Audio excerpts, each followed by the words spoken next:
cooch. Yeah. My vagina ain't handicapped. Vagina ain't handicapped. So what? I can't walk. My vagina ain't handicapped. Not my fault. Not my fault. It's not my fault. Not my fault. Not my fault. It's not my fault. And now, Not my fault. our feature presentation. Sensing a theme.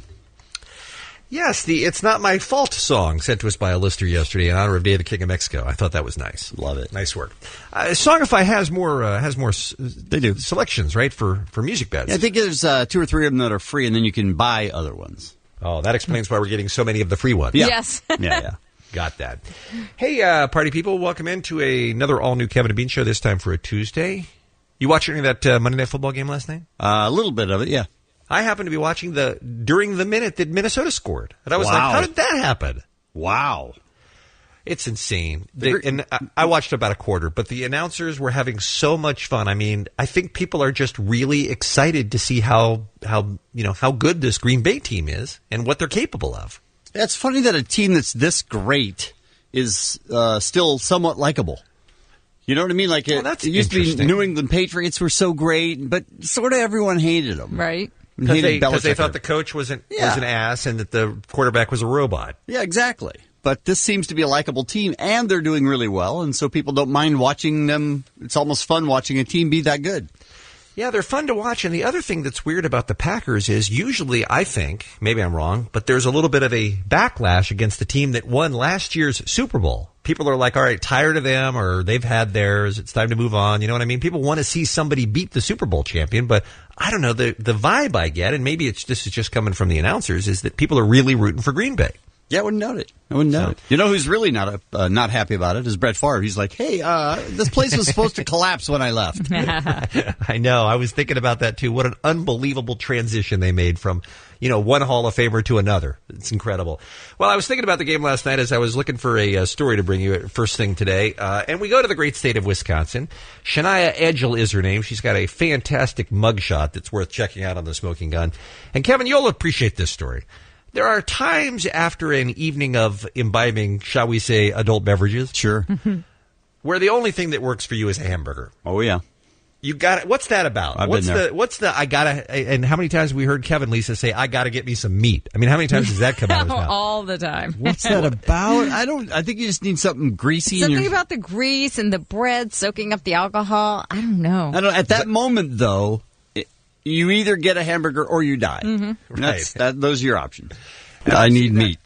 I've seen that look in your eyes where you have felt exactly like that. Well, Miss Edgell arrived at 3 a.m. at a McDonald's in Janesville, Wisconsin. She needed a cheeseburger.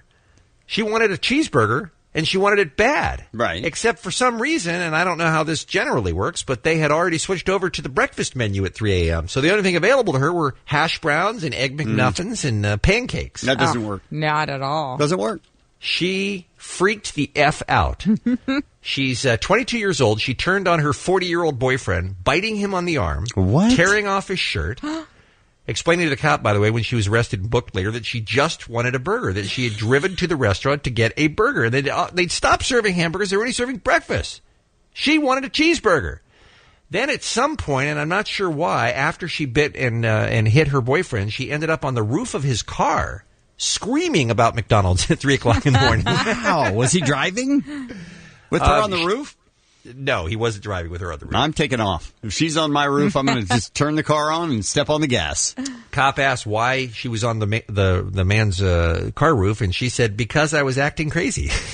Wow. She was booked for disorderly conduct and held in jail in lieu of a $150 bond.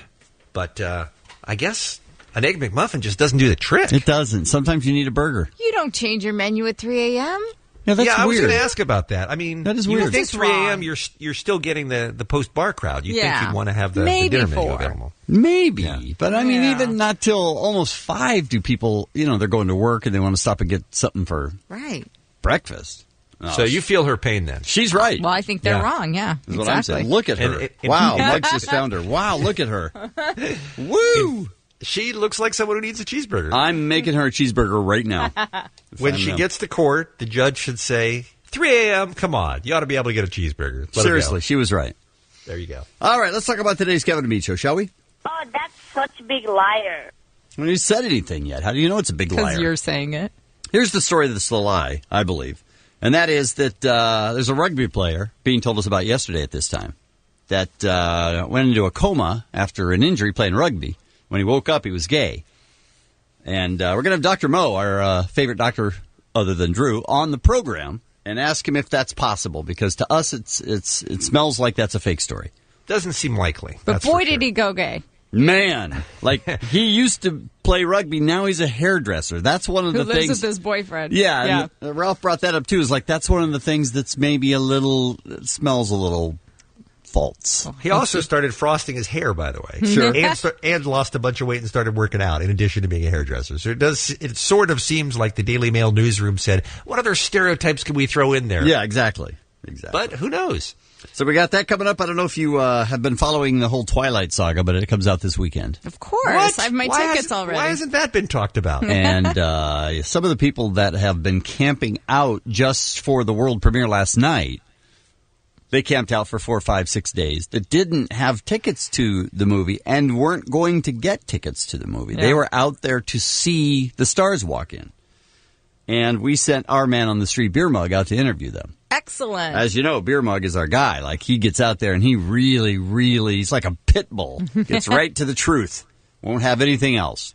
So he interviewed a bunch of people in Tent City, as they call it, right outside the Twilight premiere. And he talks to them, and I can't wait for you to hear it. Oh, I'm excited. Unbelievable. You know, between all the Occupy movements around the country and the people camping out for Twilight, does nobody sleep in a house anymore? What's happening? Oh, that's a good question. It's a good question. We also have Max Greenfield from New Girl. He's Schmidt. We're going to talk to him. That's one of our favorite shows. And we have Ask a Porn Star. That's what I'm talking about. Ask a Porn Star. That should Lovely be Katie Morgan. A lot of questions that come to mind when people think about porn stars. You bet. So you're going to get a chance to ask her that coming up this morning on the Kevin and Bean Show. We'll take a break and come back with the Showbiz Beat next. 106.7 K-Rock is KROQ, and it's 10 minutes till 6. Welcome into the Kevin and Bean Show here on a Tuesday. Coming up right after the top of the hour. I'm very excited about this, Ralph. It's the race to the bottom here on the Kevin and Bean Show. Couldn't be more excited myself. How dare you. Muggs has really made some gains as being the worst person on air here on the Kevin and Bean Show. I mean, he's definitely going for it. There's no question that he's in the conversation right now. Yeah! But every once in a while, our man Kevin has to slap him down and go, hey, remember who the boss is here, okay? It's stunning. It's stunning on this staff. We're like the Indianapolis Colts in terms of personnel, and yet somehow we keep winning games. It's just, it's ridiculous. Well, you'll hear exactly what we mean right after the top of the hour in about 10 minutes or so here on the Kevin and Bean Show. First, though, time for the Showbiz Beat. Ralph Garman joins us. What's going on? This is why Leonardo DiCaprio is better than you. Now what? He had a birthday party. Now, most celebrities seemingly these days have birthday parties in Vegas, and they get paid to show up at their own birthday party, and they pop in for 20 minutes and collect their check for $250,000, and they sell that to the casino. Yeah, that's why you're bad. If I could. And Leonardo DiCaprio is better than you. That's my point. No. He had a birthday party this week. Celebrated his 37th birthday. He threw a giant bash. Invited the likes of Robert De Niro, Chase Crawford, Naomi Campbell, Benicio del Toro, Kevin Connolly. And you had to pay to get in, but it was all for charity. All the proceeds from that party went to the Leonardo DiCaprio Foundation, which is not only raises money for wildlife protection, but for disaster relief and for clean water projects around the globe. Raised $1.3 million at his birthday party. Wow. All for charity. I just really want gifts. I know. You want to go to Vegas to be paid to right. To drink your Hennessy and Coke or whatever it is you're working on these days, and you get the money. But see, Leonardo DiCaprio is better than you. He's giving it to the world. Yeah, I guess if that's your thing. Yeah. Meanwhile, porn star Kim Kardashian is headed for a mental breakdown, according to friends. Yeah! She is emotionally and physically exhausted after her divorce for Chris Humphries. Well, when you spend that much time, and you invest that much time in a marriage, and to watch it all just crumble around you, it just must be devastating. Friends saying she isn't eating, she isn't sleeping. She is crushed by the divorce, but keeps pushing ahead full force with her work commitments. And they're concerned for her health.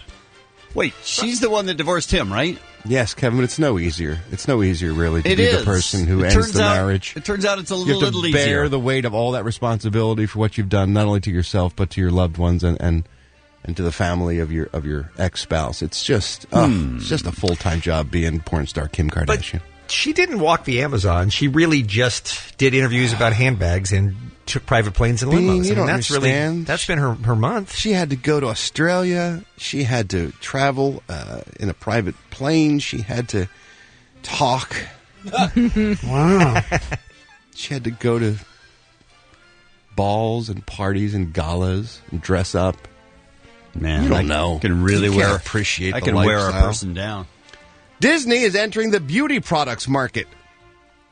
They are releasing a line of cosmetics inspired by everyone's favorite fairy, Tinkerbell.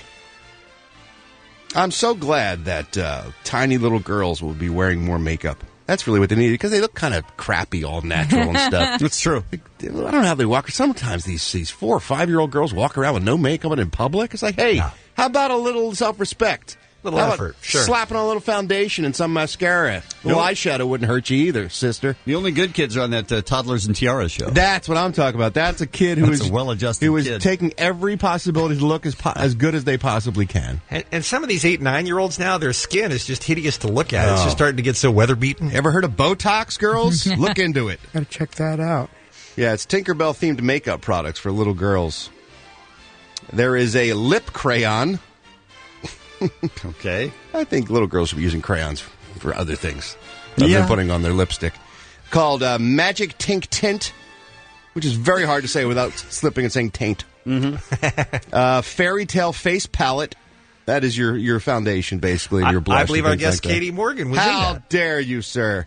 And then Fairy Dust, which is a shimmering powder that you put on once your makeup's all set. I believe Beer Mug was in that movie. Hey. It'll be in Target stores next spring, so sadly not available for this year's lucrative gift-giving season. But what are little ugly girls going to do it now this year? Just stay at home. Stay in. Yeah, just stay at home. And the Parents Television Council.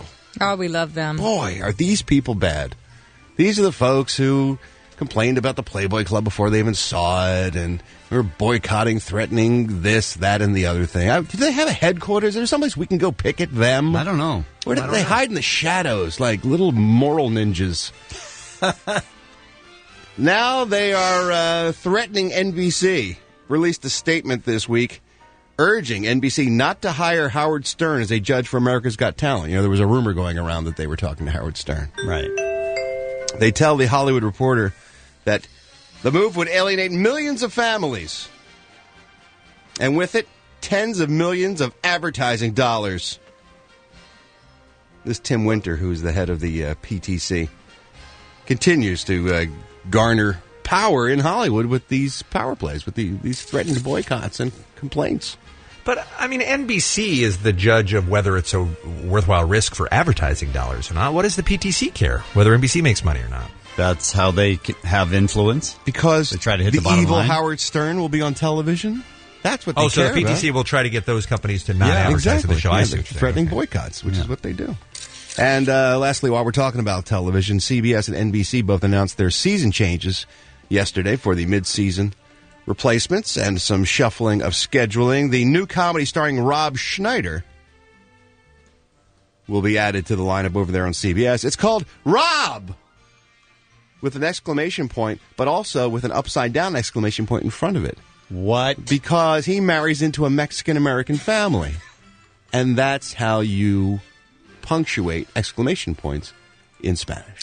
Does hilarity ensue? The title alone is funny. Yeah. Because it's got 2 exclamation points. Yep. Did somebody order Mexican? What the hell?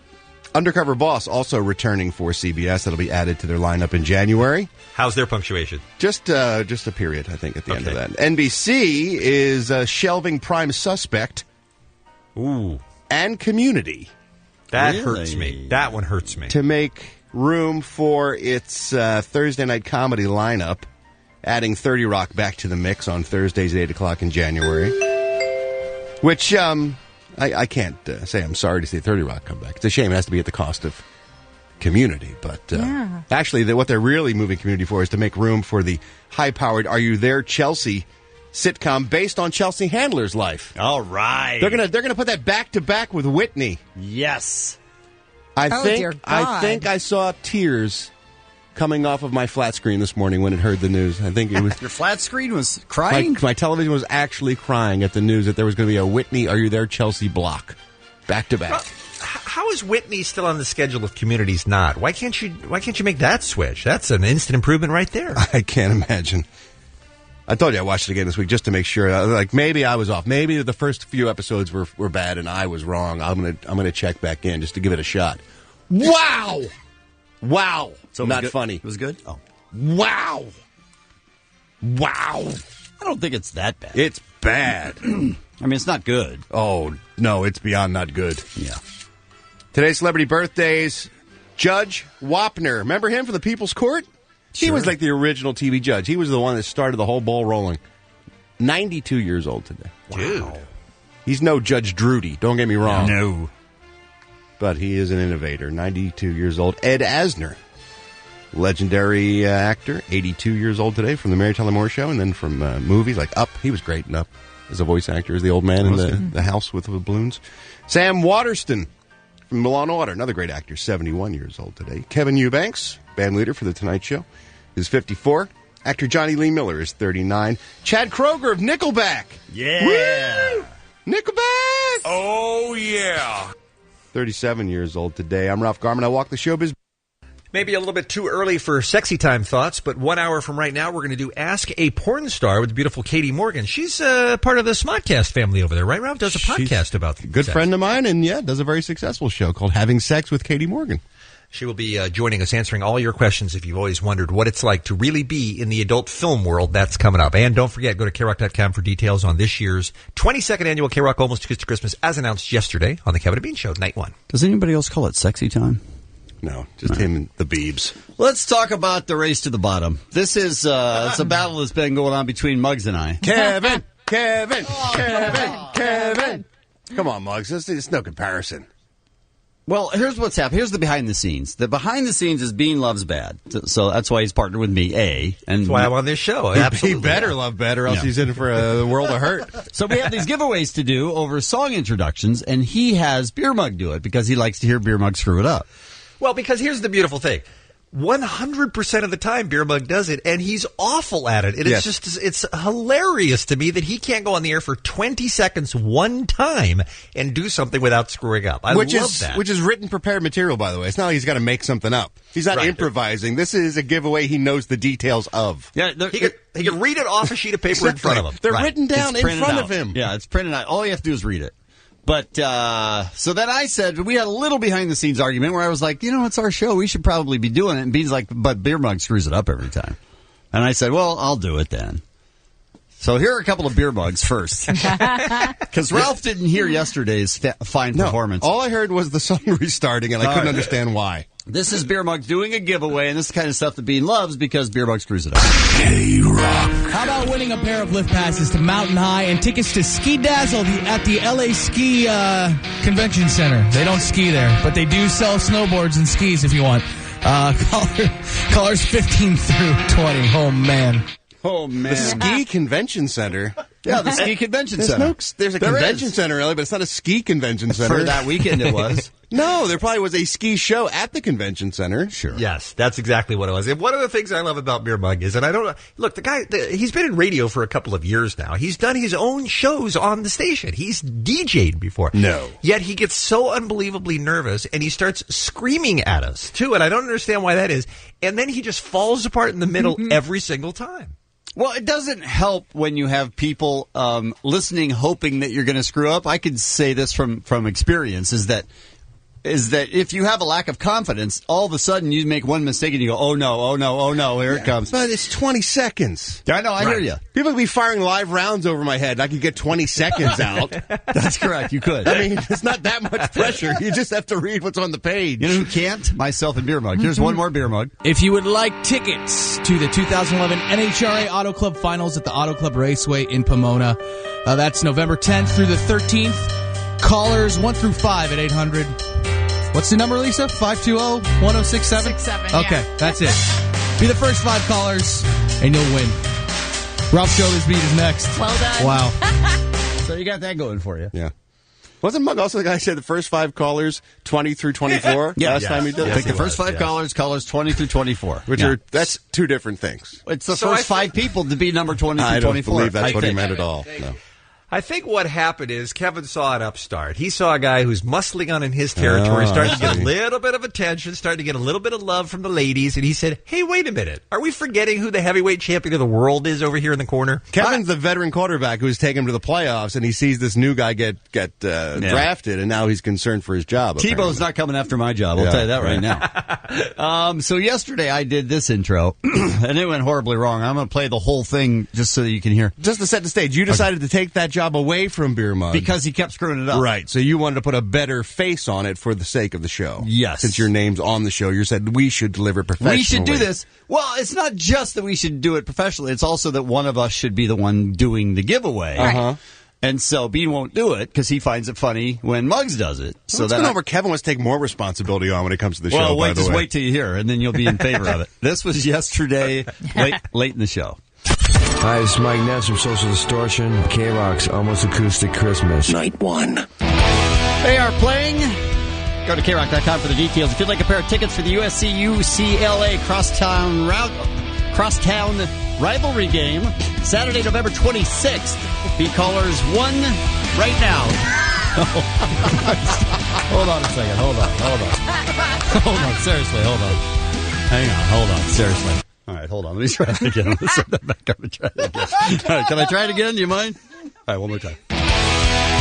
Hey, if you'd like a pair of tickets for the USC-UCLA crosstown rivalry game on Saturday, November 26th, plus passes to the K-Rock tailgate party located at the LA Sports Arena. Get your tickets right now at USCTrojans.com or win them at 1-800-520-1067. So, much better. Thank you. So that was... Wow. That was me. Be callers 1. Be callers 1. Well, it's just a rivalry. I like how he came out of the gate with... They'll be playing. Go to KRock.com. Playing what? Where are they going? What's going on? That was coming out of a social D. Right. I understand. Okay, so then I thought, well, maybe I should make some mention of the fact that that's an intro, and they just said night 1. So maybe I should make a reference to the fact of Acoustic Christmas. Right. Maybe you should have mentioned Acoustic Christmas then. You'd think. Instead of, they'll be playing. Go to the website, look, see them there. You would think. But I actually had to stop the song and restart it so that I could try it again. All right, one more time. Let me hear that one more time. Come on. Because I missed it. It's Mike Ness from Social Distortion. K-Rock's Almost Acoustic Christmas. Night 1. They are playing. Go to KRock.com for the details. If you'd like a pair of tickets for the USC-UCLA crosstown rivalry game, Saturday, November 26th. Be callers 1 right now. Hold on a second. Hold on. Seriously, hold on. Hang on. Hold on. Seriously. All right, hold on. Let me try it again. Let's set that back up and try it again. All right, can I try it again? Do you mind? All right, one more time. Hey, if you'd like a pair of tickets. So then I tried it again. That's wonderful. But Spectacular. here's what happens is you start faltering, and then you hear and now a moment with music. Right. Uh-huh. And some people can handle that pressure a little better. I fold. So now I'm getting halfway through and I go, oh man, I already screwed up rivalry. But I can still make it. I can still make the save before the end of the intro. I can still right the ship. And then with callers 1. And then I go to callers 1 and I realize, wow, this is a complete disaster from beginning to end. It doesn't make any sense. Right. And I had to restart it. Yeah. But the best way to draw attention to that is to stop completely, then restart the song. I wasn't going to make it. I was going to get about halfway through and he was going to start singing. I literally wasn't going to make it. Are you humbled now, Muggs? Do you realize this is a not in my house situation that really Kevin is stepping up and going, hey, it's mine? I feel much better. You were schooled. That's how it's done. Just back off. I'm a big fan of Bill O'Reilly's TV show, by the way. I think he's very entertaining. Obviously, a very, very smart guy. I don't agree with everything that comes out of his mouth, but I enjoy watching him. He is in a bit of a controversy right now and has really been going on the attack this week on his TV show, talking about how all the people are hating on him because of his success, talking about all the enemies that are out to get him. Oh, I love this so much. This happens with everybody. This happens with rappers, and it happens with everybody. Right.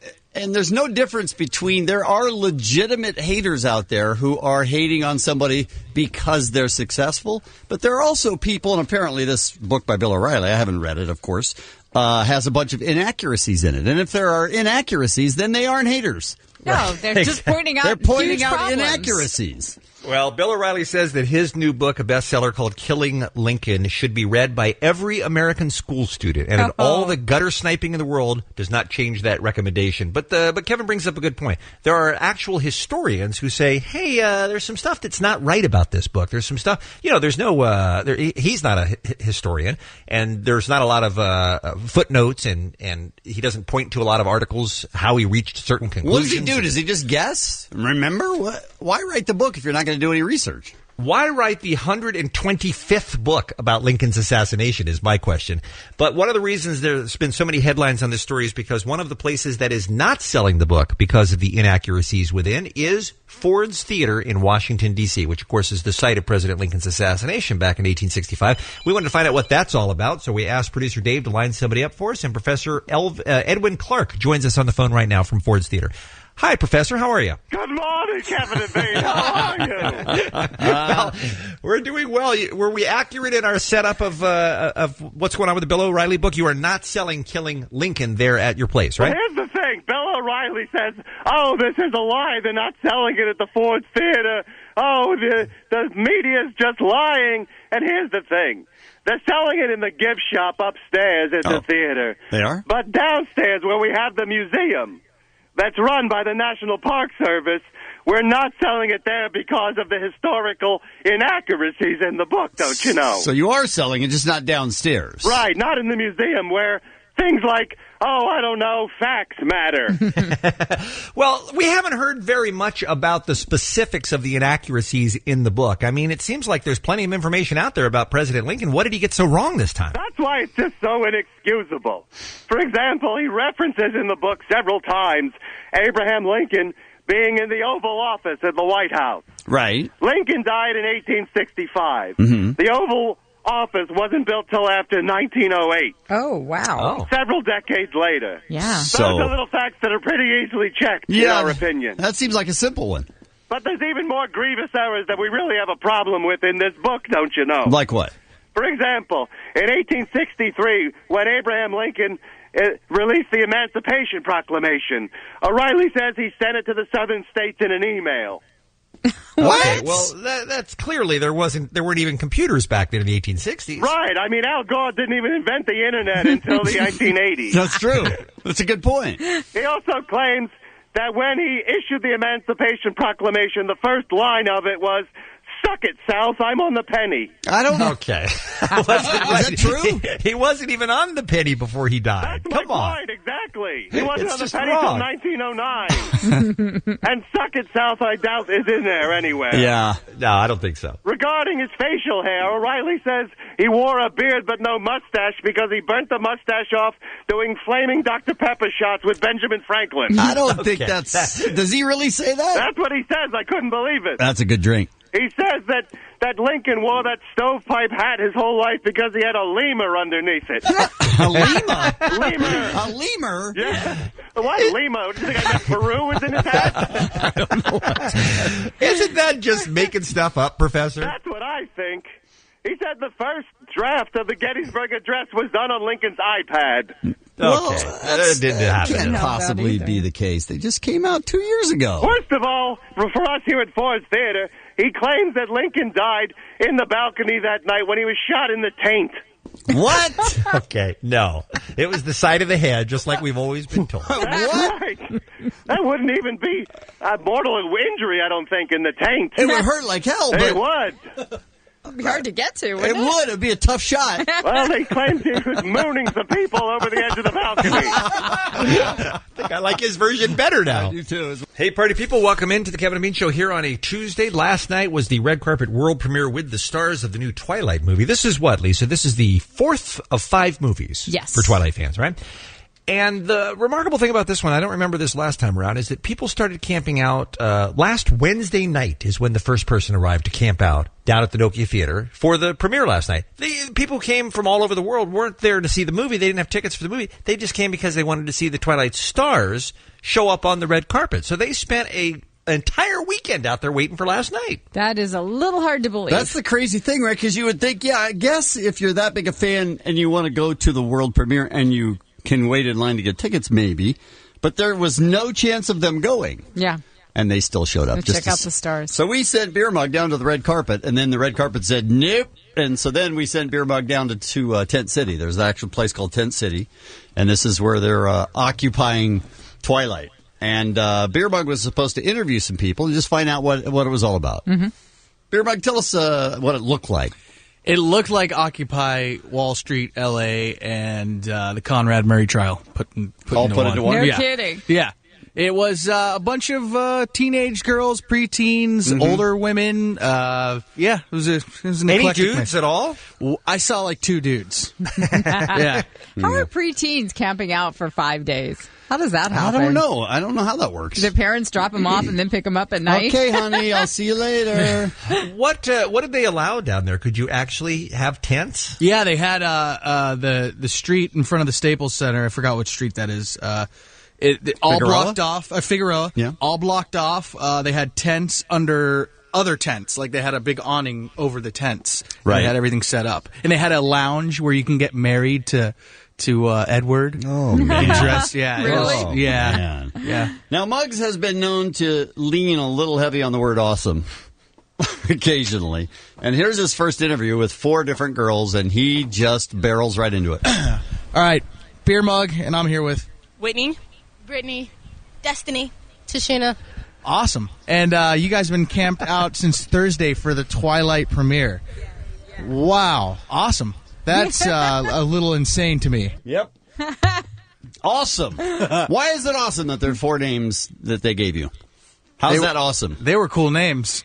Oh, my God. I would. He's sticking Whitney, with it. Brittany, and Destiny? Right. Kill me. You're either in a strip club or you should be killed. Those are the 2 options right there. But to Muggs, here's the thing about Muggs. I don't think he hears anything. He's thinking about what he's going to say next. So what they go, blah, blah, blah, blah, blah, blah, blah, Right. blah, and he goes, awesome.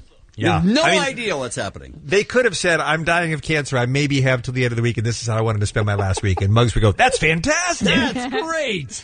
Well, let me ask you a question. All right. Oh, no. Is it a question? Here's the thing about this. If you have a microphone and you're talking to them, you don't ever need to ask or say, let me ask you a question. Because they know already. Well, it's sort of implied in that you've already asked them a question. Mm-hmm. So then you're going to ask them another one. So you don't need to set it up with, let me ask you a question. Already doing that. Well, let me ask you a question, because I'm not really on board with the whole Twilight thing. I don't really understand it that much. How is it that... All right. Now, you can hear that it's going to take a while to get there. But do you remember when we were making fun of Twilight because when they got in the sunlight, when Edward got in the sunlight, his skin turned into diamonds? Yeah, he sparkles. So we made fun of that. We were like, come on, what are they doing? What's up with that? How's the skin turn into diamonds? Well, this is Muggs' attempt. Oh, okay. All right. To really, really bring the heat on these girls, to really turn the spotlight on what a ridiculous storyline that is. And so he begins it that way. Back in the day, vampires used to be allergic to light, and they used to die. What makes them turn into diamonds all of a sudden? They're cool. They're just cool. You know, they're cool. That's it. They're cool. No follow-up. That was it. That was his attempt at it. And this is attack journalism. He told Omar as he was leaving the station, I think Mean Muggs is going to have to come out today. Oh, he's going to hold their feet to the fire on this crappy series? Is that what you mean? Was that Mean Muggs? No. And for a person like myself who's not on board with the Twilight thing, what would you do, what would you say to maybe bring somebody into the franchise like you guys are? What? Is it possible to use more words? If it came down to it. Right. It's the strangest question. You can just go, I'm not into Twilight. Tell me about it. I mean, it really is just like unbelievable. And, for a person like myself who's not on board with the Twilight thing, what would you do, what would you say to maybe bring somebody into the franchise like you guys are? Oh my God, it's like the best thing ever. The movie's amazing. Like I can tell you, it's just amazing. You have to like it. Like, I don't understand if you don't. You have to like it. You know what Beer Mug says to that? Nothing. He just has no response. Isn't that awesome? I don't think he listens. Awesome. I don't think he listens to what anyone is saying. And I also think, by the way, that he knew, as we know, what you're going to get if you ask teenage girls to describe what their fascination is with Twilight. They just love it.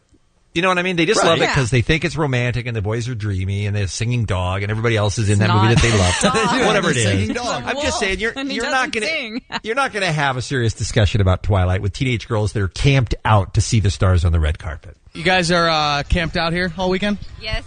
First of all, great question.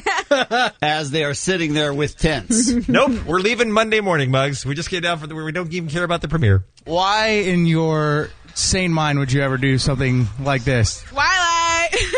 Okay. That is insane to me. Are you going to get a chance to go into the premiere? We're here to watch the actors pass by. That's it. And you've camped out all weekend to do that. That is insane. Do you think it's insane? I don't think Muggs has anywhere to go. Is he drunk or high? Or what do you think? Is there a mixture going on there? I think he's just Munty. Yeah. Let me ask you a question. Right back to that. You've already asked her 15. I'm not down with the whole Twilight thing. So for someone like me, like myself, in 10 words or less... How about you ask the question in 10 words or less? How would you get me to hop on board with you guys? Hot actresses. Okay. So, hot actresses. The reason you're camping out, I like a lot of things.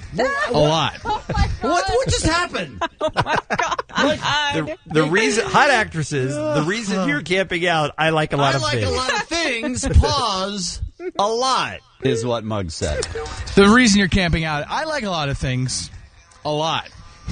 But I don't think I'd ever camp out for something. You guys are hardcore. Yes, very. Do you think any of the actors in the movie would ever camp out for you guys somewhere? Yes, Muggs, yes. Yes. The cast of Twilight is going to sleep. Was that a rhetorical question? Intense. And for those people that are to see a 14-year-old chick from Pomona. Sidewalk. Well, we have more, but I don't have time. Oh, come on. We have a lot more Muggs tape because You're such a tease. Muggs is really Muggsy on this one. I know less now. Wait till you hear those people than I did when you started. Wait till you hear him ask how they use the restroom.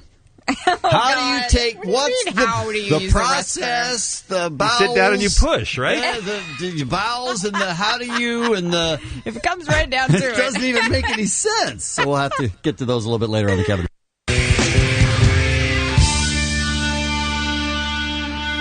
Why do you have to make that face when you do your rock and roll air guitar? The rock and roll guitar face, man. I hope not. Yeah, that's a scary face. Morning, everybody. It's the Kevin and Bean Show at 6:55.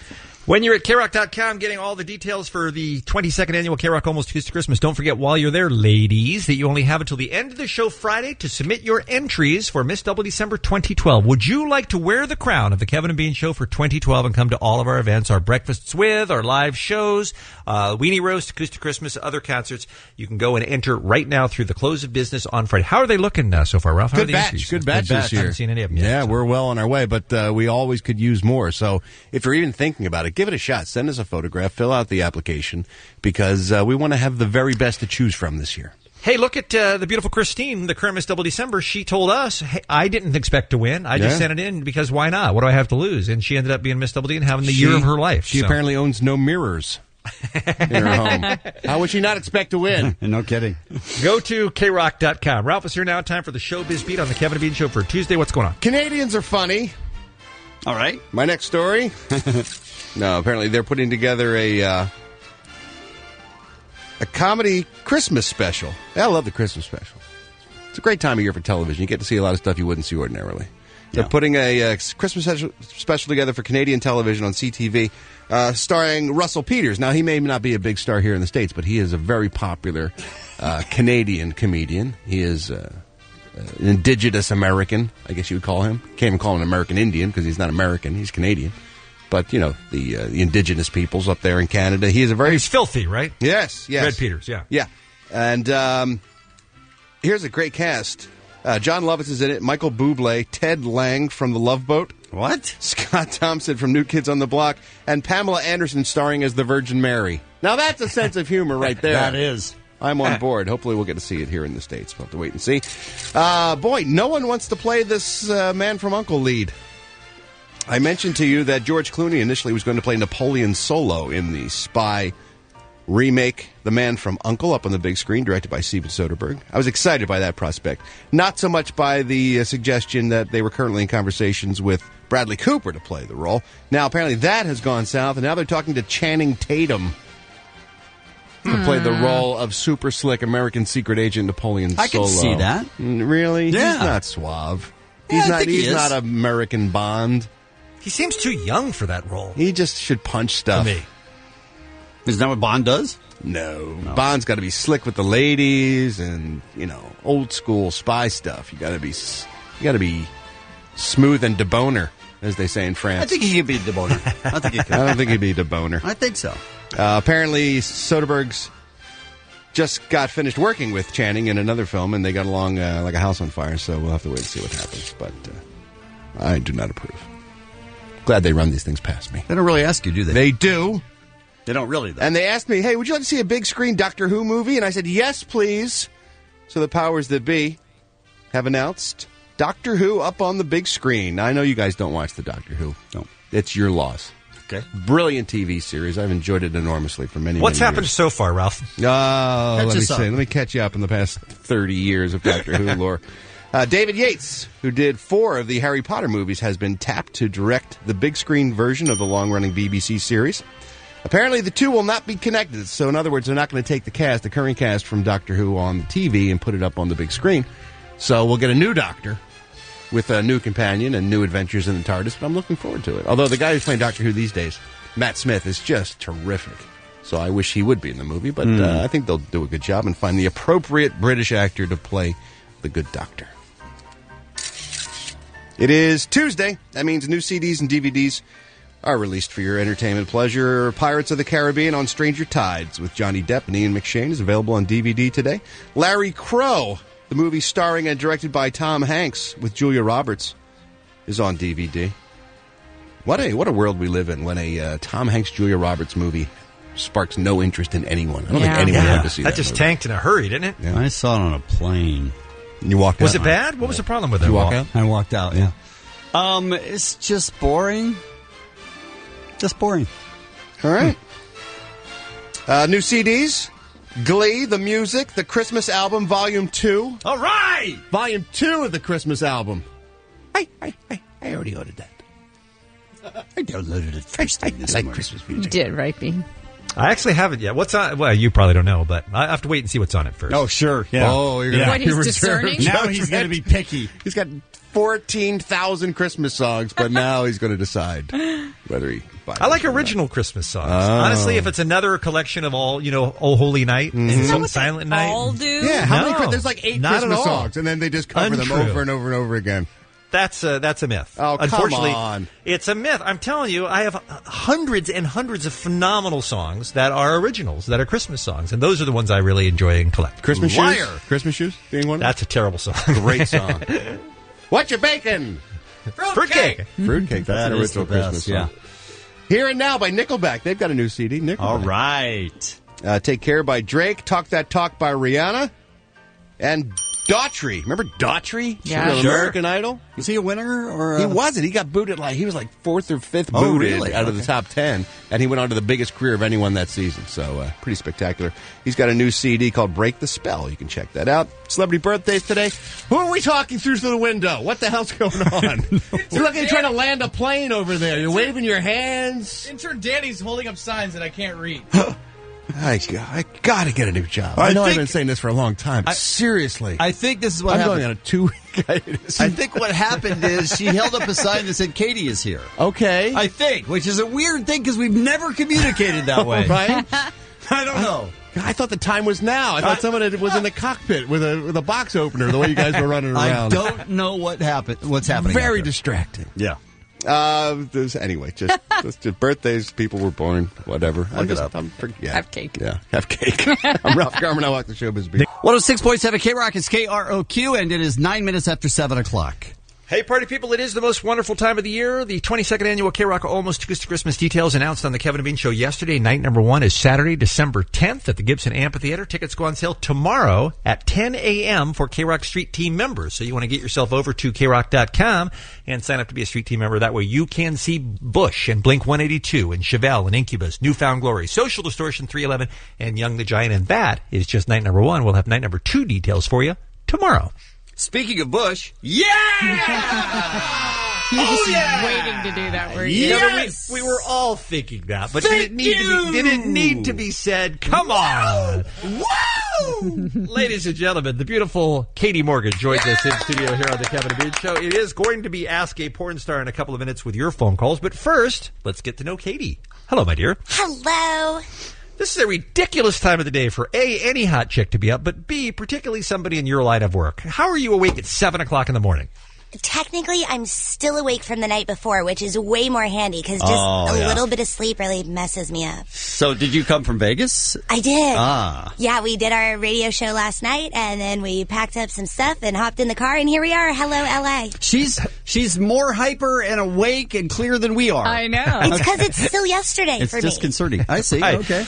Let's, before we find out about the adult film work, let's talk about the radio show because this has been hugely successful. Kevin Smith has the network called the Smodcast. Our own Ralph Garman does a show, of course, with him, the HBO show. And you're one of his featured performers. Tell me about your show.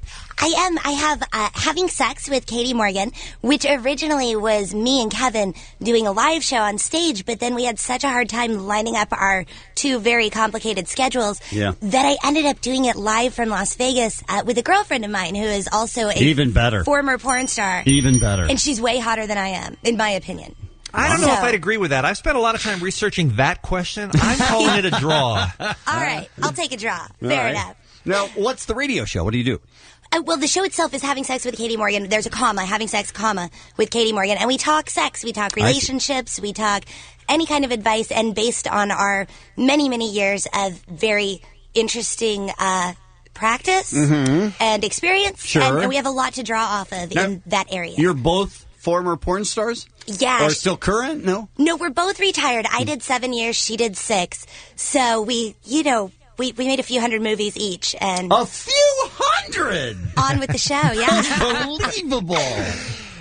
Katie, this might be a good first question, and we are going to take calls from our listeners as well at 1-800-520-1067. Is that a typical length career for a woman in the business, 6 or 7 years like you and your partner? It's not. Actually, in general, the average span for a porn star is about a year that they're in and out. Yeah. 1 year. I mean, that's averaging with people who've been in for 10, 12, 15 years.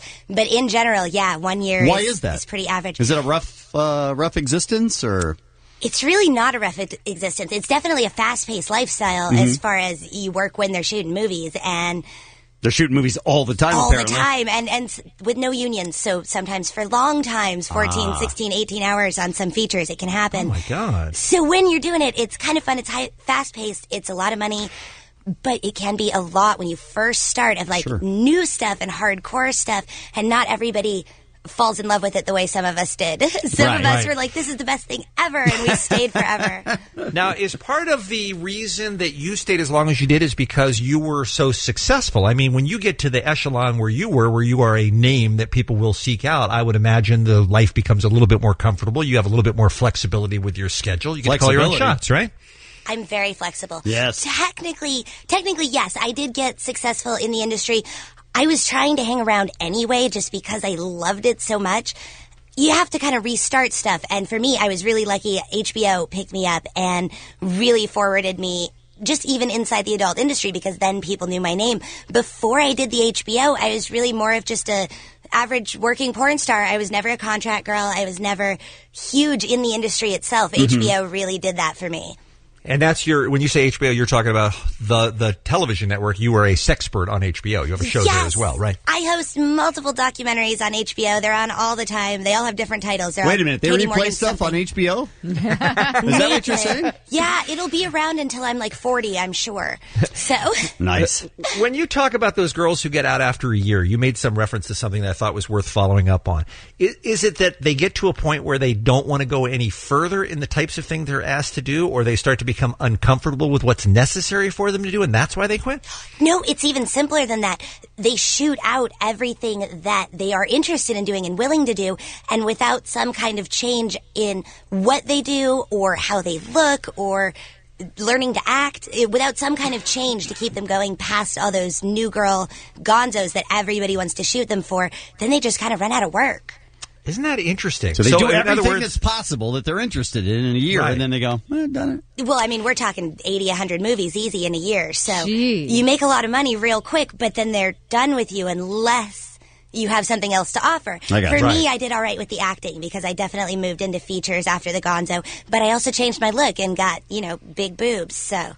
Can we get a shot of that, Dave? Can you see them past my giant scarf? Yeah, it is a little much, I have to be honest. Do not that cold in here. Find, let me ask one more question before the break, and we come back with listener questions for Ask a Porn Star. Katie Morgan is our guest here on the Kevin and Bean Show. Do you find that when you're 22, 23 or something like that, you're looking over your shoulder at the 18 and 19-year-olds who are showing up for work and you're going, those bitches?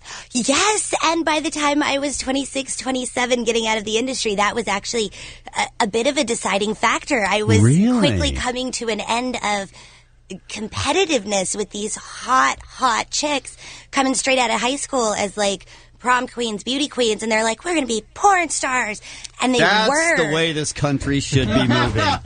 Yay, America. I am down with it. So they would say to you, do you want to do the brown necktie? Because we got somebody waiting and will. And you go, I guess not. I'm out. Yeah, no brown neckties for me. Not for you. No ties of any variety. Just checking. All right. I don't want to know. All right. 1-800-520-1067. That is the toll-free number here on the Kevin and Bean Show. It's been a long time since you've had this opportunity to ask a porn star. Call now. Talk to our guest, Katie Morgan, when we return right after this. The beautiful Katie Morgan in studio with us right now on the Kevin and Bean Show from the popular podcast on Kevin Smith's Smodcast network called Having Sex, with Katie Morgan. Very disappointed about that comma. She also has a series on HBO. Katie Morgan's Porn 101 airs December 1st, and perhaps you've seen her in some of her greatest movies like Desperate House Whores, Flashdance, another one of my favorites, and Meet the Twins 8, I think was. And you were also in the Busty Beauties 20, if I recall correctly, Katie, right? I was. That was a classic. That was a classic. You don't have to tell me. Katie is here because from time to time we like to give you the opportunity to ask questions of people who have fascinating lives or in fascinating industries, and you can do that right now at 1-800-520-1067. Your turn to ask a porn star. So you want to ask a porn star? Boobs large, you give the inside of my pants a big charge. Having sex in front of the world, I really like your boobies. I gotta go now, I'm gonna go watch one of your movies. Ask a porn star, ask a porn star, porn star, porn star. Did you just run out? I love it when Omar gets all be real on us. 1-800-520-1067. Why don't we start with John? He's on line 1. I'm sure a question you've been asked before, Katie, but people always want to know. John, welcome to the show. You're on with Katie Morgan. Go ahead. Hey, good morning, Katie. Good morning, everyone. Hi. Hello. Hey, Katie, here's my question. How do porn stars who have kids deal with the stigma of the porn industry and what goes along with, maybe the kids' friends wanting to use your videos for target practice or something like that? Yeah, nicely said. Well, it's it's a heavy subject. It's actually hard for me to speak on it because I have no children and zero interest in having them. Oh, okay. Well, that makes it easier. Super easy for me. Do you have friends that have kids, and how do they deal with it? I do. All of their kids are still young. Way too young to even discuss the topic. As soon as they get old enough, their friends are going to go, I saw your mom. Totally. I do know people in the industry who have some older kids, and over the years and stuff, have actually become old enough to know and deal with it. For the most part, totally normal. Like, oh, okay. A lot of them were tipped off kind of early that mom and dad were kind of sexual. Yeah. Usually with whatever, excessive making out in front of people even. Sure. People do it.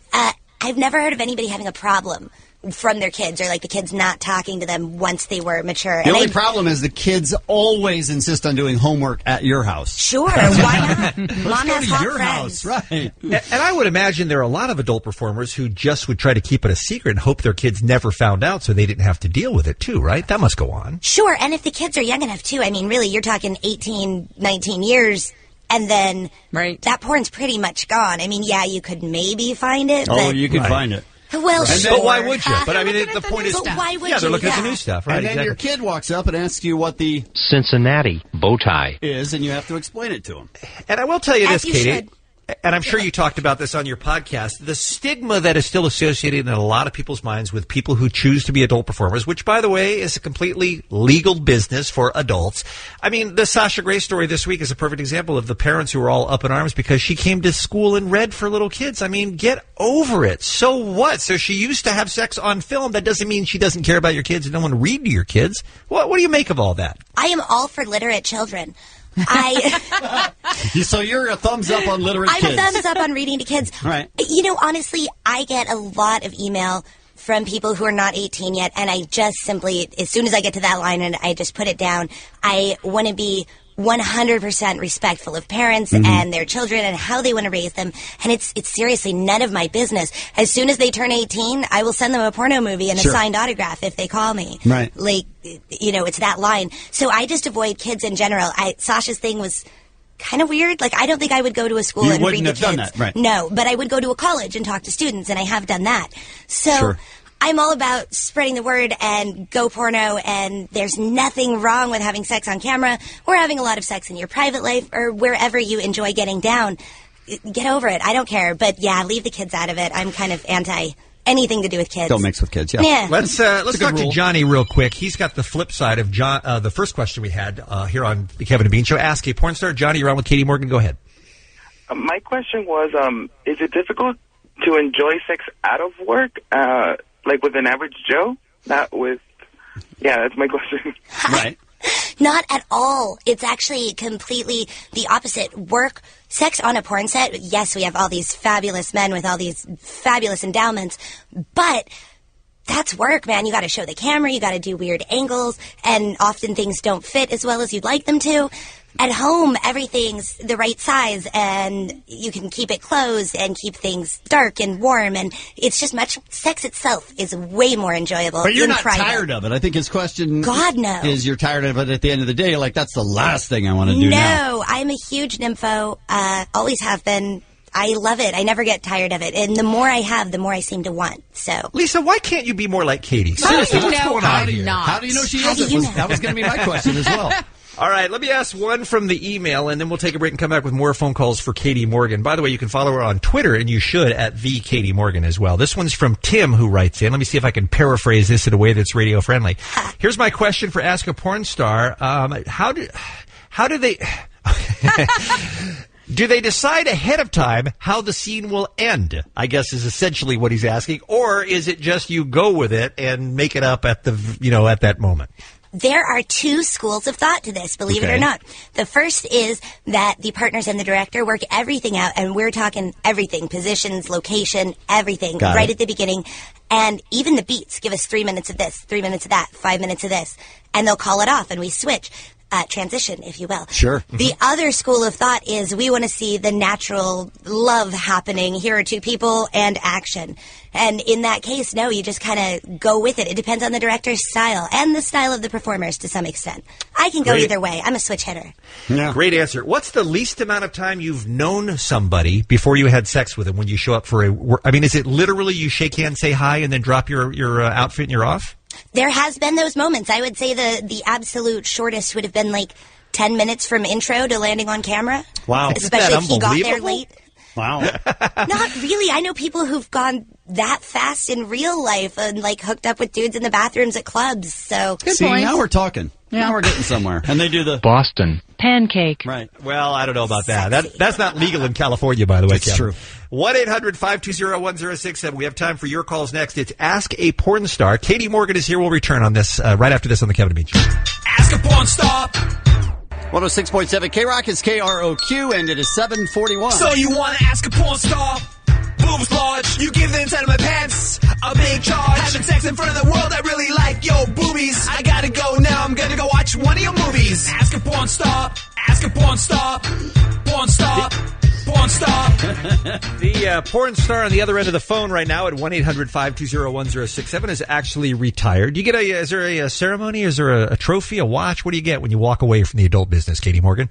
When I walked away, I got the Crossover Star of the Year award, which was kind of fabulous. And this year, actually, I guess technically next year, 12 in January, I'm getting inducted into the Legends of Erotica. Oh, how about that? Yeah. I'm all Hall of Famed and shit this year. All right. Okay. Sorry. Right, radio. There's a girl that's been doing a podcast too long. She forget what you can and can't say. And, of course, Katie was also seen in Zach and Miri Make a Porno with your friend Kevin Smith. That's probably the most mainstream thing I would imagine that people have seen you in, right? Absolutely. That was the biggest screen I was ever on. I had never seen myself from quite that angle. It was shocking. All right, let's get back to a few more calls in our remaining moments here. We'll talk to Eric because I know he'll be speaking for a lot of guys who are listening right now thinking, hey, if I get into the porn business, I can have sex with Katie Morgan. What? Eric, you're on. Go ahead. Ask a porn star. How's it going? Yeah, it's going good. How about you? Let me tell you. Yeah. Go ahead.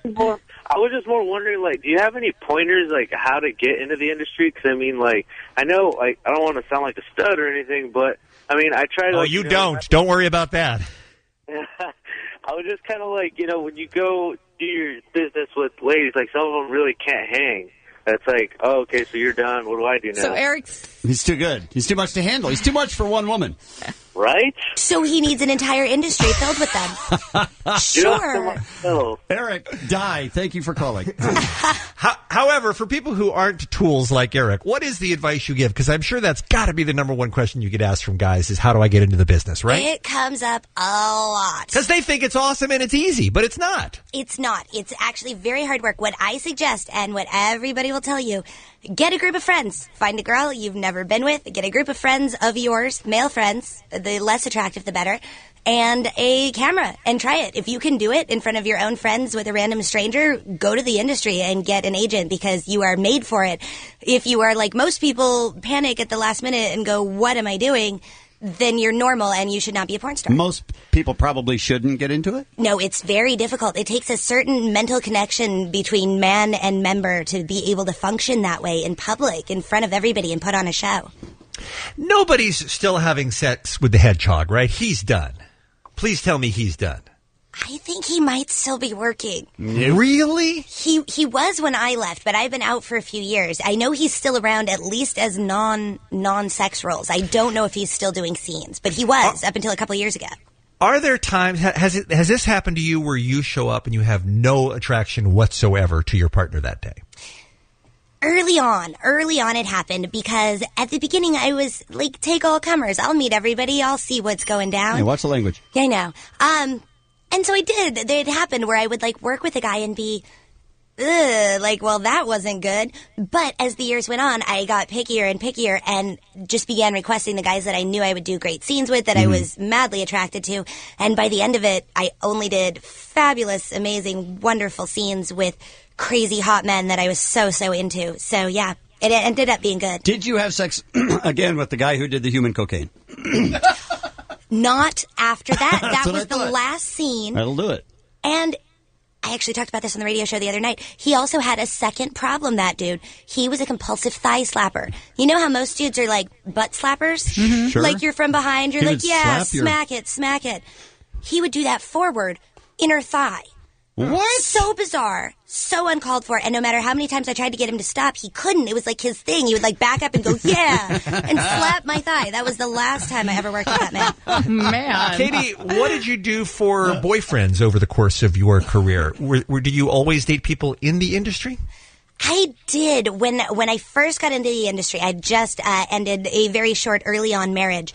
And ended up in what became a porno-monogamous relationship for about 7 years, which covered basically my entire career. Wow. And by porno-monogamous, I mean I would have sex with him at home and everybody else on camera. Right. So just nobody else in the real world. He was a photographer for the industry, but he was not a performer. And after that, I got out of the industry.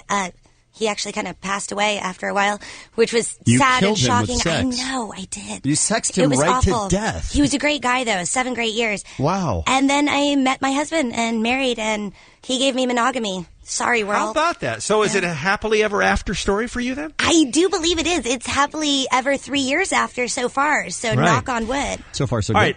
here's the question I should have asked at the beginning, and I forgot until right now. Dr. Drew, who we love on this program, he's a big downer when it comes to porn. Every single time he has somebody call into Loveline, he's always convinced that they're into porn or wanting to get into porn because there's been inappropriate touching or they've got daddy issues. They're damaged. They're damaged. He's a doctor, and he maybe knows better than I do, but I argue with him all the time and say, I think there are a lot of well-adjusted women who just see it as a great opportunity to make a lot of money and have fun doing it. Who's right in this one, Katie? Well, I clearly agree with you guys in the fact that not everybody is damaged. Of course, there are people who have had issues and end up in porn on account of it. That wasn't mine. My issue was jail and being arrested and needing some quick money and also being really, really horny and liking sex. Now, you said jail. Yes, federal prison. You got caught coming across the border with what? 100 pounds of weed from Mexico. Just for personal use. That just sounds like a weekend, though. I mean, I don't know what's the big deal there. That's what I thought when I was 21, having grown up in California. But no, turns out big deal. They don't like that. Yeah. And did they pull you over like you see on Border Wars? They pull you over and they search your car. They tear it apart and it was everywhere? Oh, yes. They put me in a little room. The next time I saw the car, it looked like it had exploded. They had peeled the roof back. Oh, man. Like, it was insane. And then you're on bail, 4 months federal prison, and 2 years probation, all while doing porn. I actually started doing porn about 6 months into my bail. So, wow, all right. Yeah.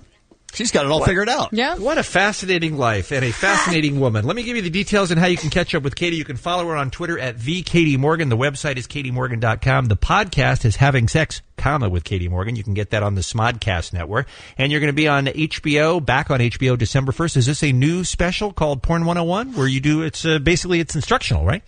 No, actually, Porn 101 is the history of pornography. Oh, okay. And it is not new. It's older. It's been out a few years. There's a whole bunch of them. They all have different titles. There's Sex Quiz 1 and 2, Sex Tips 1 and 2, Katie Morgan on sex toys. Most of them, I guess all of them really are documentaries. I am a documentarian educating the world on sex and sexuality through the ages and now. There's a lot of Katie out there. I like it. This is a good thing to find out today. Dun, dun, dun. Ask a porn star. Thank you for coming in, Katie. We appreciate it. You got it. You guys rock. Today, all kinds of advanced devices are part of our lives, which is why there's one network that should definitely be part of your life. Verizon Fios. It's the network that enhances the abilities of all your devices. Learn more at verizon.com/Fios. Part 2 of Beer Mug's interviews with the Twilight fans, camping out for the weekend on the red carpet to see the Twilight kids show up for the premiere last night. That's on the way. awesome! Right after the top of the hour here on the Kevin and Bean Show. Also, your friend Schmidt from the New Girl, Max Greenfield, who plays Schmidt on that TV show, is going to be joining us next hour too, Ralph. Love me some Schmitty. First, though, time for the Showbiz Beat. What's going on? Why do all the good ones want to quit? Brad Pitt has announced he wants to quit acting when he turns 50, just 3 years from now. And yet Adam Sandler's still making movies, so go figure. He said he'll probably move behind the camera at one point.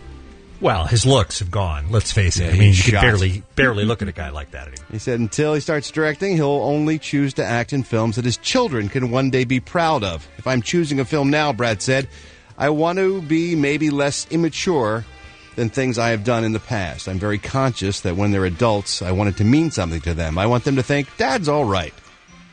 Note to self, don't see Brad Pitt movies. How dare you, sir? You know what's a shame you about won't be that? farting driving a Segway as a mall cop. Sorry, Kevin, you won't be able to enjoy his films. What's sad about that is he gets all the press for being, he's in the tabloids because he's married to Angelina Jolie and because he's a pretty boy and all that. He's a really, really good actor, though. Yes, he's the kind of guy. People don't ignore that because of the other stuff.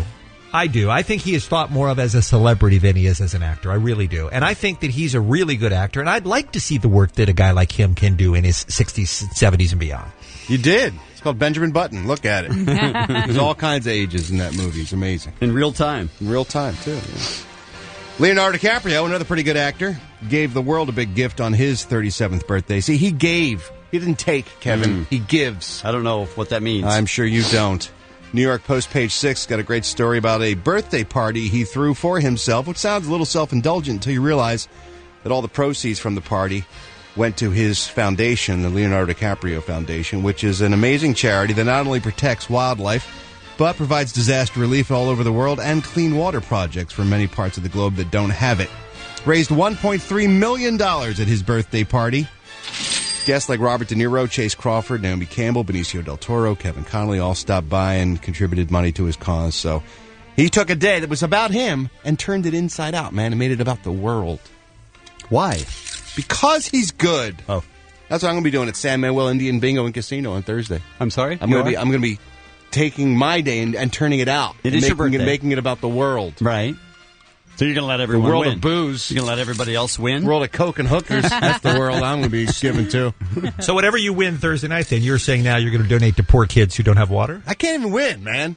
It's a $10,000 grand prize. We can't win?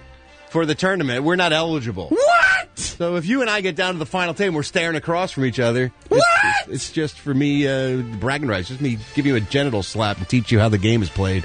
That's the only thing I'll get out of it. Please. Who's the better poker player between you two? Probably Kevin. Probably me. Wow. Big man. I don't know. Big man. Although I lasted longer than he did last time. Yeah. Yeah. And Kevin's got to tell. How dare you? He goes, oh, 2 pair! Sometimes he'll do that when he's got 2 pair. He'll say, damn it, I lost this! And he'll walk away from the table, and it turns out he won, and they have to go get him and bring him back. Yeah, Kevin's a great poker player. He's magical.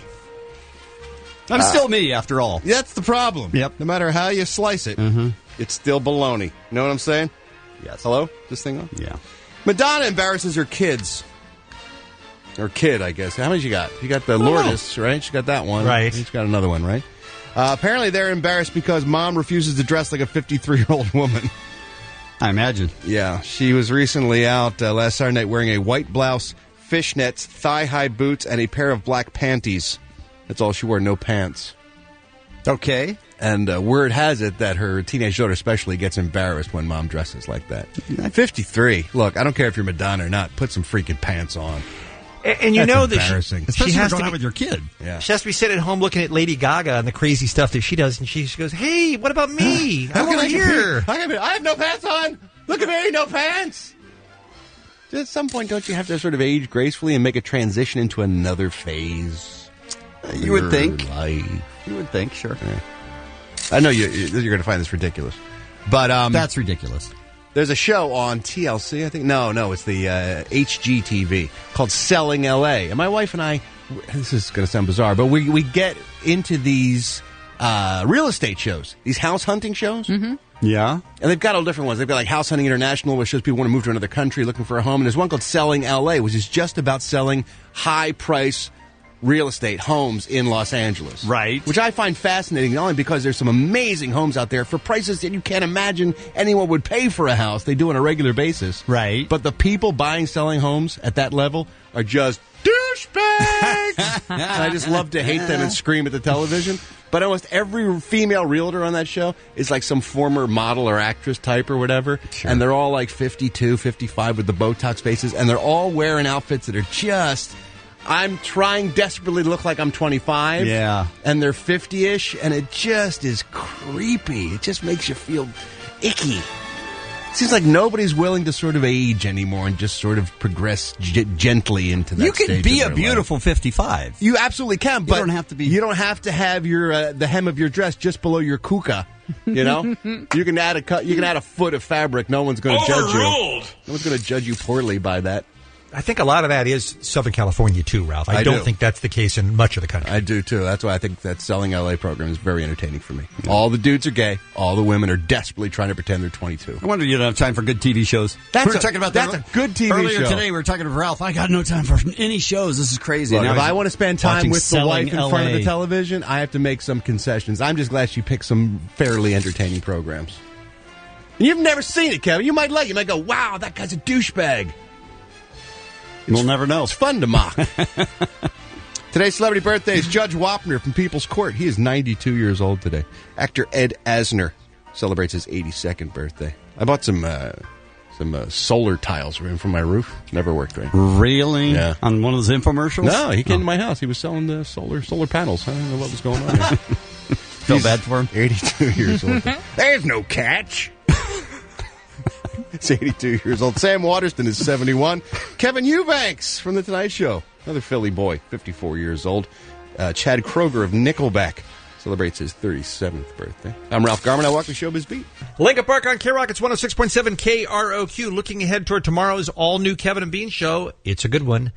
The 22nd annual K-Rock Almost Acoustic Christmas Night number 2 details are going to be happening for you at around 7:20 or so. We'll give you all the information you need to know about Night 2 this year. Also, we have Dan Henderson from UFC 139 tomorrow, and we'll talk to the new editor-in-chief of Maxim Magazine. All of that tomorrow right here on the Kevin and Bean Show. All right, let's talk about beer mugs. He went out to the tent city where the kids for Twilight have been...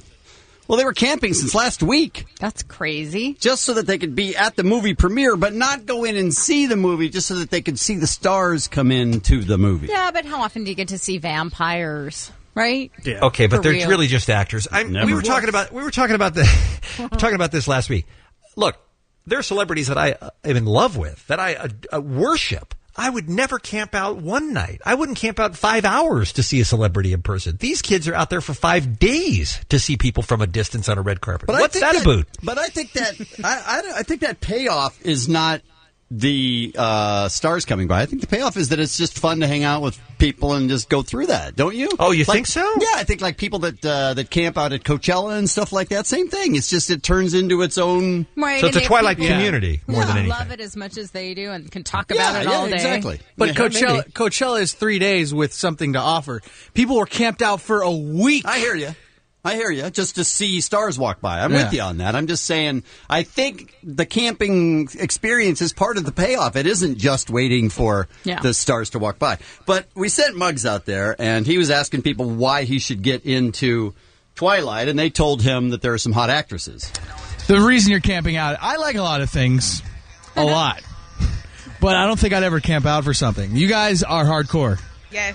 Very. Do you think any of the actors in the movie would ever camp out for you guys somewhere? I think that's a great question. I'm glad you asked it. No is the answer to that. Let me ask you one final question. How many times can you say, let me ask you one final question? Not enough. How many? Honestly, you said it like we played clips earlier this morning. You already said it like 4 times. I know. So ask one final question. Let me ask you one final question. Do you guys get a lot of flack for being Twilight fans? Of course we do. Especially since they were having games over there on the Staples. Oh my gosh, they were just telling us, boo, Twilight sucks. They were telling us we had no life. No life. Yeah. Let's see. Games played at Staples Center, no NBA. That would be Kings fans. And they did the right thing. And then Muggs has this well-crafted question. One final question, I'll let you guys go. To what? Let him go to what? That's a good Just point. back to camp? Just back to camping? Back to not doing anything? Yeah. One final question. All right. How many more movies left in the Twilight thing? How many movies are left in the Twilight thing? By the way, the one thing that I learned when we had Beer Mug's red carpet interviews for Harold and Kumar is that he never has any idea what the question is going to be when he starts the sentence. And a lot of times that's why you get, let me ask you one more question, or let me ask you about that, because he doesn't know what it's going to be yet. He's desperately hoping something will pop into his head. Even when he says, let me ask you one more question, that pausing, still there might not be anything there. Right. I speak Muggs. I go through the same thing. Now, can't you just ask them how they go to the bathroom? Or do you have to say it like this? Let me ask you, how have you taken care of the, the normal hygienic procedures? That is a well-crafted question. You can't just say, how do you go to the bathroom? No. Let me ask you, how have you taken care of the, the normal hygienic procedures? Now, I want you to listen to the girl. I don't know how old she is, 15, and how much better spoken she is than Muggs. Well, if you buy a coffee at Starbucks, which is right over there, you get to pee. And my friend has a hotel a mile and a half that way. How is the follow-up not, so if you have to go number 2, you have to walk a mile and a half? How do you not follow? That's a good point. That's a long way to, long way to Pooville. Because which, by the way, I think our guest last hour, Katie Morgan, started in that series. We've learned through the course of Beer Mug's red carpet interviews, he does not listen to what the people are saying back to him. He's right now, while she's talking, thinking of what his next and final question is going to be. Right, but he doesn't think of anything, and that's why he stalls with, let me ask him one more question, and still he doesn't think of anything. So he's not listening to the answer and not thinking of questions. Right. What is going on? That's bad. Samantha, You are a camper. Literally. You're camped out here in front of Staples Center. Is that a question, sir? For the Twilight Breaking Dawn Part 1 saga. Did I get that right? Because I'm not on board with Twilight. And I'm kind of finding, trying to find a reason for, everybody's camping out here. Why are you camped out? And how long have you been camped out? All right, Bean, how could you have said that? Well, for starters, Muggs, and this might be useful to you in the future, the reason that you add literally to a sentence is to establish that what you're saying is exactly what's happening in real life, okay? You are a camper literally distinguishes it from what? That she's a metaphorical camper? She's a camper in her mind, man. That she's not really a camper? You're a camper, literally, is fairly redundant for starters. And secondly, all you're trying to ask is, hey, how long you been here? That's it. That's it. I've been here since Tuesday. I'm not here for Robert Pattinson or Kristen Stewart or Taylor Lautner. I came all the way from Tennessee just for Peter Fasinelli. All right. Now, right there, I go, wait a minute. Hold on. Just hold on. You came from Tennessee to camp out for a fourth-tier actor? Who does he play in the movies, Lisa? I don't know. You know who he is. Yeah, I know who he is. I do. I think Dr. he's Carlisle is what I mean. I was just going to say, yeah, he's the head of the family. So that's the only reason she's here, and she came all the way out from Tennessee for him. Wow. And he signed my poster, and then he saw that I was shaking as I handed my marker, and he asked if I was okay, and then he asked me for a hug, and so he gave me a hug, which just got me crying, because that's like a dream come true. So then he gave me a bigger hug, which made me freak out even more, and so then he kissed me on the cheek, so my life is complete. Wow. Yes! Well, I thought that story was going to end in rape, because it sounded like the more he did to her, the more she wanted. And then I wanted more, and then I found it funny, though, that after the minute and a half that she rambled about that story, this is what Muggs came up with. Wow. It's very helpful. Let me ask you, how have you taken care of the normal things that you hygienic procedures? Procedure. I have to walk a mile and a half. So what you guys are saying is you're perfect. Okay. Just Blink-182, also Bush, Chevelle, Incubus, Newfound Glory, Social Distortion, 311, Young the Giant. That's your big lineup for night number 1 of the 22nd annual K-Rock Almost Acoustic Christmas Concert. Saturday night, December 10th at the Gibson. Tickets go on sale tomorrow at 10 a.m. for Street Team members. Go to krock.com and sign up for that. It is free to enter. And then, of course, tomorrow on the Kevin and Bean Show, we'll also have details for night number 2. So you got that going for you, which is good. And you got New Girl on tonight, which is also a good show. Love that show. So you got that as well. Hey, girl, what you doing?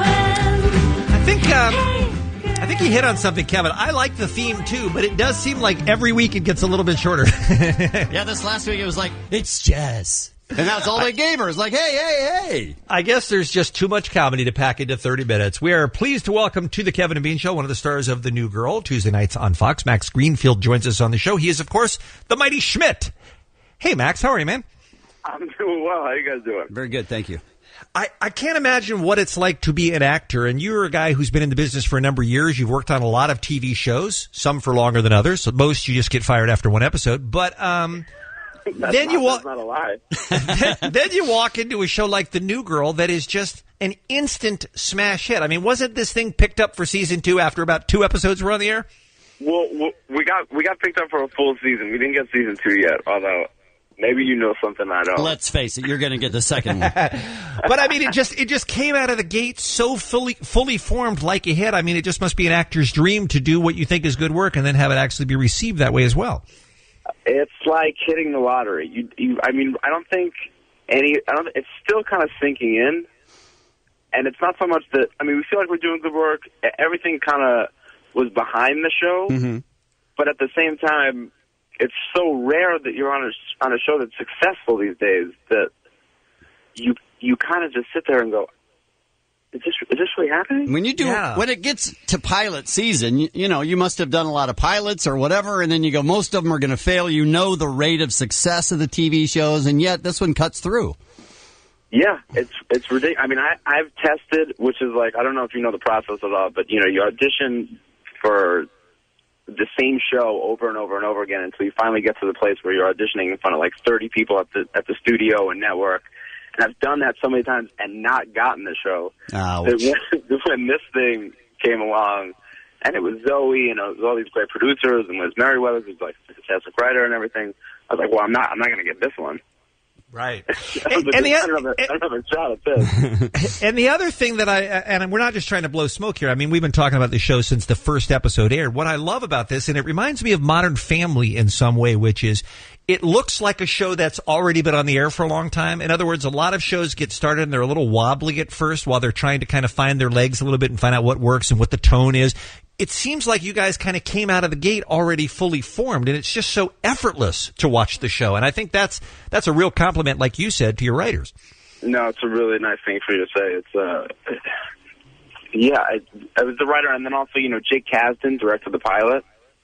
Right. And he did such a great job with it. And I think he really set the tone. He did the first 2 episodes of the season, and he's been great and been part of the process the whole time. Now I'm going to play a clip of you. This is Schmidt, and this is what you've become. And your roommates are not necessarily what you become. Your roommates are not necessarily happy with the turn of events. Friday night, gentlemen, it's on.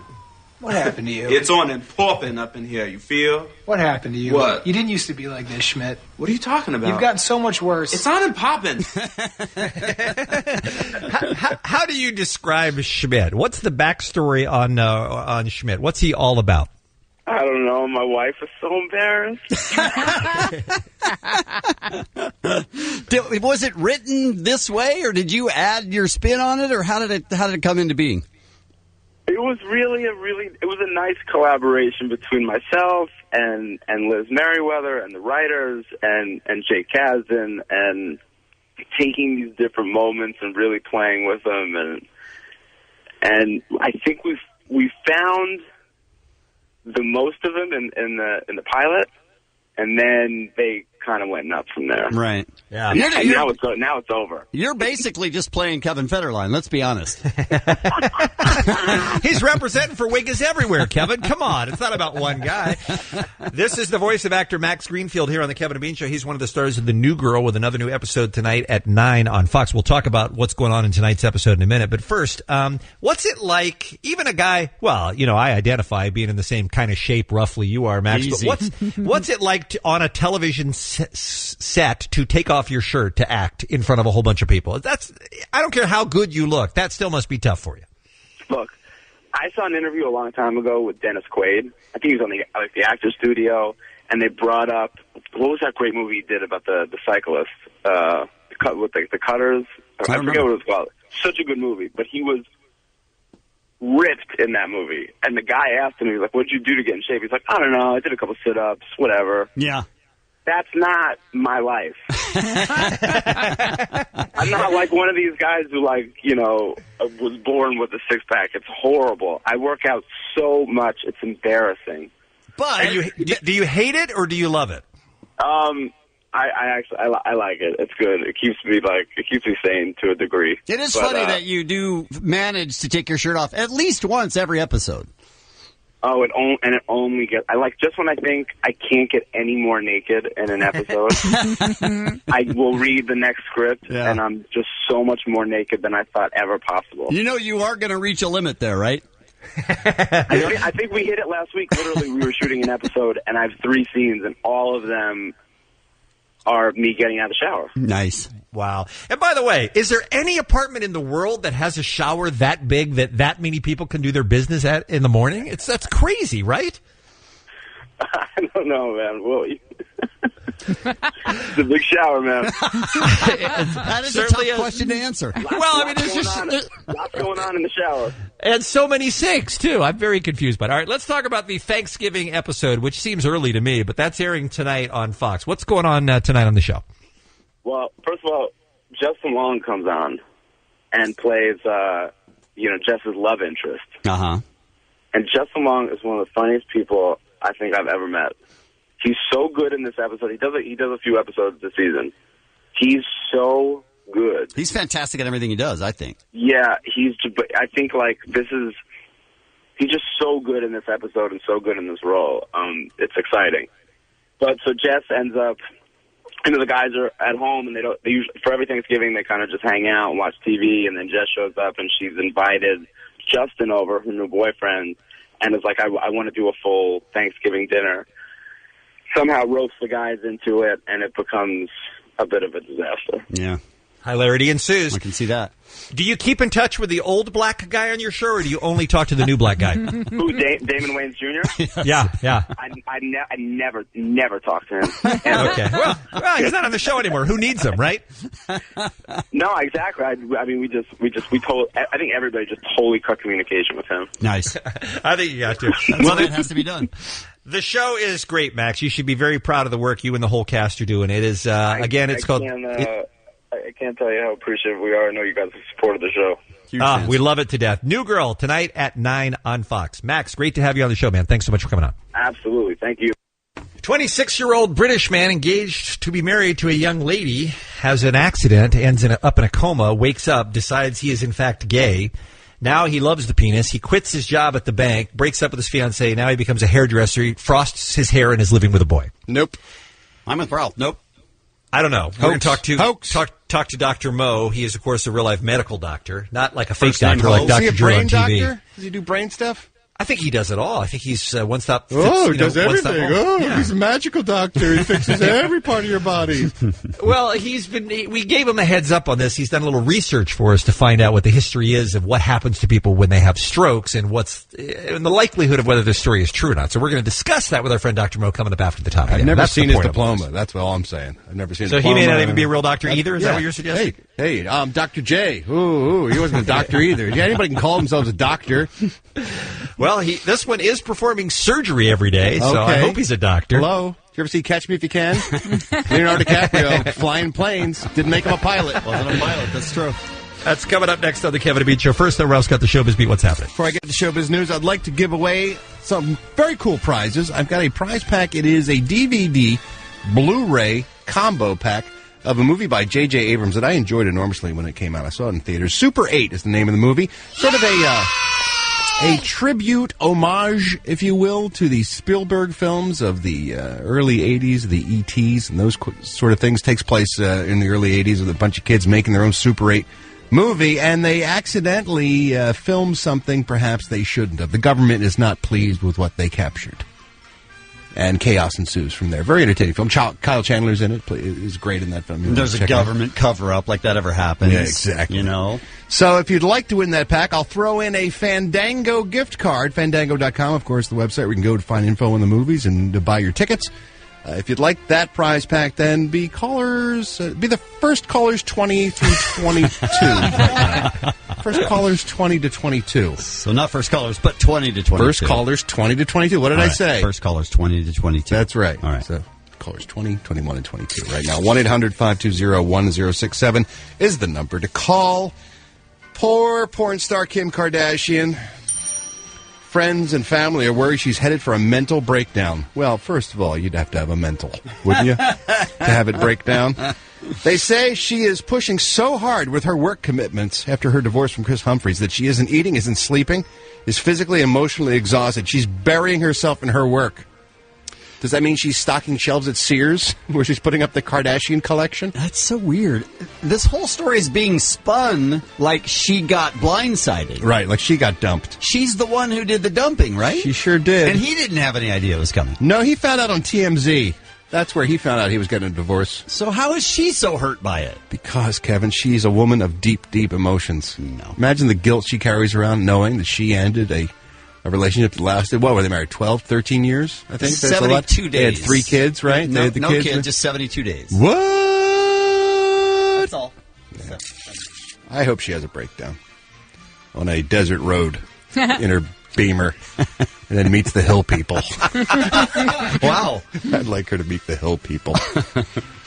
They still don't know who's going to play Napoleon Solo in a movie that I am desperately looking forward to.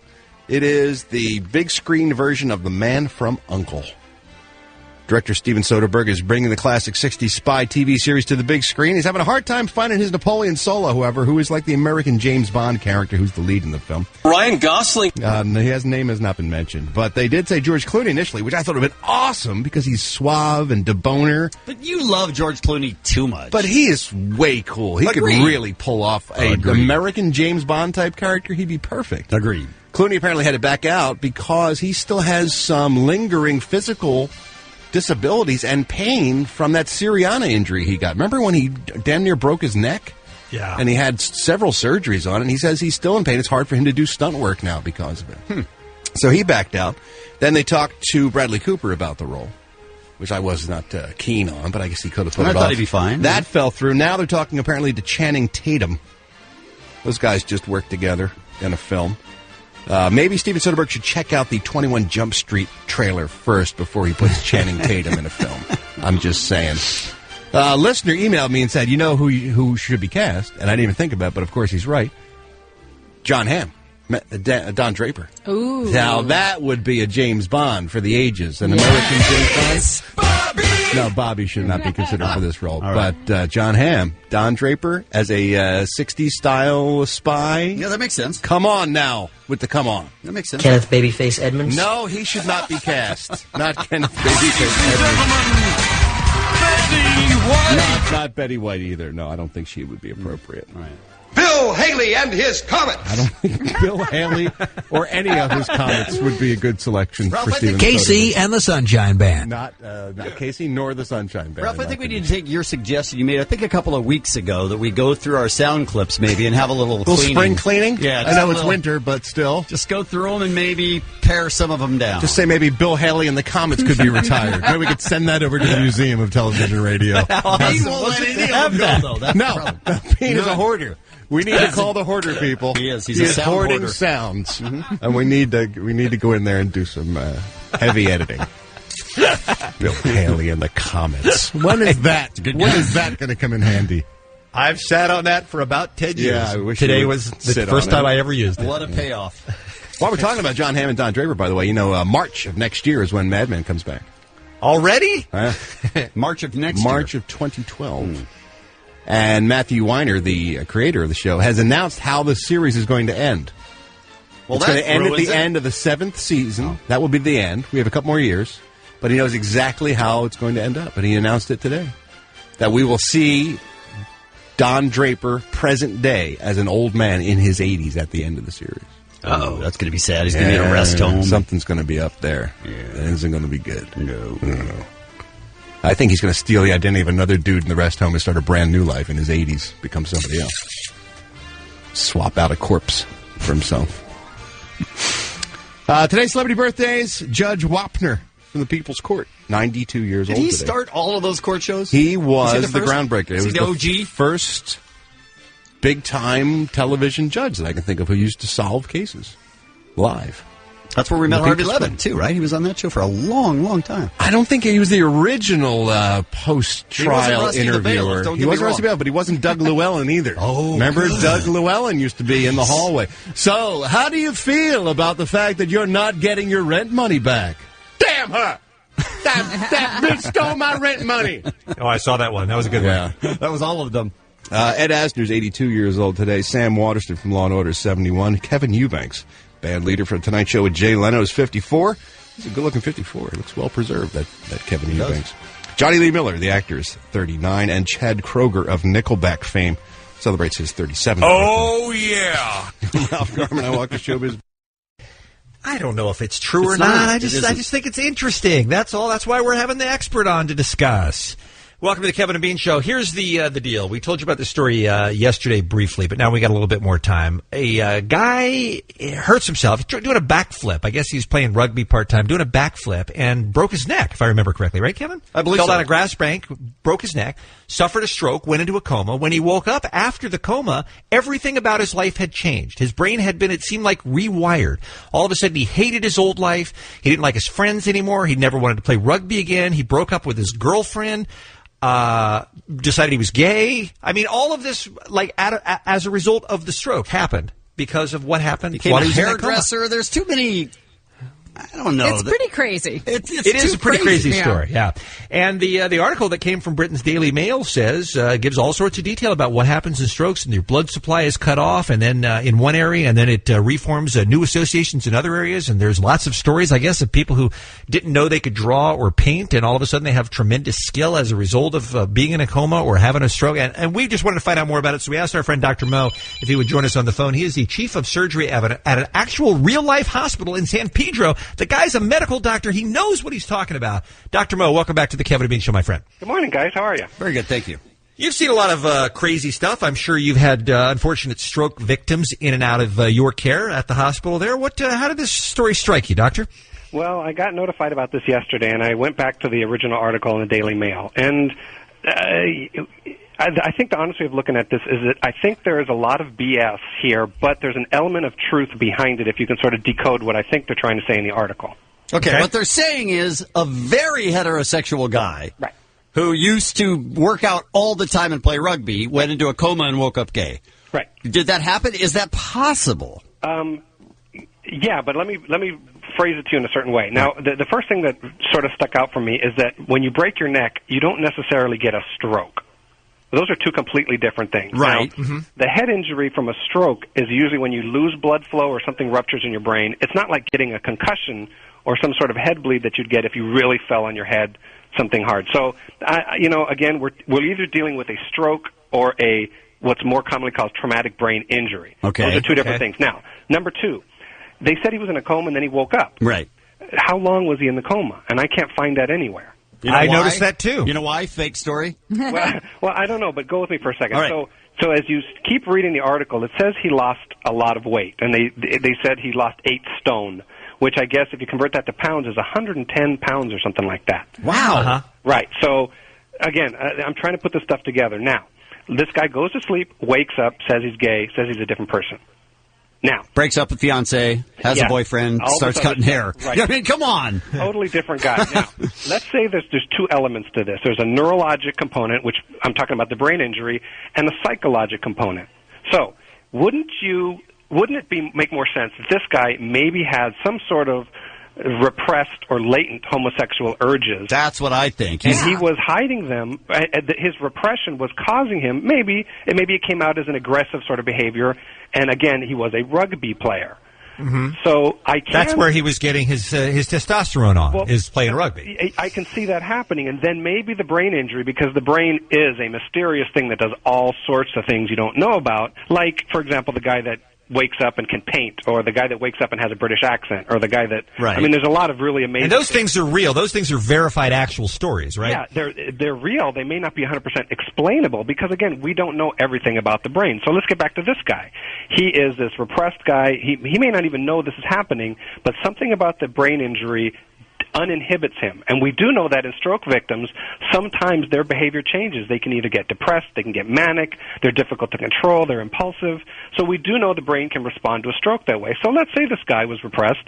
This stuff is sort of like he's uninhibited, and look what comes out. Or, that's not a opinion, but you know what I mean. So your possible explanation is that the guy had been gay all along, didn't know how to express that, got an injury, and that seemed to flip a switch, and now he's able to do it. Is it possible that he was a complete heterosexual, which is how it was reported, and woke up gay?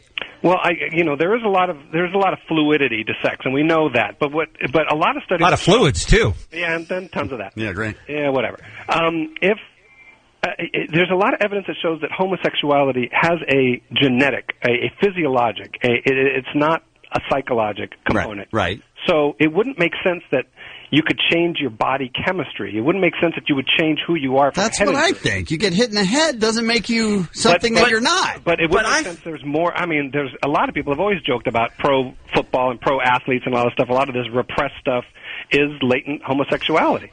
But let me tell you why I love Dr. Mo and why I'm so glad we had him on to comment about this story, is you were able to find something in this article that I did not notice, which is that the stroke or the injury to the brain really could have been an actual factor in him realizing that he was gay because of the inhibition switch being flipped. And I think that's likely to be what happened. And I think the other part of it that we haven't talked about that may also be a factor here, he had a near-death experience. And how many people laying in a hospital bed after they've almost died start to reevaluate their lives and think, wow, it could all end like that. I need to start making some choices to make me happy. And I bet that had something to do with it, too. That makes more sense to me than, you get bonked on the head and you wake up and you're Richard. You love penis, right. Is it possible he did all of this to get away from a bitch? His fiancée, he couldn't imagine living his life with her. Is it possible, Dr. Mo? Yes or no? I'm saying that on the list of things to do that, coma would be way far down. All right. Right. So the final verdict on this is it's possible that the stroke or head injury played a part in his realization that he was gay, enabling him to bring the latent homosexuality to the surface. But it's unlikely that the injury turned him from hetero to homo. I concur. I think we have a winner, ladies and gentlemen. I think we're all on board. Thank you so much, Dr. Mo. We appreciate it, sir. Anytime. Talk to you soon. All the important questions we come to. 106.7 K-Rock is KROQ, and it is 20 minutes till 10 o'clock. Or whatever. Yeah. Ralph is here with our final look at the Showbiz Beat here on a Tuesday. What's going on? I got stuff to give away. How about that? That's good. It is always good to give away things. How about 2 people will be the lucky winners of Super 8, the movie by J.J. Abrams on the Blu-ray DVD combo pack. So either one, whatever you got. You got Blu-ray, you got DVD, boom, we got you covered. The Blu-ray DVD combo pack's available in stores everywhere November the 22nd, but you will win it right now if you're one of the first 2 callers at 1-800-520-1067. And as a little bonus, I will throw in a Fandango gift card, fandango.com, of course. The best place to check out movie showtimes, movie information, get your tickets online. You can do it all at fandango.com. So please call now, 1-800-520-1067. I really enjoyed that Super 8. Did you guys see it? I did, yeah. I liked it. Great young cast of actors. Yeah. Who's the Fanning who's in that one? That was Elle. Elle. She was tremendous. Jeez, what a performance she gave. Yeah. It's ridiculous. I don't remember that much about it. It's so funny she that kicks Dakota's ass. It's funny that Dakota is now 16 or something, and Over the hill. she seems so old and out of Finished. fashion now because Elle is so popular. Oh, she's so beat looking too. Yeah. So aged. Ugh. Got that one line on her face. give me Elle. Give me that fresh Elle. Yeah, I'm being. Yeah. So while we're talking about great performances, Kim Kardashian. I'm sorry, porn star Kim Kardashian. Yes. Thank you. Of course, co-stars in the new Tyler Perry movie, The Marriage Counselor. It raised a few eyebrows when it was announced that she would be starring in a movie because, well, 1, she's not an actress, and 2, she can't act.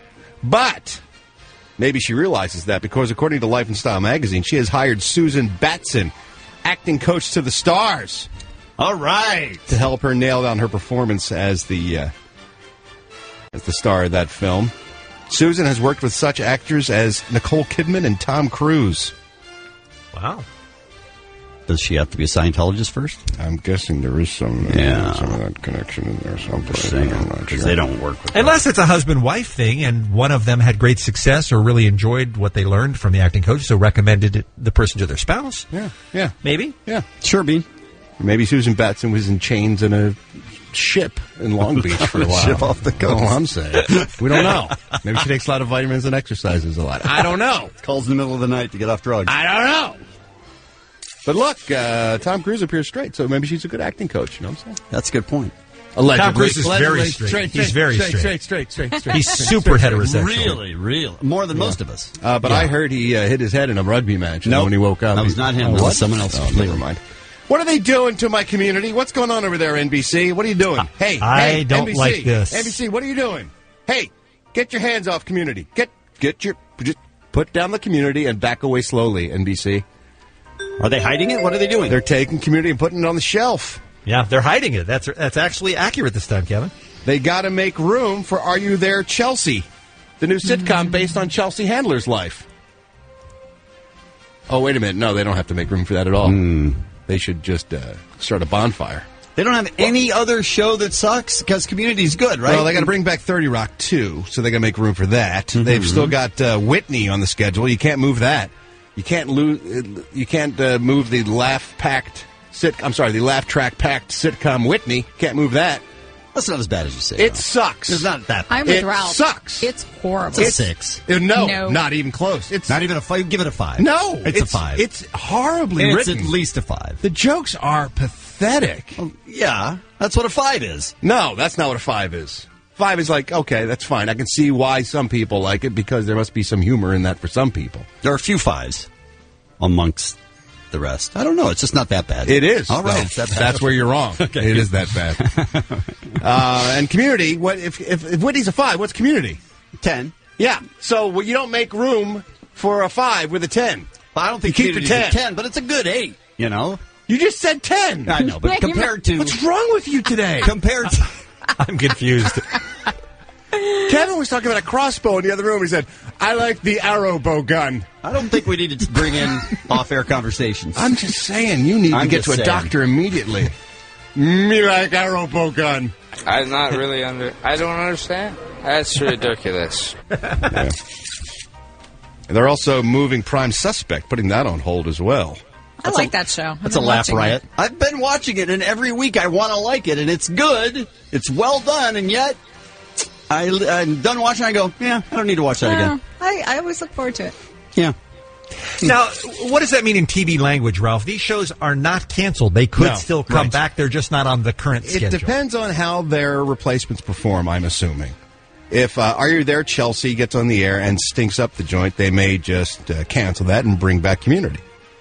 But it's not a good sign, I'll tell you that much. Right. It means they're on the bubble, to say the least. And CBS is doing the same thing. They've trimmed their order of rules of engagement from 18 episodes to 13 episodes, indicating there's some trouble for that show. And they are putting Rob Schneider's new sitcom, Rob, on the lineup, along with the early return of Undercover Boss, debuting in January as well. So, a lot of shuffling going on with the networks these days. Doctor Who fans can look forward to a major motion picture about the time-traveling doctor and his sonic screwdriver. I love the sonic screwdriver. That's like one of the greatest. That's a sex position, right? No, the sonic screwdriver is like Doctor Who's weapon. No. It does everything. It unlocks doors, and you can pick up signals with it and everything. It does sound awesome. It sounds the sonic dumb beyond words. The sonic screwdriver is awesome. Really? It's a screwdriver. Yes. But it does everything else, too. It's like a Swiss Army knife of cool sci-fi gadgets. Dumb. It's the sonic screwdriver.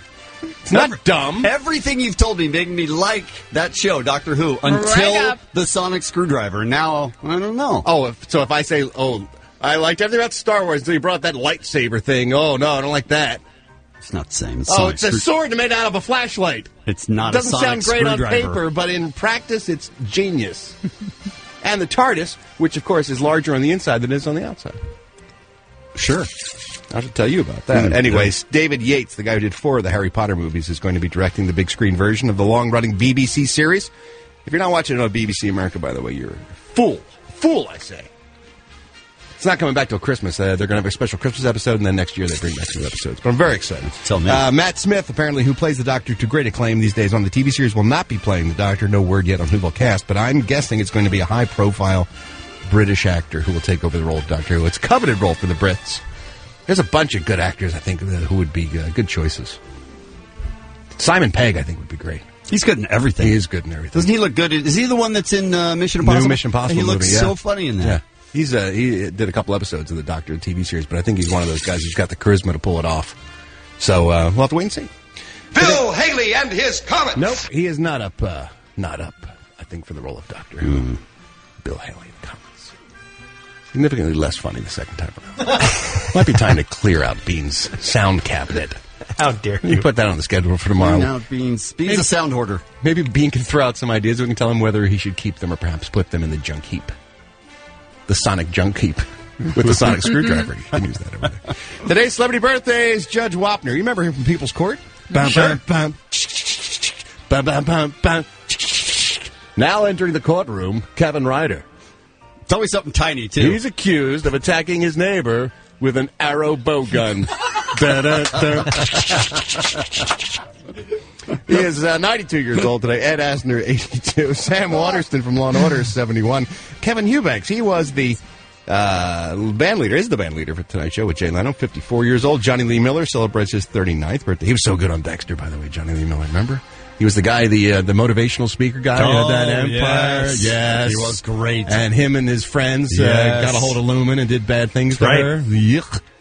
He's 39 years old. And Chad Kroger of Nickelback, 37 years old today. I'm Ralph Garman. I walk the showbiz beat. Thank you, Ralph. Tomorrow morning, an all-new Kevin and Bean show. We've got Bean the sound hoarder. Yes. We're going to need to take care of that. It's been a while, and he really does. He has too much sound at his fingertips. Doesn't need Bill Haley in the comments, I think, on the big board. His plan is eventually, and he doesn't seem to be working into it, is to stop talking and just start playing all sound. Communicate only through sound bites. Fine, do that. That would be my dream. Right, we'll start. Why don't you start tomorrow? We also have Dan Henderson tomorrow, talking about UFC 139. We have the editor of Maxim Magazine tomorrow morning, and we have details on night number 2 of the 22nd annual K-Rock Almost Acoustic Christmas at 7:15. Bill Haley in the comments? So get ready, everyone, because you are all about to go through hell together. If you don't mind, I will begin at the beginning. It's a new day. Let's get going. 1, 2, 3. Bad boy. 4, 5, 6. B.I.G. Never thought I'd see the day. Time to change them. It's a hell of a thing. You can't say hell over the radio. Why not? Those are the rules. Jesus. You can't say Jesus either. You better not shout. You better not cry. You better not pout. I'm telling you why. Santa Claus is dead. I'm so mad all I can do is dance. So I guess that's how they're going to play this. It is on. It is so on. That's the way it is? Then I just hate you, and I hate your ass face. I like you so much better when you're naked. That's a crock, and I don't believe it, and you know better than that, and I know better than that, and you should know that I know better than that. How much fried chicken can you eat? Don't bogart that joint, my friend. Pass it over to me. I smoke a lot of pot. Don't bogart that joint, my friend. Pass it over to me. The best tonic is chronic. Roll another one. God damn it, I love pot. Just like the other one. I am so big. This one seems to be about to quit. Smoke weed. And I need another hit. It's our time to shine. It's our time to shine. It's our time to shine. Let's shine. It's our time to shine. Let's shine. Hey, where are the white women at? Roll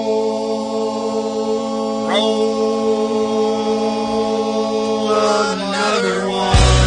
Munchies. Who wants some munchies? Just like the other one. I'm so high. This one seems to be about 10. Does anybody have any drugs? I don't have another cent. No, I'm going to get high tonight. I'm going to get very high tonight. I don't want that joint. I'm really stoned. Sorry. Just pass it around. Wake and bake. I don't want that joint, my friend. Buy somebody. I just pass it on down. And now, No, thank you. I prefer to get high on life. No. our feature presentation. I'm sorry I did that. I'm embarrassed that I did that. I did a bad thing. Really? What'd you do, Kevin? What are you talking about? What are you referring to? What's the inside scoop here? Hey, morning, everybody. Kevin and Bean Show, 5:33, and it is Friday, the 12th of double December. Boobies!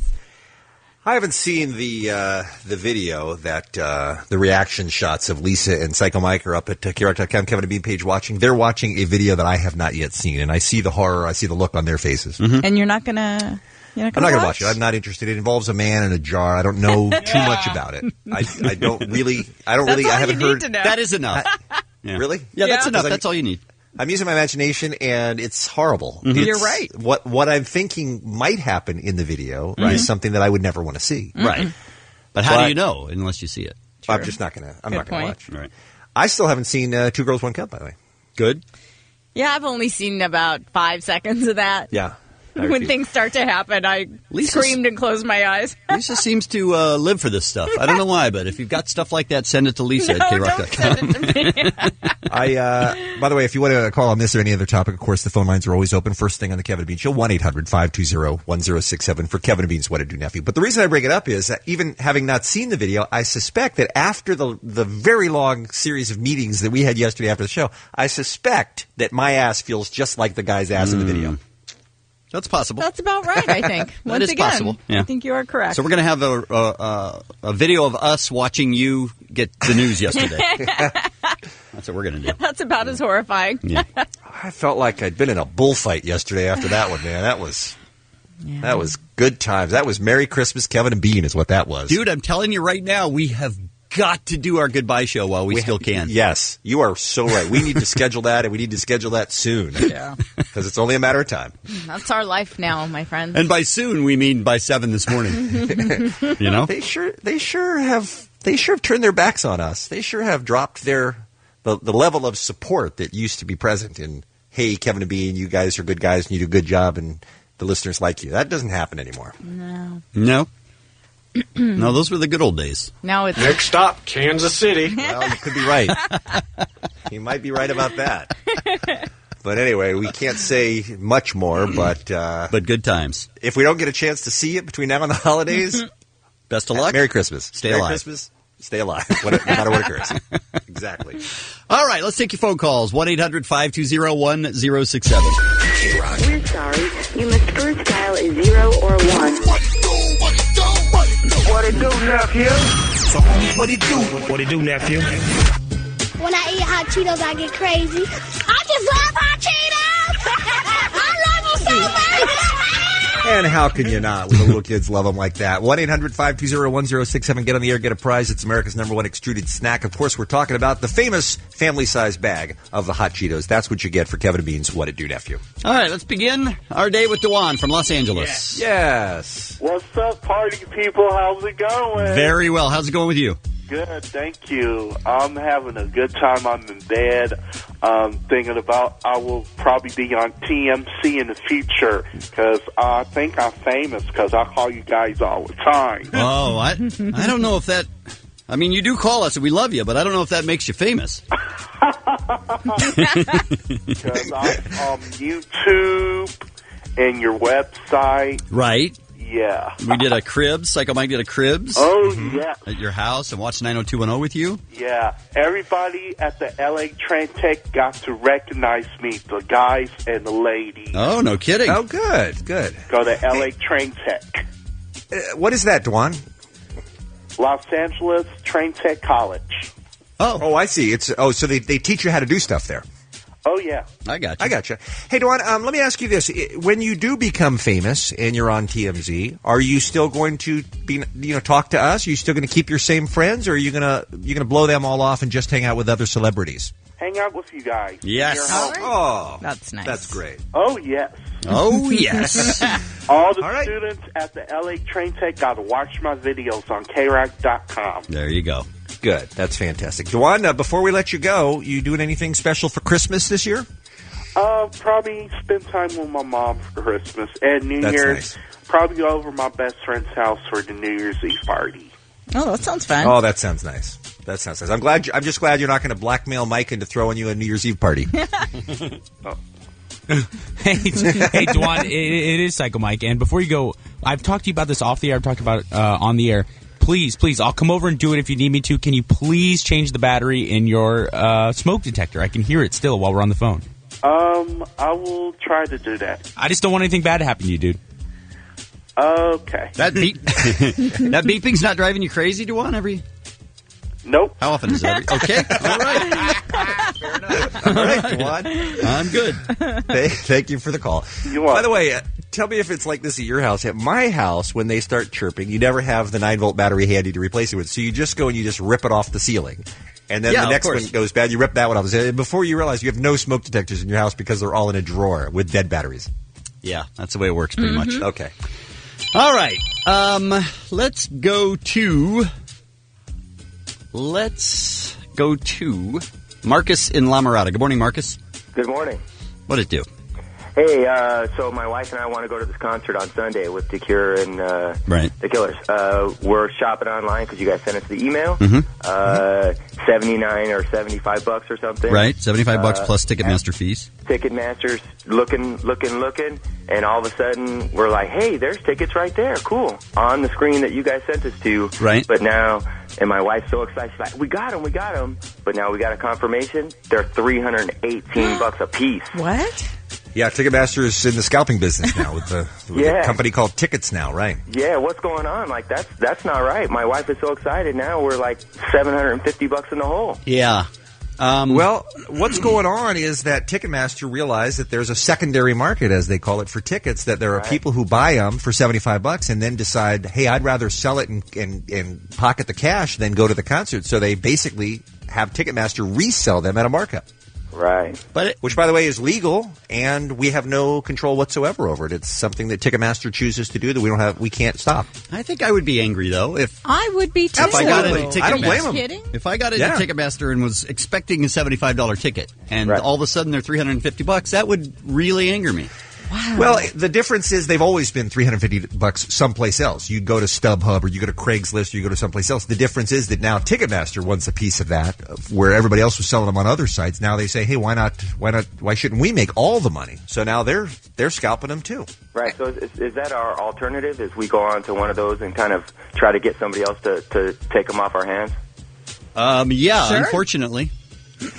I heard several stories just like yours, Marcus, of people that bought them not realizing how expensive they were going to be, and apparently Ticketmaster says they're not going to refund your money. I mean, they're just being dicks about it. And I don't understand. If you call back 10 minutes after you buy something that was way more expensive than you thought, it seems fraudulent to me for them to not honor your request to return them. Right.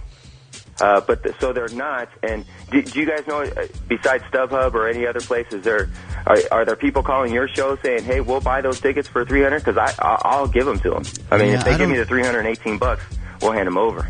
Yeah, but we can't be involved. We can't be the middleman on selling tickets. We just can't be involved in selling tickets to our own show. We just can't. Gotcha. Nor should Ticketmaster, by the way. That's annoying. And I bet they tack on those charges again. I'll bet. Yeah, well, that's probably true. Yeah, $150 in charges. I think maybe it wouldn't bother me as much if they just sent you an email, a separate thing saying, "Hey, by the way, if you're looking for tickets, we have them." Yeah, but here's what they cost. But if you go to their website to buy them from them, and then all of a sudden they're way more expensive, of course that's ridiculous. And Ticketmaster is a monopoly, pretty much, and does not care one bit, not a bit. It's true. And we call and yell, and nothing happens because they don't care. Because they don't have to. So sorry about that, Marcus. I had no idea. Yep. Yeah, it's rough. They do. They suck so hard, and I totally understand the people who say, "Guys, don't use Ticketmaster." Talk to Pearl Jam about how hard it is to put on a concert without. I mean, could we do a deal where you are forced to show ID that you're the person who bought the ticket, so they can't be resold? Yes, we could. Could it also take 12 hours to get into the Gibson Amphitheater to see the Acoustic Christmas Show Saturday night? Yes, it would. Yeah. That's the problem. The room is too big. You can do that at the Showbox. You can't get away with that at a Will Turner bigger. Yeah, it does suck. So we're kind of hosed. I mean, Ticketmaster is about the only ticket delivery system that we can use. So, they got our backs against the wall too. So we have great sympathy for you if you've had experienced the kinds of problems we've been talking about here this morning. Yeah, trust us. We wish you didn't. We don't want people getting a surprise like that. I'm still stunned by that. That's new this year, isn't it? I think so. It is. Yes, they bought this Tickets Now or whatever that is. Mm-hmm. I did some research last night because I didn't know anything about it. Yeah. And they bought one of these ticket scalping places, and then now they own both. This is the new thing, and I guarantee Lakers, if they're not doing it, they'll be doing it. I know that. I mean, a lot of sports teams are already doing this, where they see. I'll give you a perfect example. The Mariners started doing this last year. Seattle Mariners baseball team. They saw people showing up at every game with tickets to sell, tickets to scalp, and they thought, hey, we're not getting any of that markup for those tickets when people. So now the exact same thing happens on the Mariners. A sold out game, no problem. You can go right over here to our sister company, and you can buy tickets for a greatly inflated price, and we get all the money. I mean, that's just the wave. That's what's happening right now. Yeah. Like I say, I can understand that, but should it be all in the same transaction? Absolutely when you not. go for $75 tickets? Because I can totally see how you wouldn't notice that. There should be no confusion. They should certainly go out of their way to keep the transactions separate. Absolutely. Yeah. All right. Well, let's talk about the Kevin and Bean Show today, shall we? Okay. That's the least of our problems. That's true. Today it's Friday, so we got the movie beat. Of course, Ralph will tell you about the new movies that are in the theater. So many good movies. Yeah, this is the time of year. I think the Day of the Earth still is coming out today, too, which is one I've been looking forward to for a super long time. Even though Keanu's in it, it looks like it's great. I know. Yeah. Andrew Siciliano talking about the NFL. Mm-hmm. Very excited about that. The Terminator, the Sarah Connor Chronicles. We have two of the stars coming in. We have Thomas Dekker, who plays John Connor, and we have Who cares? Summer Glau, who plays Cameron. She's a good Terminator, don't you know? Yes. She's a really good Terminator. She is. She's an effing hot Terminator. She is, but she's metal. I mean, that's there's that. That's a bit of a problem. Your job at the holidays was to dress up as Santa Claus. Oh, good times. that's got to be rough. Kevin, didn't we do that one year? Dress up as Santa. Did you?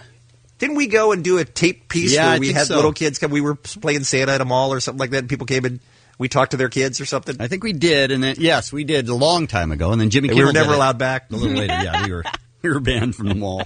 I don't think we're the right temperament for Santa. I can imagine. Plus, we are going to do an auction for charity today. So we have tickets right up front in the middle for both nights of K-Rock's Almost Acoustic Christmas, and all the proceeds from this auction are going to go to charity. And it's an auction, so you'll know exactly how much you're going to spend. Yes. No surprises. This is not the $75 ticket price, Nope. and we are not reselling for profit. We're just doing it for the charities. So anyway, that's coming up this morning as well on the Kevin and Bean Show. We will take a quick break and come back with Ralph Showbiz next. We'll tell you all the details on the auction, on how you can get the best seats. Not yet. We haven't opened it up yet. Just after the news at 6, we'll tell you about the auction, how you can get the best seats in the house and lots of cool backstage perks. And all of the money goes to charity. That'll be coming up in just a few minutes here on the Kevin and Bean Show. Friday morning, Ralph joins us for our first look at the Showbiz Beat. How are you, Ralph? Do I hear $1? I don't think we're starting at $1. Sold for $1. I think it starts at a little higher than that. I want an auctioneer. We have all the details coming up in like 10 minutes. Stand by. Guys suck. You can play the auctioneer if you want. Can I? Yeah, sure. Oh, sure. You're good at it. You know, I had a buddy of mine who was a professional auctioneer. Really? I've never Remember known. our pal Ben Livingston, who used to do Shaquille O'Neal for us on the show, and Bobby Knight and a couple voices for us? He's now in New York on Broadway, a buddy of mine. But his previous job used to be professional livestock auctioneer. He's the slowest talking person I've ever met. You haven't seen him in action, Really? baby. He saves it all for the auction. He can just blow it up. That's awesome. I've never Auction understood the crap out of those steers. I have never understood what those guys are saying, ever. Yeah, it's pretty impressive. Those auctioneers. When they really go up. He had to go to school for it and everything. Wow. Yeah.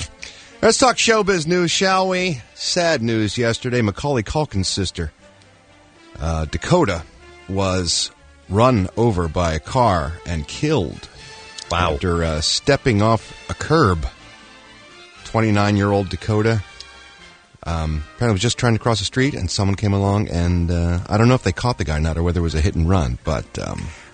I have heard something about that. She was not crossing a crosswalk. She stepped out, basically into traffic, and the guy did stop and stayed with her and tried to help as much as he could. It was not his fault at all. It was hers. That sucks. Still, yeah. Sad news. Oh, it's terrible, yeah. It's awful. 29? Yeah. Kate Walsh of Private Practice is divorcing her husband of just 14 months, Alex Young. What? And she had one of those major weddings, too. That was a multi-$1,000 wedding. 14 months later. Irreconcilable differences have been cited. They gave it a try. Apparently, he filed on November the 22nd. She's pretty hot, that Kate Walsh. She is. Yeah. Turns out. Isn't that an Escalade commercial she has, or that Cadillac commercial? She's driving the car and says, it's not whether, when you turn your car on, does it return the favor? Yeah. I want a car that does that, but I do too. I've been unable to find it. This Paula Goodspeed story just won't go away. Apparently now Paula's in all kinds of hot water with her producers for claiming that she begged them not to let this crazed fan Paula Goodspeed through on the American Idol auditions, and that's how, reportedly, Paula Goodspeed found out where Paula Abdul lived, where she consequently killed herself in front of her home. That seems all bad. Apparently producers have told her to zip it and no longer talk about the issue, but Paula, being as heavily medicated as she is, has ignored that request and was on Letterman talking about it. Wouldn't let it go. Retold the story that she told to Barbara Walters on her radio show. And Letterman just went off. He just, she was trying to play it down, and he just wouldn't let her. Dave urged her, and I quote, sue those baboons. This will be the biggest lawsuit in the history of network television. So he's stirring things up a little bit. However, the producer of the show, Nigel Lithgow, says they didn't know that she was a stalker at all when they put her on the show. Mm-hmm. Paula Goodspeed had been through an audition process with the producers, an audition process with the executive producers. We were wheeling her in as a huge fan of Paula Abdul. That is what we knew. That she was a great fan, that she was a lovely girl and a great fan of Paula. Yeah. If you see the footage of her coming in, you can tell she is... With the drawings, the life-size drawings of Paula Abdul. Wide-eyed and bushy-tailed. As you're telling that story, Ralph, it occurs to me, that Letterman had a crazy stalker that followed him home, if you'll recall, who ended up killing herself, which is a bizarre coincidence. Those two would be having this conversation. Yeah, Dave is very stalker sensitive to those stories, as you can imagine why. Little Bronx Mowgli Wentz. Wow. Isn't that popular with the public? Oh, really? Great story out of New York Post where Ashley Simpson and Pete Wentz are desperately trying to sell their pictures of their newborn son to every celebrity magazine. But so far, they've received thanks but no thanks from everyone. Love it. Wow. Apparently, covers featuring the newlyweds didn't sell so well, so they figure it's not worth the money to pony up to get pictures of the kids, so they're having a hard time pushing off pictures of Mowgli. It's hilarious. No Mowgli photos. That is bizarre that they would go, all right, everybody, bidding is open. Anyone. Jennifer Connelly celebrates her birthday today. We'll mention her later on in Celebrity Birthdays, but there's a great story about her trying to make it through a security checkpoint on a recent flight from London. Apparently, the trip took place shortly after Halloween, and her son Kai was very excited about bringing his treats and his costume home back after a big day of Halloween in London to the States. Apparently, the 11-year-old was worried the officers wouldn't let him return with his candy.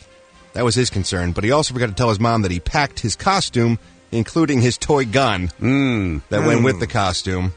As everyone was going through the x-ray machines, security told a shocked Jennifer Connelly that she had a gun in her bag. Yeah. And alarms went off, lights flashed, and there was much patting down, I hope.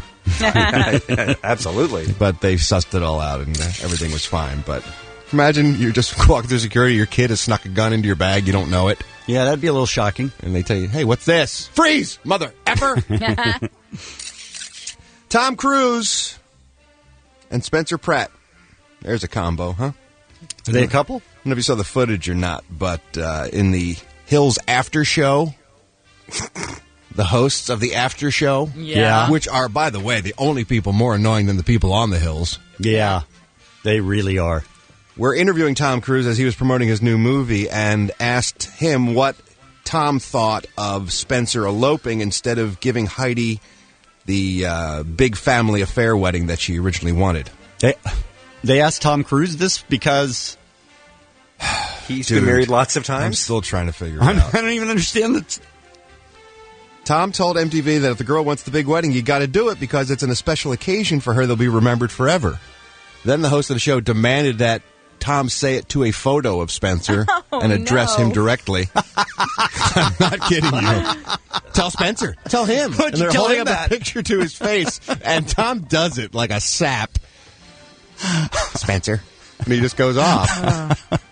Anyway, Spencer has responded now in Us Weekly magazine, saying he'll be more than happy to throw a big wedding for Heidi if Tom agrees to be his best man. Yeah, that's Can they always happen. just try to turn around to some publicity machination? Yes. Oh, sweet Jesus in heaven. And more reality TV show news. I guess it pays to be horrible on reality television because Denise Richards has a new gig. She's being paid over 5 figures to appear at the Privé nightclub in Las Vegas to ring in 2009. She's the host of their New Year's Eve party. Just got to show up. 5 figures. She is not a party, by the way. She does not bring excitement and joy to a room. Not in any way, shape, or form. But I guess things are tough for Las Vegas, so they're trying to wrangle in what celebrities they can to host their parties. This is not a party atmosphere at all. Paris and Nikki Hilton have a gig doing the same thing in Australia. And Samantha Ronson and Lindsay Lohan will be doing it in Miami at a joint called The Mansion in Miami. So all the celebrities are getting paid for their New Year's Eve parties. That's how they make a living now. I guess. They don't have to do anything else. Today's celebrity birthdays, game show host Bob Barker. And please, don't forget to get your pet spayed and neutered. He's 85 years old today. As I mentioned, actress Jennifer Connelly turns 38. And by the way, someone get her a piece of cake. A big piece of cake. I agree. Lost a lot of weight. She looks emaciated. Hit the buffet. She used to be such a full-figured, sort of voluptuous sex toy. Yep. Now she's one of those lollipops. Just giant head on a stick bouncing around down the red carpet. Just very strange. Back in her Inventing the Abbots days when she was hot and sexy. Wow. Rocketeer. Remember the Rocketeer? Rocketeer. Oh. Yeah, absolutely. Rocketeer, yeah. And Mayim Bialik. Yeah. Blossom. turns 33 years old Blossom. today. Happy birthday, Blossom. As you can tell, light day for birthdays. I'm Ralph Garman. I walk the showbiz beat. So, Ralph, you suspect that Lightning has fallen on hard times and he now sells everything that he can get his hands on? All I know is I had friends tell me he was charging admission to my bat museum in my house during my party on Saturday. That's all I know. Bogus. He was taking $5 a pop off of people to show them where the secret bat cave was. Were you or were you not in the secret bat cave with Lisa May that Ralph did not let you into at that particular moment? Someone had already beaten me to the punch and opened the secret door, so we just stepped through. Yes. That is Batman bogusness. That's what that is. It is. That's bogusness. And by the way, that room is so cool. It would take you a month to find that room. How long? A month. I so want to see it, but Ralph won't invite me. Hey, what about this? Since Lightning, our former producer now, who's one of the guys who makes KRock.com so awesome, what about this? He's now selling acoustic Christmas tickets and pocketing the money. What about that on the website today? Times are tough. I don't think he's pocketing. I don't know. All I know is that he's selling acoustic Christmas tickets. You tell me what that's about. I know K&B Bay's up on the website again, and they're taking bids. That's all I know. This is a charity auction. Yes. Okay, good. Just double checking. Just want to see if I have the information correct. You were buying into Bean's rhetoric? Can I see some proof of that? Yeah. Before we move on? The money doesn't go to me. It has to be a cashier's check made out to K-Rock Acoustic Christmas, which we'll get to in a little Cashier's bit. check. How convenient. Right, yeah, interesting. Oh, just run out to cash. That'll be fine. Just cash. St. J. Tillis Research Hospital. Here's the thing about Ticketmaster, and we talked about this a half hour ago. Good times with them because when you log in to try and buy tickets for $75 a piece plus their exorbitant charges, they send you back an email saying you could buy them for $300, $400, $500, which is their legal ticket scalping company. Here's the thing. You know, when you write to like we care at KRock.com, guess who? That's me now. Right, so that's part of my gig. So last night I wrote back to about 160 people, and I called about 20, and then I just realized that was taking too much of my energy. But people were really been out of shape. I would have been. So Ticketmaster was linking people to tickets now and saying that there are more tickets available if you pay this price kind of thing? Here's the crap part. Yes. Seamlessly. They were seamlessly forwarding you. So people were calling me who you didn't have to click a link. They went right to it. I just bought tickets for $300, and people are caught up in the moment. Sure. I mean, they know they've got 90 seconds to get in and out, and We've got tickets, click here. Yep. Boom. Bottom, $300, and just like your caller this morning, I was answering those calls last night, and it sucked ass. That's rough. So I'm guessing that something will happen, come weenie roast time. I'm hoping that this won't happen again, because this is ridiculous. Well, here's the deal. Ticketmaster is pretty much a monopoly and could care less that we're upset or any of our listeners are upset. That's the problem. But the way that they're doing this almost seems actionable to me. I think so, too, but... here's the point. Someone takes action. That's all I'm saying. So here's the point.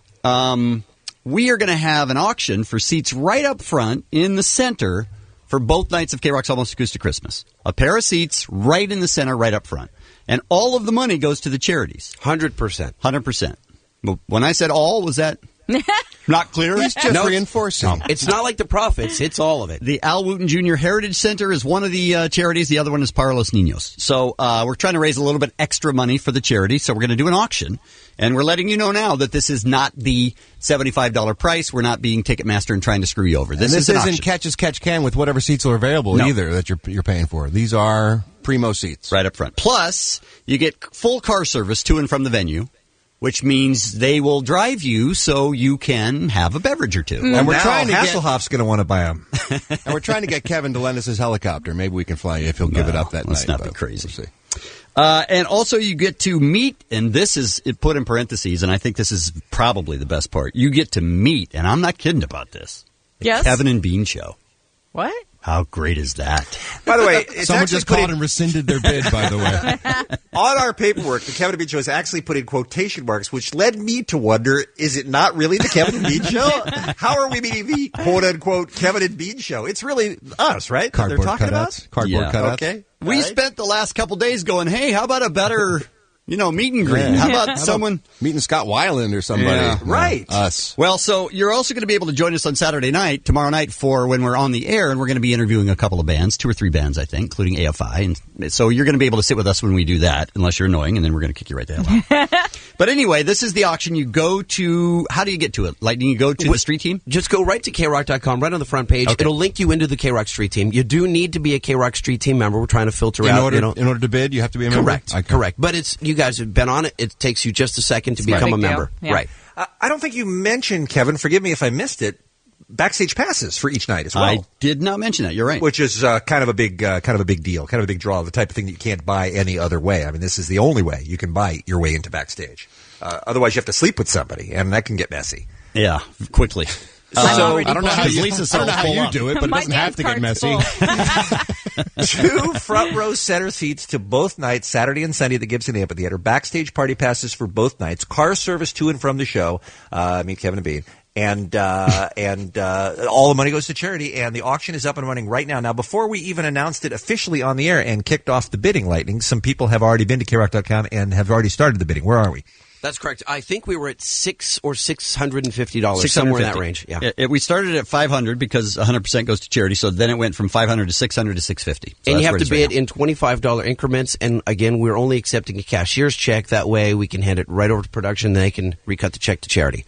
So they need to be able to get that today? Yeah, that's not a credit card situation, so you need to have access to funds today. Okay. Yeah. Of liquid assets. Last question. What time is the deadline? When are we going to have to cut off the bidding? Good question. It's 8:30, I believe is what Alex asked us to do. Yeah. 8:30 it is. We had you in here because we thought you knew. Dude, I'm just swimming in numbers. 8:30 this morning? 8:30 this morning. That's a fast auction. Between now and 8:30. That's it. People better start bidding. Well, it is Friday. I mean, the show is tomorrow. Bid! Yeah. So between now and 8:30, and then at 8:30 we will get the highest, bid, and then we'll talk to them, make sure they're legit. This is one bid for both nights. Yes. You got a pair of tickets for both nights of the concert. Backstage passes, car service, and you get to meet Kevin and Bean. Let's play that down. Can I bid? Am I allowed to bid? There's one thing where I'm not eligible. Those guys probably I would love to meet you guys. Those guys wouldn't like you. Yeah, it's probably true.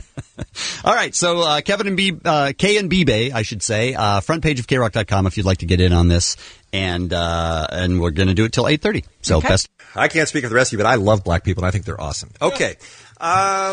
Got a great story yesterday from MSNBC.com, and you love these stories this time of year with Santa's Gone Wrong.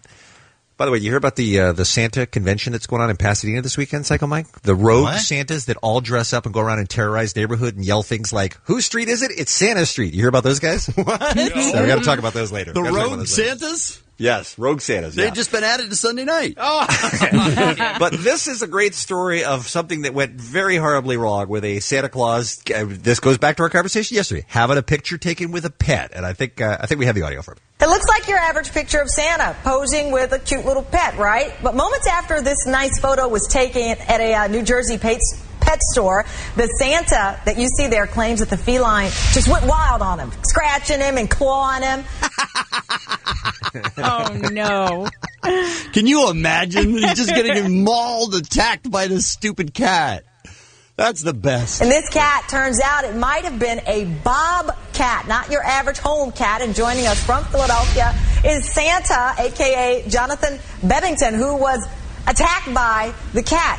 Animal Control just found that cat that attacked you. Oh, great.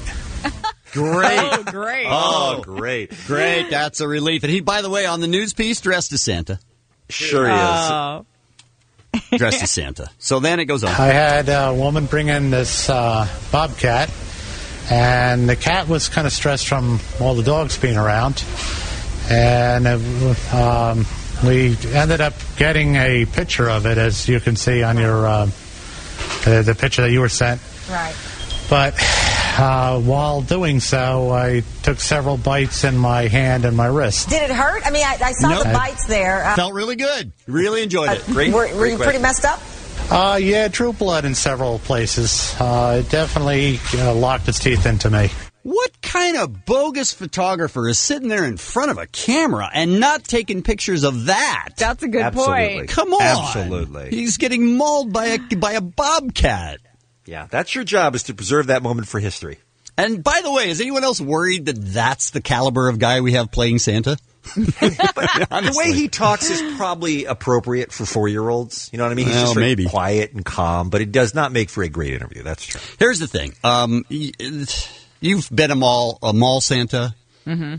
And kids are bad, and parents are bad, and people are... And people got to get cranky, and they've been waiting in line. Throwing up. Yeah. There's gotta be... That's got to be one of the worst gigs ever. Has to be. To be a Santa. Very few jobs that don't involve the sewer are worse than being a department store or a mall Santa. I can't imagine. I mean, I couldn't do it, Kevin, but even you who loves kids, can you imagine hour after hour, kid after kid sitting on your lap and whatever comes out of them is on you? No, because if you're supposed to be Santa, you can't really say anything to anyone. No, I mean, you can't say, hey, how about getting control of your kid? Nothing. Right. There's no way. There's no way. There's no you'd be fired. So you would so be screwed with all those kids. Absolutely. I promise you. Oh, yeah. I promise you that you will get that helicopter. There's no question about it. How about a pony? I'll get you 3 and I'll throw in a pony. Can I get you a pony? That's right. But there have to be people in our audience who have had to play Santa at some time or another, right? Yes, and I know because we take phone calls from people who have to dress up, whether it's at Disneyland or any place else. But this particular one seems like it's nightmarish because of everything that we mentioned. Everybody's frustrated, long lines. And they get to sit on you. Yeah. You know, and God knows what happens then. Yeah. So 1-800-520-1067. If you had to dress up as a Santa during the holidays, how was that? Good times? Oh, by the way, we're doing the auction for the front row seats and backstage passes for K-Rock's Almost Acoustic Christmas 2008. For both nights. Plus, you get to meet us. And you get to meet some of the bands that we're interviewing. And you go to KRock.com and click on the bid now. Mm-hmm. And I believe it's up to $800. 100% of it goes to the charities that are being supported by this. Great. Okay. Also, next half hour, by the way, from the Terminator television show, the Sarah Connor Chronicles will have 2 of the big stars, Thomas Dekker and Summer Glau, are going to be joining us in the 7 a.m. hour. We were talking about Santa getting attacked by a bobcat. Ho, ho, ho! Come, sit on Santa's lap. It's kind of an expensive mix between a bobcat and a cat, I think. But the bobcat took the picture, and then when the picture was over, just went to town on Santa. Oh. Yeah. Bobcat just destroyed Santa. That's awful. And we're thinking, that's a horrible job anyway to be Santa. Even if you've never been attacked by a wild animal, it still is a bad job. And we wanted to hear your stories at 1-800-520-1067. And I want to start with Brian in Riverside. He's on line 4 because I just didn't know this is where Santa Clauses came from. Hey, Brian, how did you end up playing Santa Claus? What's going on, guys? Lisa May. Hey, Brian. I ended up getting a speeding ticket that I never took care of, and had to go to court and ended up doing community service.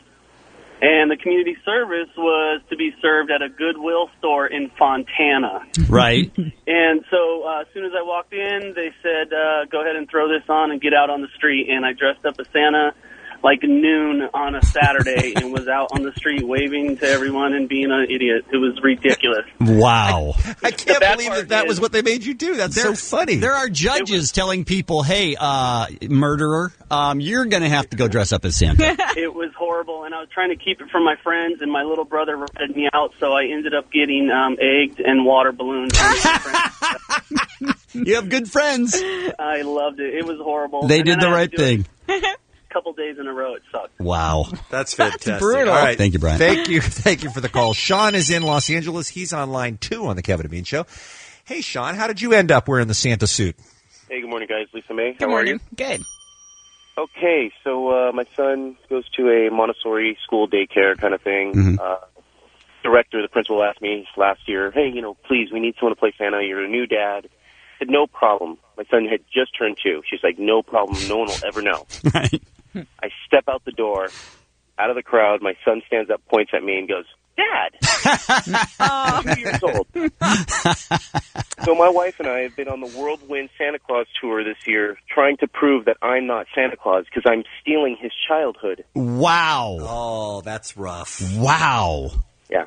Your kid at 2. I mean, I understand that little kids recognize their parents, but at 2, to be pretty aware that it's you in the Santa suit, you should be impressed by that, dude. Well, I'm definitely impressed. He's much smarter than me already, but like no problem. He'll never know. Piece of cake, and he's just out of just dad. So, wow, good times. All right, that's awesome.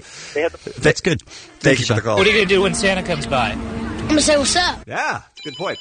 Let's try Seth in West Covina. He's on line 7 on the Kevin and Bean Show. Hey, Seth, you got to play Santa too. How come? Well, actually, when I was in high school, I was in a show choir at West Covina High School, and we had to do Christmas shows like 3-4 times a day for elementary schools all over, our city. Right. So I had to be Santa because I was the biggest, fattest guy, but I'm like really dark and Mexican, so it didn't really make any sense. But either way, I had to, do Santa, but we never washed the suit. And so I'm dancing around in the suit, and it's getting all sweaty and nasty and moldy, but we're afraid if we washed it, it would fall apart.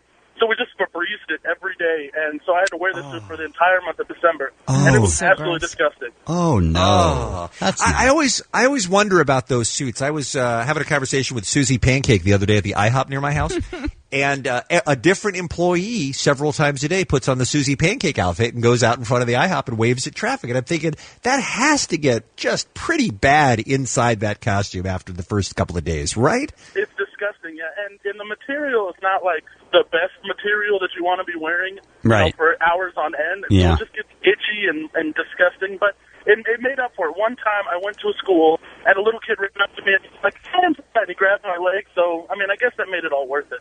Wow, that's a toss-up for me. Thank you for the call. We appreciate it. Let's go to Jay in Azusa. Good morning, Jay.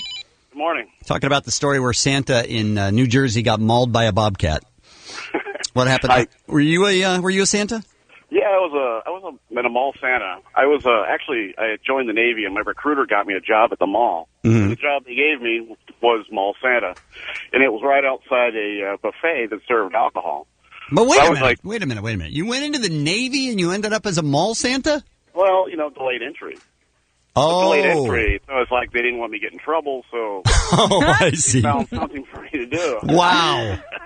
All right, so now you're a Santa right outside of a restaurant that serves alcohol. Yeah, well, so I was kind of mauled by cougars. They would come out of the restaurant and come out and want to sit and get their picture taken, and they'd take advantage and molest me. Is that right? You were mauled by the human cougars. This isn't like the Bobcat story. These were girls, women. Yeah, they're scary ones. They'd sit in your lap and they'd smoke and molest me. Hey, honey, what's going on? Wow. Oh, yeah. I love me some Santa. That is scary. And a couple of them, sit there too long, and then I had a couple of them pee on me. No. Oh, you did not. You didn't. I did. Yes, I did. It's ridiculous to think that they wouldn't, but no. Come on. Like, you think at least they're not little kids, so I'm not going to get peed on, but then you end up getting peed on anyway. That's no good, dude. All right, thank you for the call. Let's go to, we've got Bob on line 9 on the Kevin and Bean Show. Hey, Bob, welcome. You played a Santa? Hey, guys. No, I didn't play Santa. I just wanted to apologize to that Santa Claus that I bit. Okay, it was an actual Bobcat. Is this Bobcat Goldthwait? It wasn't you. We're not talking about you. I know, but you guys were talking about Bobcats, so I thought maybe I bit a guy. You didn't. That we know of. You didn't bite anyone. Sometimes I drink a lot. I don't remember what I do. You're off the hook, Bobcat. This time it wasn't you. You're not the Bobcat in the news. That's great. We have an update on the KMB Bay auction for the best seats in the house for the K-Rock Almost Acoustic Christmas 2008. We'll give you an update coming up after the news at 7. No, not yet. Deadline's at 8:30, Ralph. Can I say sold at 8:30? Yes. Thank you. Yes, you can. You can be the auctioneer. Okay. Right. I also want to mention that if you are not lucky enough to have gotten tickets for the shows when they went on sale last night, which is unlikely because virtually everybody who wanted to buy tickets was able to. I think we all know that. But just in the event that you are unable to, or you're immobile so you can't join us at the Gibson in person, don't forget we are going to be broadcasting the entire show via the KRock.com live webcast again this year. And if you go to KRock.com, on the front page you can see the set times, the pre-show, what time all the bands are playing. You'll be seeing interviews, backstage stuff, and it's going to look better than ever this year. They made some real upgrades to the video player. So it's a terrific way to see the show if you can't be there in person. All right, 6:51. It's Friday. Ralph is here with the Showbiz Beat for a new day. What's going on? If you're immobile, yes, and can't make the show, how big is our handicapped audience? Are you guessing, Bean? I just want to throw it out there. That's all. Which audience? The handicapped audience. There are people, and I hate the handicap, but this is one time a year where I feel like it's Christmas. Dude, they ought to be able to enjoy the show as well. You're thinking little Tiny Tim's there with his crutches in the corner of the room, and he can't get to the acoustic Christmas? Bean, won't buy him tickets. When you joke about not liking people who are handicapped, people are going to take that seriously. They don't know how much you love and respect. And wait, are those words that hurt that I don't like the handicapped? With the handicapped. I don't care. Bean has a special place in his heart. Bean does work over the handicapped. And I see him roll them in parking lots. He cares greatly, and when he says that everyone was happy and got tickets, he didn't mean that. If I take their money, they can't chase after me. That's what I heard Bean say once. Ho, ho, f***ing ho. Exactly. Sad news today. Betty Page, legendary sexual icon and pinup cult figure, passed away at the age of 85 years old. Would I recognize her? If you saw an image of Betty Page, you would absolutely know her. Okay. She was the super sexy pinup model in the late 50s who was very busty and did a lot of sort of fetish stuff. She would dress up in leather and bondage, and she'd have a little riding crop, or she'd dress up in like a jungle outfit. Blonde, brunette? Brunette, but she was very sort of wholesome looking, had great eyes, and had that, what they now call the Betty Page haircut, which are those bangs that come down, and then the long black hair sort of curled under at the ends. Did somebody order Mexican? Why don't you pull up a picture of Betty Page for Kevin, Mike, so he knows what we're talking about. But she sort of became an image that ushered in the sexual revolution of the 60s. She was Usher died? Oh, sweet Lord. Mike, I just sent you a picture for Kevin. So she was sort of the image that is greatly related with the sexual revolution of the 60s. Oh, her. Sure. Hefner used her as one of the very first playmates early on in his magazine. So she, for a lot of people, became sort of a sexual icon. And a lot of girls still to this day sort of worship her look and stuff. You see a lot of sort of goth girls and that kind of stuff, so sporting the haircut and whatnot. So she's got a long and storied history. There was a great movie made about her called The Notorious Betty Page, starring Gretchen Mol as Betty. And just sexy as hell. Not so much at 85, but still. Sad passing of a sexual pioneer. And so I mourn her passing. Being a perv and all. Sure. Another sexual pioneer, Jessica Simpson. Oh, wait a minute. She just has big cans. According to Us Weekly Magazine, yes! She has moved in with her boyfriend, Tony Romo, in his home in Dallas. Best, Gets the playoffs goodbye. Best case scenario. Wow. This is going to be the greatest Christmas ever. The Eagles, of course, have to face Dallas on December the 28th, which many are speculating will be a winner goes to the playoffs, loser goes home sort of game. So thank you, Jessica. Thanks for moving in just at the right time. Sure doesn't seem like she's been his good luck charm. Yes. Tell you that. So that's good news for everybody. Here's an interesting story. Beyonce didn't take a paycheck for her role in the current movie Cadillac Records, which is in theaters now. At all? At all. Us Weekly Magazine reports that when she visited a rehab house to get ready to play Etta James in the film, who was a heroin addict, she was so moved by the work she saw them doing there that she donated her entire paycheck to the Phoenix House Rehab Center, where she was visiting to watch heroin addicts trying to conquer their addiction. Wow. That's so Which is nice. pretty cool. I mean, obviously she's got lots of money. got tons of cash, so she didn't probably need the paycheck from a small independent film, but it was kind of cool of her to make that gesture. It is. So that's nice news. I hear she's terrific in the film. I haven't had a chance to see it yet, but apparently she's not only a great singer, a great entertainer, beautiful woman, apparently she's quite the actress. Yeah. I thought she did a real good job in Dreamgirls, too. I did, too. ABC's Dancing with the Stars. Rumors are already swirling about who will be the next set of celebrities to compete on the next season of that show. I'm sure everyone's breathless. I am, Lisa, when you hear about who they're talking to. Okay. It's great. It's great. It's great. It's too great. I can't even tell you it's so great. Come on. Who is it? Just give me a name. Stevie Wonder has been approached. Yes. And Stevie says he's seriously thinking about it. This show has now become Dancing with the Handicapped Stars. Wow. Mm-hmm. You have to be deaf or have a heart condition or one leg or be blind or blonde. Either. Stevie says that they've contacted him. He's seriously thinking about it. And he said, it's not impossible because if I have 7 children, I've got to be able to dance, right? He said. See, because dancing equals sex sometimes. No, I don't think that's what he meant. Oh. It would be difficult. Of course, he's managed to do a lot of things that I think would be hard to do as a blind person. It would be difficult to dance having never seen dancing. It's true. No, that's true. How do you teach someone dance moves if they can't look at a choreographer and copy what they're doing? I can't imagine. That would have to be difficult. But then Marlee Matlin was able to do it, and she can't hear the music. Did they contact her about what she thought about Stevie Wonder? I don't know, Marlee. What was your experience like working on the show, being a deaf woman trying to dance? Oh, really fun. I do. Good job. There you go. Those words don't hurt, right? Nope, right from the horse's mouth. There will be a Madagascar 3rd sequel. It's just been announced that DreamWorks has already got Madagascar 3 in the works. Still can't get where they're going? They cannot get back to New York. It's a big world, my friend. In their defense, they are dumb animals. That's true. They're just a lion and a giraffe and a hippo. How do they get on so many planes? I haven't seen either of the movies. How do they keep getting onto a plane in the first place? Well, it's wear a hat. Initially, they were going to be they're on ship, right? And something goes wrong with the ship. I think it crashes or something, and then they end up in Madagascar. I see. But there is an old plane that the penguins repair in Madagascar that they take off. They're going to fly to New York at the end of the first movie. I think that was based on a true story. Yes, that part. The penguins have repaired and are flying the plane to get them back to New York at the end of the first film. And you assume that they will end up in New York, getting back to the Bronx Zoo where they belong.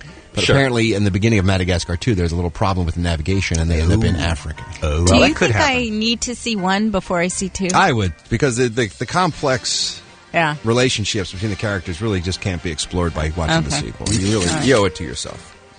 And is anyone else as excited as I am about the day the Earth stood still? I'm excited. No, I'm not as excited as you. I am only second, only to I think maybe Dark Knight or Iron Man is my anticipation of this film. Definitely not as I think it's going to be awesome. Looks like amazing special effects. Super excited about it, Ralph, because I love the original movie so much. Do I. But I'm starting to see reviews now that are tempering my enthusiasm for it. Well, I'm still hot and heavy. All right. I'm going to go. I'm still going to go. And apparently 20th Century Fox believes that everyone else is too. They are releasing this film on more screens and more theaters than any movie has ever been released before. Really? This movie. This weekend's release will include 3,560 theaters and more than 120 IMAX theaters. Wow. My God. Oh, that sounds like the way to see it, the IMAX. It would also will be released into space. What? I can't see it there. 20th Century Fox. That's inconvenient for release. That kind of time. 20th Century Fox will be using equipment at Cape Canaveral to beam the movie to Alpha Centauri, the nearest star system to Earth. Why? Just in case anyone in Alpha Centauri wants to see the movie. That's where the visitors come from, Lisa's Alpha Centauri. That's right. So it's like, hey, we're on your side. Visitors who want to kill us, we made this cool movie about you. Please don't be like this. Please don't do this to us. That's kind of what they're saying. See, now that's kind of clever. I mean, it sounds like a big fat waste of time in reality, but it is clever. It's a publicity stunt, but it's kind of cool. And if you know the movie, they come here because of what they see from Earth transmissions. So it's kind of a full circle deal. I like that. Yeah, it's dumb. How dare you, sir? It's dumb. Klaatu barada niktu to you, my friend. I hear you. Whoa. All right, then. I can't believe you just said that. Those words could hurt somebody. I don't know who, but somebody could be offended. Klaatu, that's who they could hurt. Certainly not me. Today's celebrity What's Gord birthdays? have to say about it? That's my fear. Oh, Gorn. Gord's going to be pissed. Gord's going to be angry. You don't want to make Gord angry, Kevin. Nope, you really don't. What are they talking about? I don't know. Gaslight or Gossip Girl? Did you guys change languages? What just happened? Gort is the giant heat-blasting robot. Wow, how did we not know that? You don't want to tee off Gort. Okay. Gort. I'll take your word on that.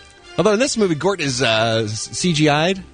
I kind of miss old real Gort, you know? Yeah. I don't know what any of these words mean. If you saw Gort the Robot, you recognize him. A very famous, iconic science fiction movie image. It's got like a silver robot with like a visor, and he's got red eye. Comes out. Beams of energy. Are we still Making on up the air? words won't save you. Today's celebrity birthdays. Bob Barker is 85 years old today. Jennifer Connelly, who happens to be in The Day the Earth Stood Still. Sure. Along with my dreamboat, John Hamm, and Keanu Reeves. Right. That's right. Great cast. Two great actors in that list right there. She's 38.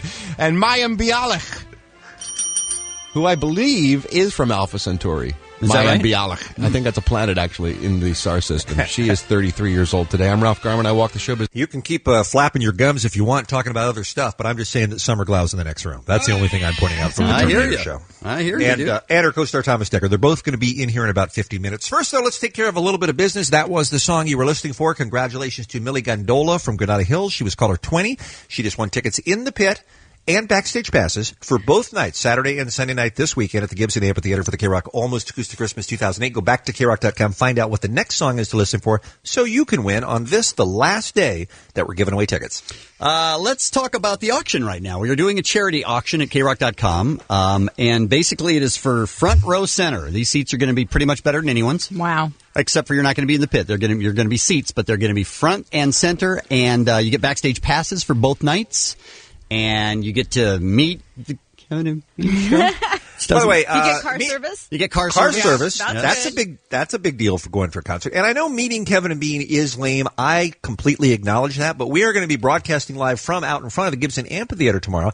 And here's what we do: we're on the air for a couple of hours. You will have special seating on the stage with us as we broadcast live. And we also are going to be interviewing, 2 or 3 of the musical artists that are on the bill tomorrow night. You'll get a chance to meet them as well. So all of that is included for one low, low price. And here's the important thing to remember. This is unlike Ticketmaster with their ridiculous surcharges. All of the money that you pay for this auction goes to the charity. 100% of the money, no matter how much it is. There's nothing that... Of the auction right now? Yes. But our phones just went dead again. What's going on with our telephones? I think it's an overload thing where people are calling to win tickets or whatever, and then I think our maximum capacity is about 3 calls, and it goes down. So they're getting the winning bidder back on the phone. But, okay. We opened up the bidding just after 6:00 this morning, and it started at $500. You can get all these details at KRock.com, by the way.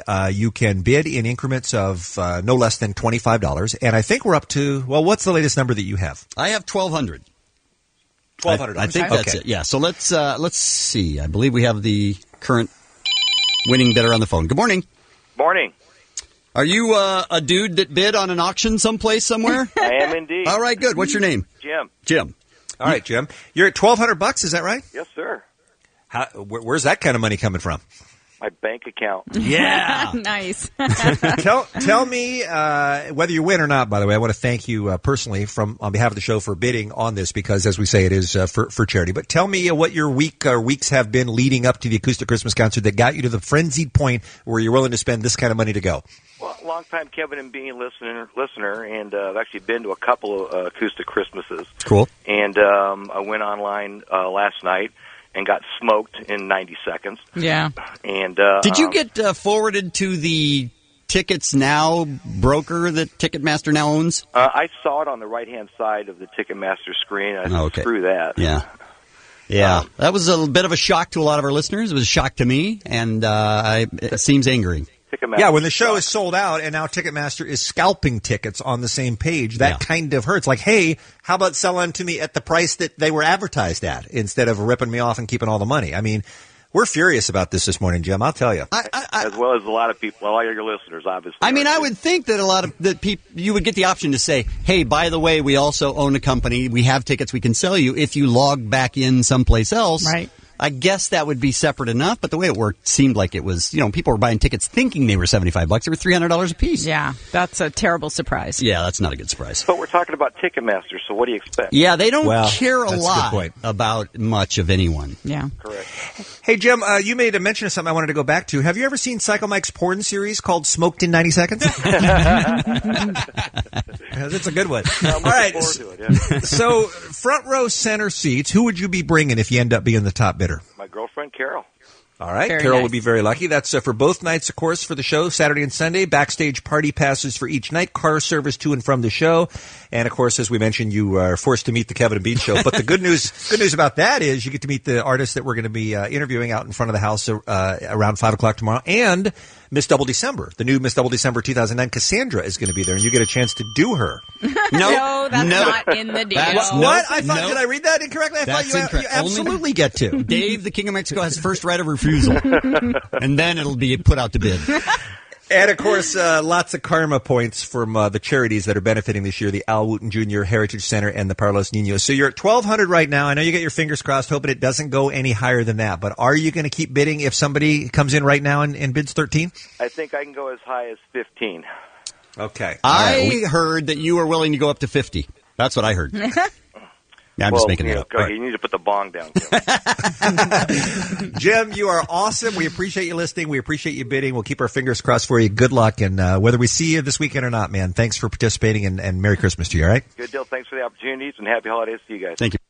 I'm not sure I fully understand how Terminator: The Sarah Connor Chronicles works Monday nights at 8 on Fox, but it doesn't seem to me like Cameron is doing a very good job of keeping eyes on John at this point. Could I just say that if the point was to keep him safe, where the hell is he? Like, you've lost the baby. What happened? I know. I'm losing. He's really good at sneaking off. Is he? He's getting better and better at it, but, I've been glitchy this season, and Yeah. I'm hoping that that I make things right. Glitchy, I like that. I lose my job. I'm going to use that. Sorry, I'm a little glitchy today. This is the voice of Summer Glau, the actress who, of course, stars as Cameron on The Terminator, The Sarah Connor Chronicles. And Thomas Dekker, your co-star, is supposed to be here today, but you think he might have just made it a long weekend and headed to Las Vegas or something, right? He's MIA, but I'm off the clock right now. Wow. I don't know where he is exactly, but you know. So he's not your responsibility this minute? No, during the weekends and when we're not at work, you know, it's too difficult to keep track. He's on his own. I gotcha. What can you do? So, Summer, Terminator, the people who watch the show love it. The problem has been getting enough people to tune in. But apparently this is one of those shows that the network, in this case Fox, believed in so much that they did pick you up, and you are coming back, and they seem to be really going full speed ahead with it, right?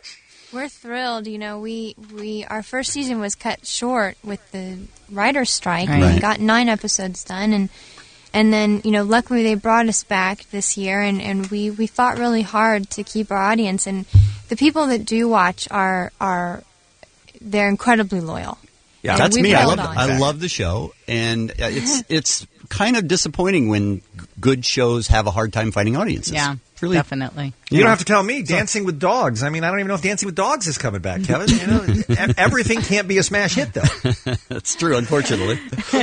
When you're on a sci-fi show, and particularly when you're on a sci-fi show and you look like Summer Glau, you must get the craziest fan mail and the craziest things that you hear from people who do watch the show. I mean, it's a whole nother world of geekdom. Some of those people, right? It's a whole other world. You know, I started out with Joss Whedon, you know, who's the creator of Buffy and Angel, and I had no idea. That was my first job, and that was on Firefly, right? You worked on Firefly. Yes, that was. Well, I did a spot on Angel first, and then I moved to Firefly, and I didn't even know how to stand on my mark. I didn't know how to read my call sheets. I was brand new, and it was like being introduced into an alternate universe because the fans, they know your job better than you do, and you're worried when you get asked questions, you're going to sound like you don't know what you've been doing. They know so much. They are very smart. I was driving home a couple months ago, whenever Comic-Con was, and I saw a billboard with your face saying Comic-Con San Diego, and I thought, that poor girl. She's going to go down to the middle of Comic-Con, and she's going to be hijacked. Going to die. I just thought, oh, wow. You need bodyguards for What was that experience like? Was that scary, fun, scary, or scary? I've been about four years, and I keep thinking that it's going to feel normal, but it never does. But I think Lena's more nervous than I am. Lena's really, it's so foreign to her because she's British. Yeah. Right. And so this is a whole new experience. A whole different thing for her. Mm-hmm. She plays Sarah Connor, for folks who don't recognize the name. She's terrific on that show.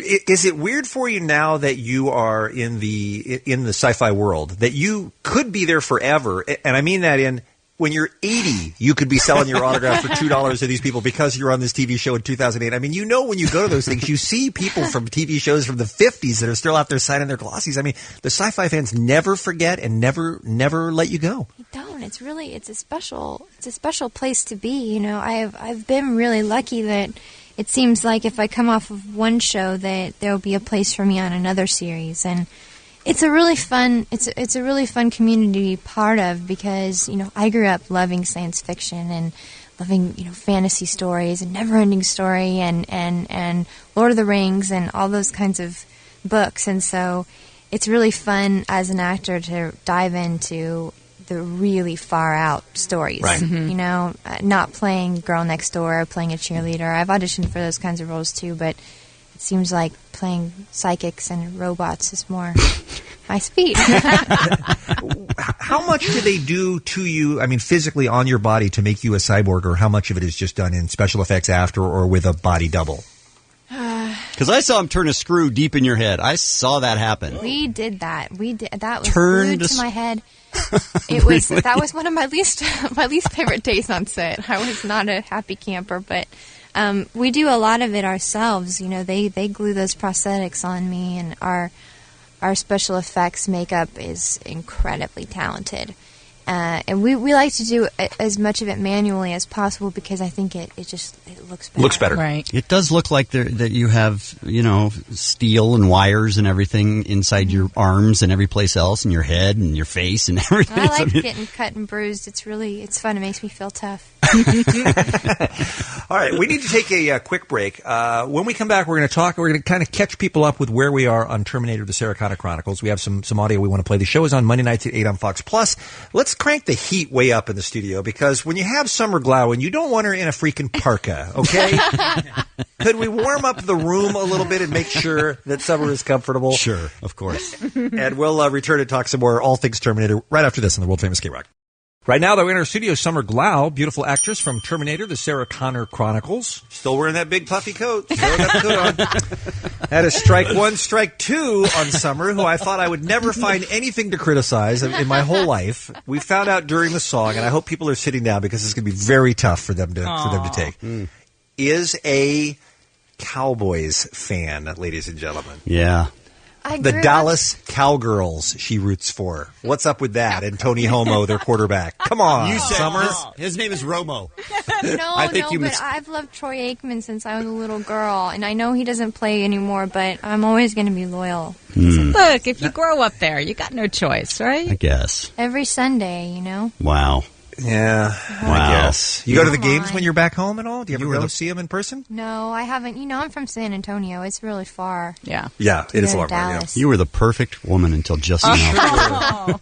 Just shattered any illusion we had that you and I were going to end up together, Summer. I'm sorry. I know you're devastated. All right, let's talk about Terminator: The Sarah Connor Chronicles. How many episodes left for the season? This has to be the last one coming up on Monday, right? Well, it's our mid-season finale. Okay. Kind of the break between. Right, and then we start up again in February 13th, and we're moving to Fridays with Dollhouse, Joss's new show. Oh, right. So that might be really cool. Yeah. It's less competition on Fridays than it was on Mondays. And is it, does it make you a little unsure of, moving to a new day, new time, new... Yes. I was not happy at first when I heard that we were moving, but we've been fighting for our audiences on Monday, so I'm hoping that this is going to be a positive thing. Yeah. And it's always good, when they're trying to work with you, Right. Rather than just cancel you. At least they're moving you around and promoting it and doing what they can for you, which is great. Some of these shows, and I don't know if this is, as some have suggested, the lack of attention that people pay to television anymore, but some of these shows that have multiple plot lines with a lot of storylines, in a case of your show, time travel, backwards, forward, stuff like that, people are having a harder and harder time latching onto those and keeping them straight and keeping track of them, which has got to be frustrating because on a show like yours, you have to deal with time travel. It's something that's essential to the basic plot of the show. But how do you do it in a way that everybody's going to be able to keep up? I mean, it must be a real balancing act for the writers. It is. It's a balancing act. We've added a lot of really great people to the cast this season. So there's even more than ever to keep straight. And time travel's it's tricky. It is, yeah. And sometimes we always wish that we had time to have meetings, before each script so that we could get our stories straight as a group, because there's people going in and out, and then we're doing a lot of flashbacks. But I have to say, working in the future is probably my favorite thing about the show. I love when they get to shoot us in the future. So I'm just hoping that people can ride with it, and I think by the end of the season we have some really amazing storylines that are going to wrap things up. Now, you play a reprogrammed Terminator. You're a good Terminator. Yes. Right? Yes, that's right. Okay. Is it difficult to play robotic? Do they say, hey, you're too human? Because Not for Keanu Reeves. It's easy for him. Because you do have it seems like you have human characteristics on the show, which none of the other ones do. Well, the thing is, when I first went in and read the role, I was very confused, and I had many meetings with Josh Friedman, who created the show, and with David Nutter, who directed our pilot, about not taking it too far. I didn't want to cop out and just play her normal, but like a normal girl. But they wanted her to be different from any Terminator before her. Right. So she has to walk that fine line of making people. What I want is for people to wish that she was human. Yeah.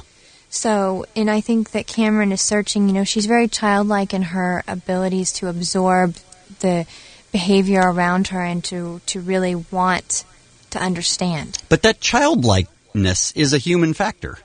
None of the other Terminators are interested in that in any way. And, for example, the episode when you told John Connor that you loved him, I was like, no, don't believe her. She's a robot. I was yelling at the screen. You don't believe me. No, you know what I mean? Like, how human? Do you know how human your character ends up being? Or no, they won't tell me. You know, I keep working towards it, and I want to build it. I want to earn it. You know, I don't just want to say, well, my Terminator's more human.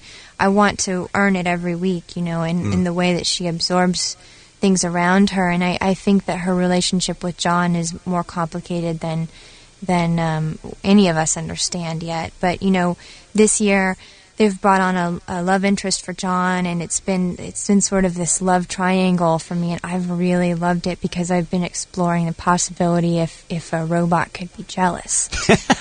You know, one of the fascinating things about this show and about the other science fiction is that they do look ahead toward robots developing artificial intelligence and being able to do more than they are programmed to do. And that's your character is a perfect example of that. And it's interesting that you don't even know how far she'll go. I wish more women were cyborgs, though. I've given this a lot of thought. No, I'm serious.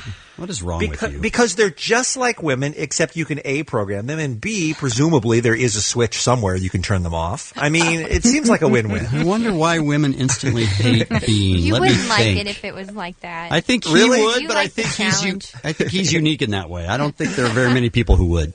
Summer, in all the dealings you've had with the Terminator universe, have you ever had occasion to meet the governor? I would run away. I'd be too scared. I don't.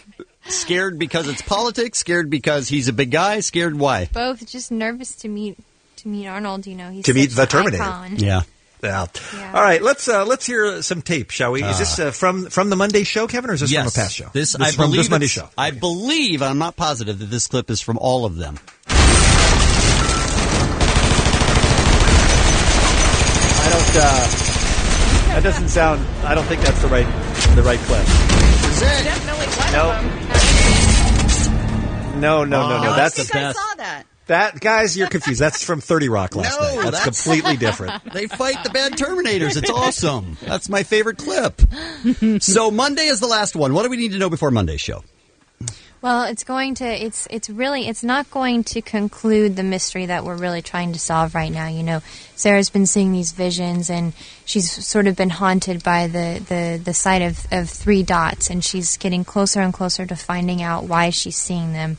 And she ends up in the middle. It's a very surreal episode. She ends up in the desert with these people who are searching for aliens and who believe in the supernatural, and she's very isolated from us, and it's a very difficult episode for her. And then John's scared that I'm trying to kill Riley, so I'm stalking Riley and having a great time torturing her. Well, it's a fantastic show, Terminator: The Sarah Connor Chronicles, Monday night at 8:00 on Fox. When does it move? February 13th. February 13th. Friday the 13th. Is that your first day back after the holiday, or no? It is. It is, okay. All right. Okay. Fantastic. Summer, despite the whole Cowboys thing, you're a delightful young woman. I'm glad we got a chance to have you. So come back and see us sometime. All right. Not yet, Ralph. 8:30. We have an auction going on for Front Row Center both nights, backstage passes both nights, and you get to hang out with us in the Kevin and Bean shows we broadcast tomorrow night. You get to meet the bands that we interview. It's a double December. And 100% of the proceeds go to the charities. That is a little different than the Ticketmaster thing that happened. Para los niños. You know what I'm saying? And don't skip over the car service in both directions, too, because that's a big deal when you get into going to a concert with parking and all that. Wish somebody would drive Kevin. Yeah, me too. So I need to wait 20 minutes till after he gets in his car before I can feel free to get on the 101. It is up to $3,000 right now. You can go to KROC.com. You do have to be a street team member, but it takes 5 seconds to sign up for that, and we are going to need a cashier's check today. It's not a credit card situation, but all of the money, 100% of the proceeds do go to charity, and you've got about 35 minutes from right now. And don't forget, if you're not going to the concert, we are webcasting the entire thing. It's going to look better than ever this year. Both nights, backstage, every second of what's on stage. You can see the whole thing at KROC.com.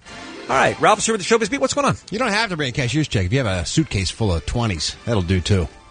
Unmarked or marked? Just meet me in the parking lot. I don't Give it think to me, that's- and I'll make sure probably Al not. Wooten gets his share. I'm guessing not. I know Al. We hang out together. Golf buddies. Good guy. Me and Wooten. Nice man. This Mark Ruffalo, his brother Scott, this death just keeps getting hinkier and hinkier, this story.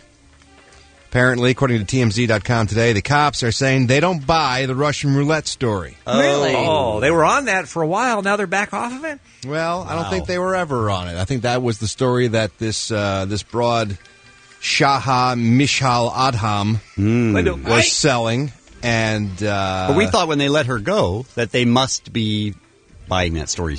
Yeah, here's the thing. They don't always hold on to the people of interest, cops, unless they pretty much can nail down with a reasonable theory or the evidence that they have collected in order to hold people. I guess that makes sense. Sometimes it works against them in the long run. So I'm sure they know of her whereabouts at all times. But now law enforcement sources are saying they do not buy the suicide or accidental death story at all. Here's why. Law enforcement say that paramedics didn't even know Scott was shot until he was on his way to the hospital. The call they were responding to was for an assault in the apartment. Oh. The 911 call didn't say anything about an accidental death or a suicide or even a gunshot. When the cops got to the scene, they recovered 2 loaded guns. Wow. Why would you have 2 loaded guns if you're playing Russian roulette? That's something you just pass back and forth. Or if one person is playing, you just need the one gun, right? Right. Now they think there may be a third person in the apartment along with Shaha Mishal Adham and her boyfriend Brian Schofield. So this story gets murkier and murkier the more we find out. But apparently cops are still investigating, and we may not know for some time exactly what went on in that apartment. That's rough. But if that broad said that it's Russian roulette, and it turns out not to be, they should slap her ass with obstruction of justice and whatever else she's hiding and throw her in the hooskow. Guilty, guilty, guilty, guilty! Do they still call it the hooskow? See you in the Gray Bar Hotel, Missy.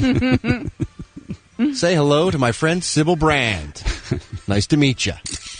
Wouldn't want to beat you. Hey, shut up. Okay. The Twilight sequel, New Moon, has a director. They fired Catherine Hardwicke, the original director of Twilight. Well, she did such a poor job with the original one.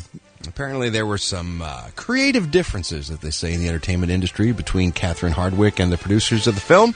And so they have hired a great director, Chris Weitz, who, along with his brother Paul, directed American Pie together. And then they also went on to be nominated for an Academy Award for Best Screenplay for About a Boy. Chris directed The Golden Compass, that other big big special effects fantasy film.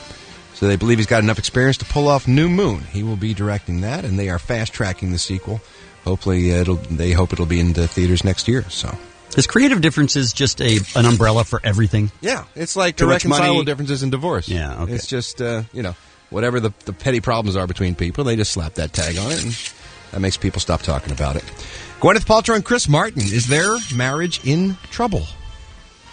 A close friend of the couple, I love, by the way, how the close friends of people are always saying the worst things about them. Sure.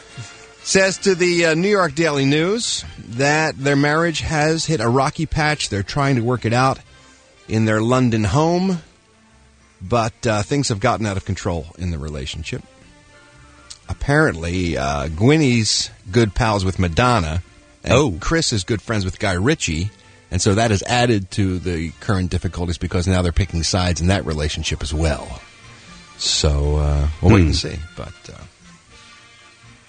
that'd be sad if they broke up. Especially over Madonna's relationship. No, apparently they've got problems in their relationship, but this is just adding to it, causing more tension in the home, them siding with different people. And speaking of Twilight, Robert Pattinson is a liar. What does that mean? Well, he's a vampire, so I guess he's, can't trust them anyway, right? He is always saying to the press how he can't get any girls and doesn't party.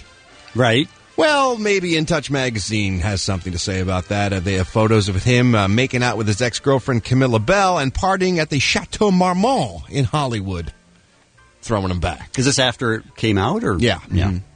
So maybe Robert is a little looser than he'd like to have us believe. But that's the easiest way to get even more chicks approaching you is to say, yeah, I can't meet a woman. I can't find anybody. It's the no game. Right, Works all the time. And now we know who will be performing at Barack Obama's inaugural ball next month. Sting will be performing. Sam of Sam and Dave will be there, and Elvis Costello will be headlining the event. Partay. How white is this guy? Sam Moore of Sam and Dave. I'm a soul man. They sang I'm a soul man. How much more black can you get than I'm a soul man? But that's the kind of black music that only white people like anymore. I'm a soul man. You know what I'm saying? I want Barack Obama to invite Parliament Funkadelic to the White House. I want to see him really black it up. Yeah. I'm sure Bootsy Collins is on the list. Don't worry about it. Old square rockers doesn't seem to be cool either, though. I mean, you got to... There should be a... Where's Little Wayne? I think Where's Barack Neo? Obama is overly concerned with appearing cool. Little Half Dead. Where's Little Half Dead? I don't think he's trying to please Bean. No. That's what I'm guessing. But the sense I get, and I could be totally wrong about this, is he goes out of his way to not appear black by inviting...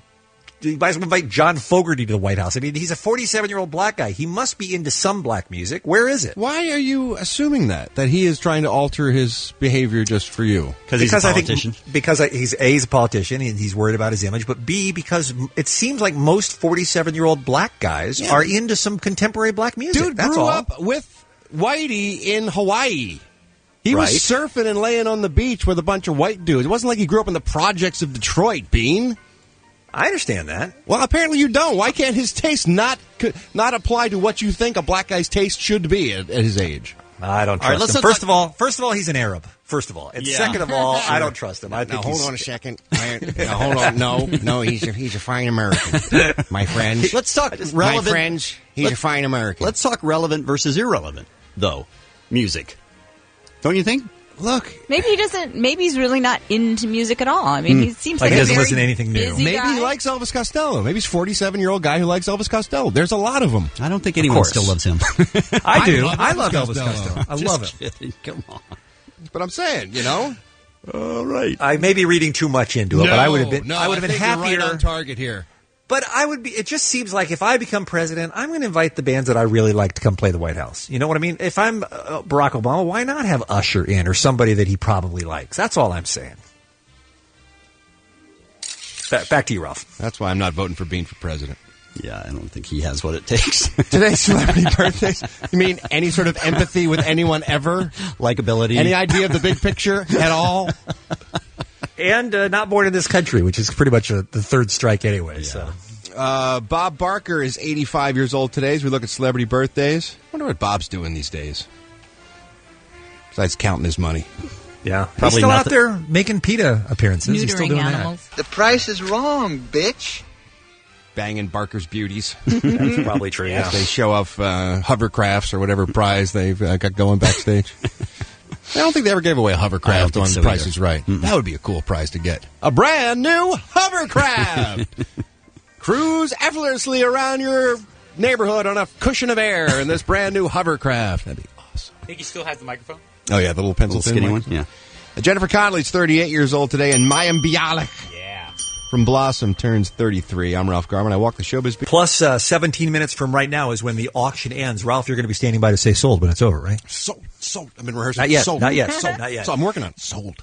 This is our Sold. charity Sold. auction that involves backstage passes, the best seats in the house, hang out with Kevin and Bean, meet some of the bands, meet Miss Double December, car service back and forth. It's a pretty good deal. Right now, current bid is at $3,000. We'll see if that holds. Again, the deadline is at 8:30. It is Friday. That means NFL time, ladies and gentlemen. How about our friend Andrew Siciliano on the phone with us from DirecTV Red Zone? Andrew, good morning. Welcome back to the show, my friend. Guys, good morning. This is hands down the best week ever. Wow. Really? That's saying Andrew something. Siciliano may be your friend, Kevin and Bean. That's Why is fine. he not yours? He's not my friend. Did he pick against the Eagles? Not this week. He's not my there's a big friend. game this week. Not my friend this week. You're playing Cleveland? Yeah. Monday Night Football. Wow, I couldn't care less. Says the guy whose team is going to lose? The guy whose team is just going full steam ahead towards a brick wall. Now, Andrew, let me ask you about that. It's unusual that we start with the Monday night game, but do you think that the Browns will lose like they lost to Houston or more like they lost to Indianapolis, or perhaps they'll lose like they lost to Tennessee all games of the last 3 weeks? Actually, I would think think that they would find a new and ever more creative way to lose.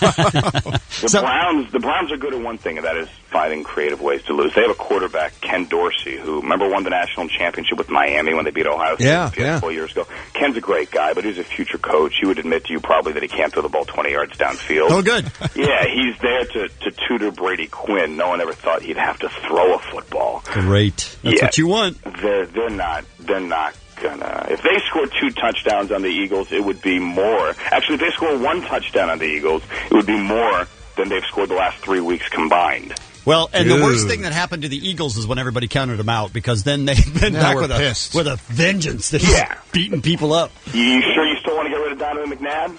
I don't want to get rid of Brian Westbrook, that's for sure. No, you don't. What is the playoff situation for the Eagles, if there is one, Ralph? All right, the Eagles are alive, and actually the cool thing of it is coming into last week, 27 of 32 teams were still alive in the last week. The Eagles have the Browns, the Redskins, and the Cowboys. They need to win out, and they need other people to lose. If the playoffs were to start today, they wouldn't be in. Matter of fact, they wouldn't even be the first alternate for the wild card. They're number 4 right now for the wild card. So they need Atlanta to lose to Tampa Bay. They need to beat the Browns. They need the Giants to beat the Cowboys. They need a lot of things to happen. Wow. It's not unrealistic, though, that the Eagles can get in. They're in a better position, say, than the Redskins, than the Saints, who lost last night. Right. Sure. So it's not likely, but it's certainly possible. That tie might actually help them at the end of the season. It could, in that if you subscribe to the theory that weird math is good math, that it should throw people off and confuse people. Sure, it might. Yeah, there's a chance. Now, San Diego plays in Kansas City. How's that game going to go? It's a dog. Yeah. Yeah, it's a flat-out dog. But they're going to play it. San Diego's going to kill them. They're not going to cancel it just because it's a lame matchup? No, there's actually a game that should be canceled beyond that one. Hold on. The game that should be canceled, not the Lions and the Colts, because the Lions' quest for perfection continues. They should. I'm rooting for them to stay winless. I love this. I think they are, too. Dan Orlovsky will start a quarterback in that game. Okay. Never heard of him. Exactly. The dog of the week is, I was going to say New England and the Raiders, but, I mean, they have to go 3,000 miles away, so it really isn't the dog of the week. I would guess the dog of the week, the Redskins and the... No, here it is. The Seahawks and the Rams. Yeah, of course. That's what I was waiting for. They're a combined 4-22. Yeah, that's a battle of who can lose. And it's sold out. It's not sold out, rather, in St. Louis. It's a blackout in St. Louis. So, mercifully, the people in St. Louis do not have to watch it. You should hear them, this is Bean speaking, Andrew. I live in Seattle. You should hear them trying to hype up on the radio for people to tune in and listen to that game. They're like, it's an important matchup within the division this Sunday. You don't want to miss the Seattle Seahawks play and it's just like, no one, it doesn't matter who wins or loses that game. It couldn't be more pointless. I love to watch the TV promos for those games when you're stuck with a Monday night or a Thursday night game that's just a dog. Yeah. Right? And they'll say something like, Seneca Wallace faces Mark Bulger. Now, New York Giants, Dallas Cowboys. Is that going to be a good game? That's the game of the week. Hands down, the game of the week. And you have Terrell Owens, I don't know if you caught it, guys, confirming once and for all that he is an 8-year-old. Yep, and knocked him down. I didn't hear what he did. What did he do? He doesn't like the relationship between Romo and Witten. Yeah, and I hope his apologists and enablers finally fess up and say, you know what, it wasn't McNabb's fault. It wasn't Andy Reid's fault. It wasn't Jeff Garcia's fault. It wasn't Steve Mariucci's fault. It's this guy's fault. ESPN had a report yesterday that said T.O., and this is straight out of a 4th grade playbook, that Terrell Owens is mad because he thinks Jason Witten and Tony Romo are best buddies and they're roommates on the road, and that on the road they go into their hotel room and draw up secret plays and don't tell T.O. Yeah. What? Awesome. He doesn't get the football enough because Jason Witten is his favorite. They're conspiring against him. Yes. Wow. And T.O. sent Tony Romo in one of their meetings a note that said, do you like me? Check this box if yes. Right, exactly. And he didn't check the box. Even though statistically over the last 3 years, Jason Witten has 50 fewer passes thrown to him than Terrell Owens. Well, don't confuse it with the facts. Yeah. Hey, did T.O. cry about this yet? Do we know? No, he did not. Although not in public, he was complaining loudly when he walked off the field last Sunday in Pittsburgh.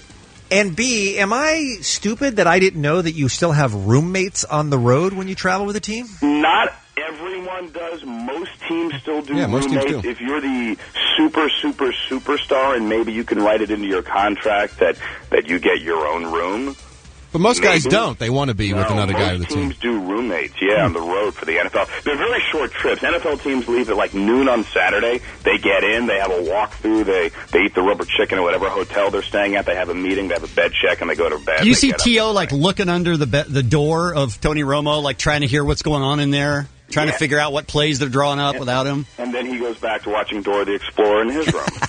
Andrew, the other game of the week, in my opinion, Pittsburgh, Baltimore. Baltimore just coming on like a house fire, just out of nowhere. It's a bloodbath. When the two teams themselves say it's going to be a bloodbath, there might be knives. There might be knives. I mean, heck, Terrell Suggs, when he went to college in Arizona, once beat a man with a crowbar, but that's another story. This is a bounty game. Like, there's supposedly a bounty on Hines Ward, the Steeler wide receiver. I thought you said bouncy. You said bounty. Well, he's not very bouncy. There are other fat guys on the team. I didn't understand what you were saying. Bouncy. Okay. I'm sorry. Yeah, but there might be a bounty on the bouncy guys, too. But they will... It will be a bloodbath. If the Steelers win, they win the division. They're in the playoffs.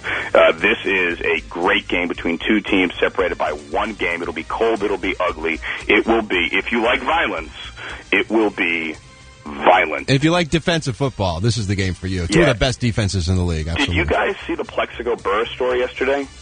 About the strip club? I don't think so. Yeah, how great is that? I don't think so. What happened? Quickly. The New York Post guys had video of Plexico Burr. This is hours before his shooting a couple of weeks ago. Yep. He was at a nudie bar with some teammates, and when he walked in with the teammates, of course, they comped him, they VIP'd him, so they took him to the back room, except it wasn't the back room as we know it. It was the employee lounge, and there's video of Plexico Burr eating with his bare hands cold chicken off the Thanksgiving buffet for the employees from the day before. Oh, no! Eating leftovers with his bare hands. Shoving it into his face. But now we know why he was wearing sweatpants, at least, Andrew. He touched the strippers with those Because he was going to a strip club. That's why he wore sweatpants. I can't comment on that. Oh, obviously. He wanted a little extra sensation there through the sweats. I guess. When he gets the lap dance. Speak for yourself. By the way, the strip club, by the way? Yes. Headquarters. That's the name of the strip club? That's the name of the strip club. Yeah. Love it. And speaking of that, then there's Vasanthi Shanko. You know who he is? No, I don't. Okay, he's a Minnesota Vikings tight end. He's a decent football player, and unbeknownst to him, well, maybe beknownst to him, we don't know. Post-game locker room, the Vikings owner gave out the game balls last Sunday, and accidentally for a flash frame, literally a split second, you saw Vasanthi Shanko and his Vasanthi Shanko. Is that right? Oh! Just there for the world to see. Good times. Yes. A production company whose name I will not give bogus PR to, In the Valley, that makes Valley movies, yesterday offered Vasanthi Shanko a role in something called Bubble Butt Barbecue 2. Oh, I love Bubble Butt Barbecue. Finally, that one's coming. I love the first one. Ralph, did anyone like the first one? I love the first one. Yeah. Great work. You did great work. The sequels are never as good. No. I love that Andrew is now freeze-framing locker room photos. That's hey, I work in this business. It's all right. Yes, of course. Research. Yeah. They had to bring out the chains, though, to measure to see if he had the first down or not. I hear his inch is short. The Red Zone DirecTV channel can only be gotten through DirecTV. You ought to call 888-777-2454 or go to directtv.com. Andrew will be watching on Sunday, man. Thanks for coming on. Have a great weekend. Happy holidays. I know that we promised you that you could say sold, but sold. It's 8:32 now, which means that sold. I said it off the air. Sold. The auction's over. Ended 2 minutes ago. So sold. Sorry about that. He can say sold when we talk to the winner because we're going to meet the winner coming up in about 10 minutes. First, though, Friday morning on the Kevin and Bean Show, Ralph is here. It's time for a look at the movie beat.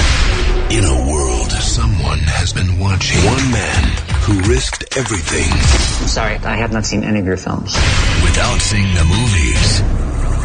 Ralph Garman's Movie Beat. Welcome to my world. Interesting batch of movies being released this weekend. Let's start with Nothing Like the Holidays. Yes, it's that time of year. It's that time for an ethnic minority to get their own Christmas movie. And this year, it's the Puerto Ricans. Yay! They get Nothing Like the Holidays, a story of the Rodriguez family and the crazy white girl who gets brought into their home over the holidays, and she sure is shocked by how crazy they are. Deborah Messing plays the annoying white girl, and every Hispanic actor you've ever heard of is in this movie. John Leguizamo, Freddie Gonzalez, Alfred Molina, who's British, but apparently has some Latin in him someplace. Here's a scene from Nothing Like the Holidays where Deborah Messing gets a gift of a christening gown for the holidays. What is this? Looks big. Ooh. Oh. A christening gown. What he said, tell me about your plans. Yeah.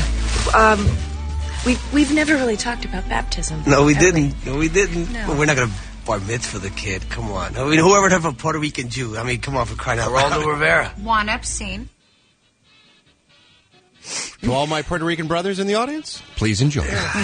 Deborah Messing is an outstanding casting choice to play an annoying white woman, though. Yeah, I guess Sarah Jessica Parker wasn't available for this film because I don't know how they missed her. Usually she plays the uptight, obnoxious white girl who gets brought home for the holidays in some family. Are you referring to The Family Stone? I am indeed, Lisa. That's one of my favorite movies. That's what Shut up. Scott Ruffalo was watching when they found him in his apartment. That's all I'm saying. That freaking movie. Wow. Doubt also opens this weekend. This is quite the cast. Meryl Streep, Philip Seymour Hoffman, Amy Adams. Story of a principal of a Catholic school in the Bronx, played by Meryl Streep, who grows suspicious of a priest who is working there who she believes may have crossed the line with one of her students.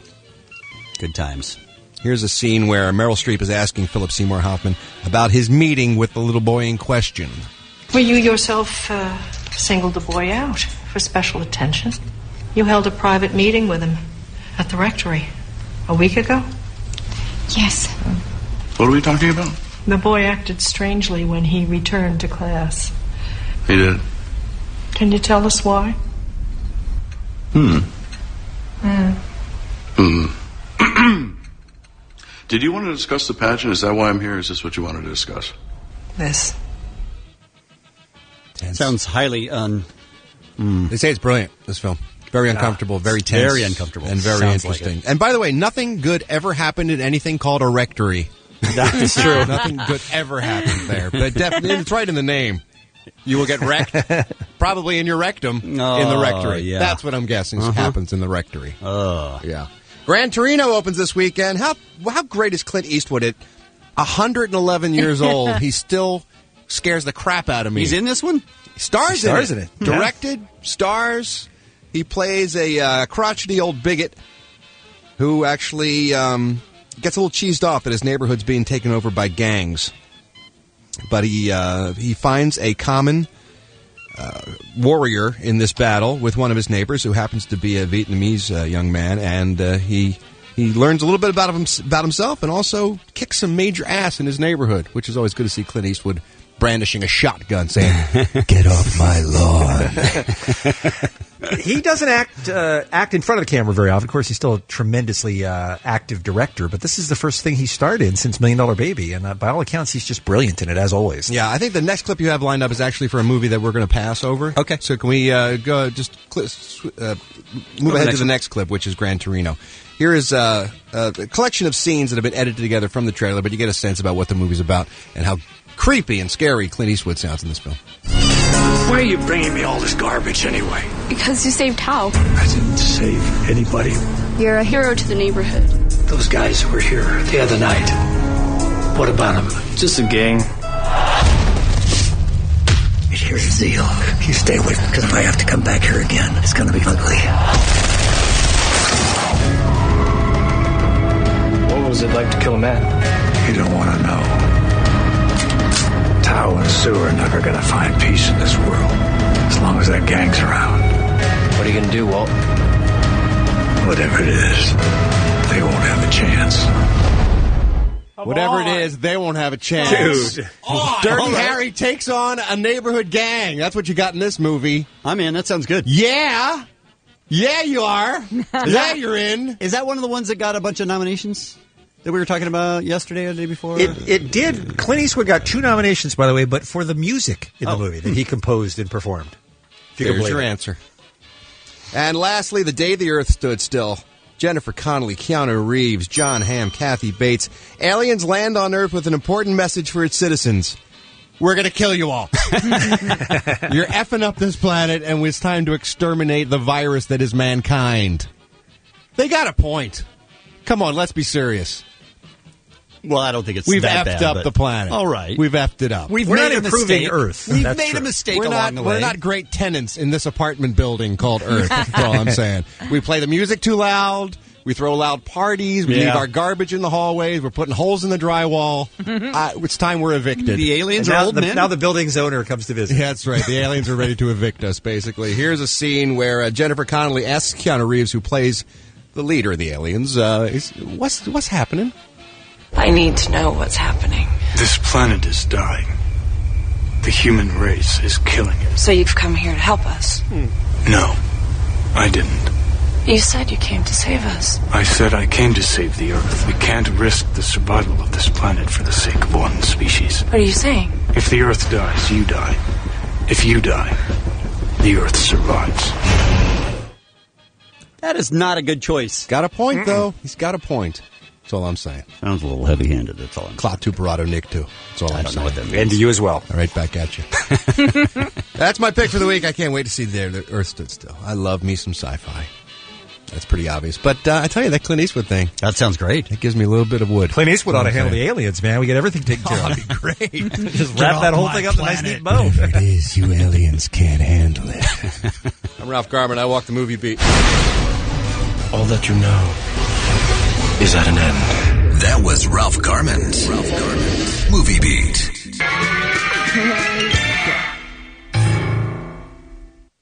Hey, that's that song. Yes, it is. Hey, everybody, that's that song. That's the song. Love Cats. That's it. It's Too Late. Eric Peach from Yorba Linda, Kevin, was caller 20 when the Cure Love Cats played. He just won tickets for both nights in the pit and backstage passes for the Acoustic Christmas 2008, which is going to be tomorrow night and Sunday night at the Gibson Amphitheater. So that's it for giving those away. For now, but the next song you're listening for is Lou Vega. Mambo number 5. I don't. Play that that. doesn't sound like Cat will play that. That's not the right song. That's she does. Please, What? folks, please verify that. Go to KROC.com and check out to find out what song you're listening for. Something else we're doing for you this morning, as of course we're running out of days before the Acoustic Christmas weekend, which is finally here. Is we did our annual charity auction. K&B Bay has been running since 6 o'clock this morning. It's a fantastic prize package, and we'd like to introduce you to the winner, who has just donated $3,500 to the local charities this year. How about that? Bob Shepard. Hey, Bob, welcome to the show, my friend. Hey, how's it going? Very good, thank you. How did this happen? How did you end up ponying up $3,500 for the prize package? You guys didn't really give me a whole lot of choice, dragging out the ticket sale to the last minute. Yeah. You know? Well, we did that to try and not have scalpers get involved in it, and that worked perfectly. So we're happy about that. No problem. Until we realized that Ticketmaster was the number one ticket scalper in America. In which case, it's impossible to avoid that. That may have been a bad surprise. Yeah, that was. So sorry to everyone. Besides the fact that it's for a great cause, the Al Wooten Jr. Heritage Center and Parlos Niños, and we can't thank you enough for the very generous donation that we promise you, all of which will go to the charities. Why was it so important for you to go to the shows this weekend, Bob? Yeah, it was for the charity. That's a good thing. But the bands are awesome this year, and I've gone past few years, so wanted to keep going. Fantastic. And like I said, it was impossible to get tickets last night. Yeah. Sure. Well, have you ever been in the front row center before at any of the Acoustic Christmas shows in the past? No, it's gonna be really cool. And you will be joined by a lot of drunk people as they try to climb down. So that's good times. That's always fun. Have you had backstage passes before? No, first time. Okay. All right, so you got that going on for you. Have you ever had a driver to and from the show both nights? Because we're taking care of that, too. Yeah. Yes, he has. That's a nice gig He's right there. Seasoned party goer. Yes, he is. And the only... Yeah, go ahead, Bob. I said, Haley's me. I heard her voice there. Hey there. Yeah. Congratulations. Now, Bob, we will I just want to be honest with you now, because you're obviously a big-time K-Rock listener. We will not be offended. We will completely understand if you decide to pass on meeting the Kevin and Bean show tomorrow at the live broadcast from the Gibson Amphitheater. No, we'll take it. You're certainly welcome. Yeah, no, we're looking forward to it. We feel stupid selling that, so you don't have to. I just want you to know you're not required to be there if you don't want to, but if you are, we'll give you a chance to not only hang out with us as we broadcast, but you can meet and get pictures taken with any of the bands that we're going to be interviewing during that time, and you'll get a chance to meet our newest Miss Double December, Cassandra, that we crowned last Friday. She's also going to be there in her big Miss Double December coming out party. So all of that is going to be happening for you all weekend long. All right. Congratulations, Van. Thank you very much for the money. The charities, thank you. All right, thanks a lot. No problem, and we will see you time for the Ralph Showbiz Beat. A lot of bad news in showbiz news today. Macaulay Culkin's sister was killed yesterday when she stepped off a curb and was struck by a car. TMZ.com is reporting that Dakota Culkin was 29 years old. And she was transported to UCLA Medical Center, where she later died of her injuries. So it was terribly tragic for the Culkin family. But I got to tell you, after the time change, it has been it's a weird month of things get dark before you're ready, early, and people start going across the street. It's hard to see. Yeah. It really is. And apparently she wasn't in a crosswalk, which is never a good idea in Los Angeles, because under the best of circumstances, I can avow for this personally. Yeah. It's hard to cross the street sometimes with the way the traffic moves in this town, so you got to be careful out there. Betty Page, legendary pinup and cult figure, has passed away at the age of 85. She was a pinup queen in the late 50s. You've probably seen her photos before with her shoulder-length black hair and her bangs cut across her head, and she was always in crazy outfits like bondage get-ups and jungle layouts and stuff like that. Very sexy for the time, and was one of the early pioneers in the sexual revolution. She has passed away at the age of 85. Betty's also responsible for some of the hottest Halloween costumes you've ever seen, by the way. She did great work that way. And this story keeps getting weirder and weirder. TMZ.com's got new information about the death of Scott Ruffalo, Mark Ruffalo's brother. Apparently cops are not buying a suicide or accidental death story. They're not saying that the Russian roulette thing plays for them at all. Law enforcement sources tell TMZ.com that they don't buy, first of all, that anyone would shoot themselves in the back of the head when they're playing Russian roulette. That was odd. Also, apparently the 911 call that brought cops to the scene in the first place was regarding an assault, not a suicide or an accidental death. So they think maybe someone shot Scott in between when the phone call was made and when the cops arrived. They found 2 loaded guns on the scene when they arrived. And paramedics didn't even know Scott was shot until he was on his way to the hospital because the wound was not apparent. So it wasn't as if someone would walk into the room immediately and know that someone had been shot in the head. So a lot of interesting aspects to this story. They have released, for the time being, the 2 people they brought in for questioning initially, Shaha Mishal Adham and her boyfriend, Brian Schofield. But questioning continues, and sources say there may have been a 3rd person in the apartment at the time as well that they're looking to speak with. So, Ralph, you're bumming me out. Yeah, give us some good news. What do you got? I'm just saying, there's a lot of very somber showbiz news for a Friday. That's all I'm suggesting. Lisa's traffic bumming me out. I mean, it's a terrible day. It's bad Friday. Dog in the road. Come on, people. Bad Friday. Give us something good. Give us something. All right, here you go. All right. Pete Wentz and Ashley Simpson, best story ever, are trying to sell photos of their newborn son, Bronx Mowgli Wentz. So far, every celebrity magazine they've gone to has said, beat it. Tell your story walking. And now I'm happy. You Fruit Loop? Not interested. They can't find any takers, so it looks like they will not be making any money off of photos of Bronx Mowgli. Wow. That is good news. So, there is a God. Today's celebrity birthdays: Bob Barker's 85, Jennifer Connelly turns 38, and Mayim Bialik, who was Blossom, as well as the young Bette Midler in Beaches. Let's not forget that. That's right. That's where she got her big break. Oh. You look like a young Bette Midler. That is not what anyone wants to hear. What greater compliment can a woman receive? Wow. That's a bummer. I'm Ralph Garman. I walk the showbiz beat. Thank you, Ralph, and thanks to all of our special guests on this morning's Kevin and Bean Show, including Ralph's boyfriend, Andrew Siciliano, for joining us from the Red Zone Direct TV channel. Go to directtv.com. What time's he start? What time's his broadcast begin on them? 9 o'clock? 9:30. Usually 9:30-ish. 9:30? Yeah. And thanks to the beautiful Summer Glau for joining us, too. She, of course, is one of the stars of Terminator, the Sarah Connor Chronicles, and that comes back with a new episode. Its mid-season finale this Monday night at 8 on the Fox Network. And thanks again to Bob Shepard from Riverside, by the way, the big auction winner. We will see him and see many of you out this weekend at the K-Rock Almost Acoustic Christmas 2008. If you're not able to join us in person, don't forget, we are webcasting the entire show this year. We got a new player this year, a new video player that looks fantastic. You're going to see it like never before. From the comfort of your own home at KROC.com, but definitely check it out. Go there and get all the details and all the set times and everything that you want to be watching for. And we're still giving away tickets to both nights in the pit and backstage passes. You're listening for a song, which is by Menudo, and we're going to play Menudo. No. Anything by them, actually. Anything by Menudo. Right. Menudo. Can you check Kevin's list there, Mike? Does it really say Menudo, or is he reading that wrong? He's screwing with you. Sorry. It's Rico Suave by Gerardo. Gerardo. That'll probably be in the 10 o'clock hour. Just added to, really helpful. Just added to Sunday night. And we have the final pair of tickets that we're going to give away to both nights in the Cinco de la Tarde this afternoon. Okay. So make sure and tune in then to win those tickets. Wait, does this mean it's Friday? Does this mean it's the end of the show? Yes. Are we done? More than we want to admit. Don't bogart that joint, my friend. Pass it over to me. Smoke weed. Butt hash. Don't bogart that joint, my friend. Pass it over to me. I'm so high. Roll another one.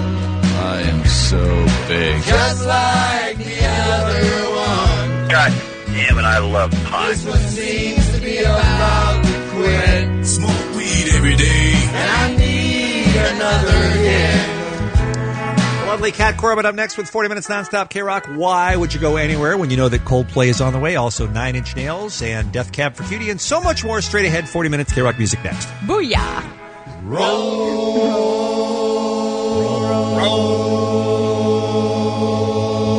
another one. What was that? Just like the other one. You got any weed? This one seems to be about to end. Oh, yeah, drugs. You gotta have drugs. I don't have another cent. Why do you smoke marijuana? It's really very simple. I smoke it because I enjoy it. No, I'd be against that. Just pass it around. Barcelona. Oh, that's wrong. Just pass it on down. Well, you're just in time for what might be a very unhappy ending. Well, that was a hard one. It's only going to get harder. That's what she said. Thank you so much for coming. Thank you. I see you next week at this time. Will my insurance cover this? I'll sign off now before I start to cry. May God ride with you. 10-4. And goodbye.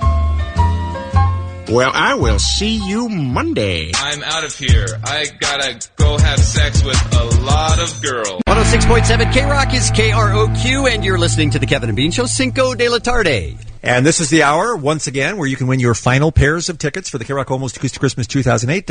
And it makes sense, doesn't it, Kevin? Because the shows are, like tomorrow and Sunday and well, stuff. Sure. So. Yeah, that's happening So why soon. wait till next week to give away the last tickets? But we'll tell you how to win those coming up just a few minutes. First, I've already got tickets. Don't worry. I'll be there. I'll see you guys backstage. Sick.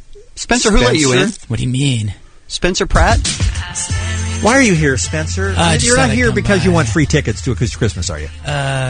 Why don't you slow your roll?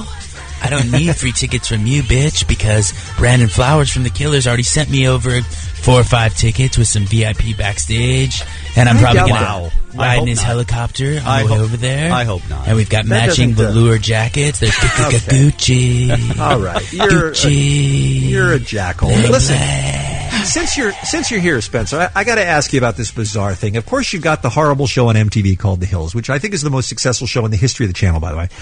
And then the world history of television, it's the most successful. In the history of television? Yeah. Oh. And then there's a live show afterwards called The Hills After Show or some BS like this, where they have a couple of hosts who basically just dissect the episode and they have guest stars on and whatnot. And Tom Cruise was on the other day as part of his promotional tour for his new Valkyrie movie, which is the one where he plays the Nazi with the eye patch. Sick. Right. And I think we have the tape of somehow, and I don't know why this made sense to the people who were hosting the show, but they decided to talk to Tom Cruise, one of the biggest movie stars in the world. Fascinating dude. I don't know why they would want to waste his time and ours by talking to him about you and your skank hoe bitch Heidi. But here's how that conversation went. Yeah, this is Spencer. Hey, Spencer. Hey, Tom. How you doing? Hello, Spencer. Spencer's a little bit of an ass. By the way, holding up a picture of Spencer. A picture. Spencer wasn't there. It was just a picture of him. Right. Okay. Well, here's what he did recently. His girlfriend wanted a big wedding. Okay. With all her friends and family there. Instead, he took her to Mexico to elope. Should he have done that? What would Tom Cruise have done? If the girl wants the wedding, you gotta give the wedding. You gotta do the wedding. The girl wants the wedding. She's gonna remember it forever, and you gotta make it a special occasion. All right, I'm glad you're on side. You're telling it to Spencer. Oh, Spencer, dude. You'll realize this later. This is the best advice you can. She made him tell it to the picture. You know why? Why, Spencer? I'm too big time for that show. They can get D-listers like Midget Cruz, But Spence Dog, they can only use the picture because my price tag to show up on that show was actually, I think it was $7.3 bill. Oh, wow. That seems like a lot, but all right. Well, it's chump change for Spence Dog. Looking good. Dog. By the way, hey, Kimbo, you're looking good. I like that hoodie. Thank you. All right, it's Chief. Kevin, by the way. No we problem, do have Tom Cruise on the phone. I mean, you're here with us in studio. Tom Cruise is too big a star to join us in person, but he's on the phone right now. We'd like to welcome him into the conversation. Hey, Tom. I have an eye patch. Yes, you do. Yes, you do. As a Nazi officer, indeed. So they had you on the Hills. We're fine, Tom. They had you on the Hills after show talking to a photograph of Spencer. What's that about? Yeah, I thought we were going to talk about the film, and then they showed me a picture of the Spencer guy, and asked about this fictional wedding, apparently that they had, and asked me to respond. And the girl wants the wedding. You have to give her the wedding. That's what you have to do. But when they Spencer, said whoever he is or whatever she is, we'll find that out. She's in studio with us right now. Spencer, say hi to Tom. Hey. Hi, Spencer. How are you? Hey, what kind of phone are you talking on? Sounds good. Is that BlackBerry? Is it the new Bold? Spencer, who are you? I'm a demigod of entertainment. I'm the king of all pop culture. Don't be glib. Don't be glib. I do have a lot of respect for Tom Cruise, by the way, in that he doesn't know who Spencer is and has never heard of the Hills. I wish I could be so lucky. Well, I think it's easy to avoid. Yeah? You just don't read anything about them. You don't watch their show. And you just go see Valkyrie over and over and over again. That's what you do. That's how you stay away from it? That's how you avoid Spencer. Just see Valkyrie. Is that out now? No, not yet. Okay, then how are we supposed to see it? But it will. Just wait for it. Okay. Just line up outside your theater and wait for it. Wait. Now, Tom, do you think, I'm just guessing here, but do you think they asked you the questions about Spencer's wedding because you have so much experience with all the various weddings that you've had throughout the years? I'm just saying you've been divorced a bunch of times. You've been to a lot of weddings. Yes. Yes,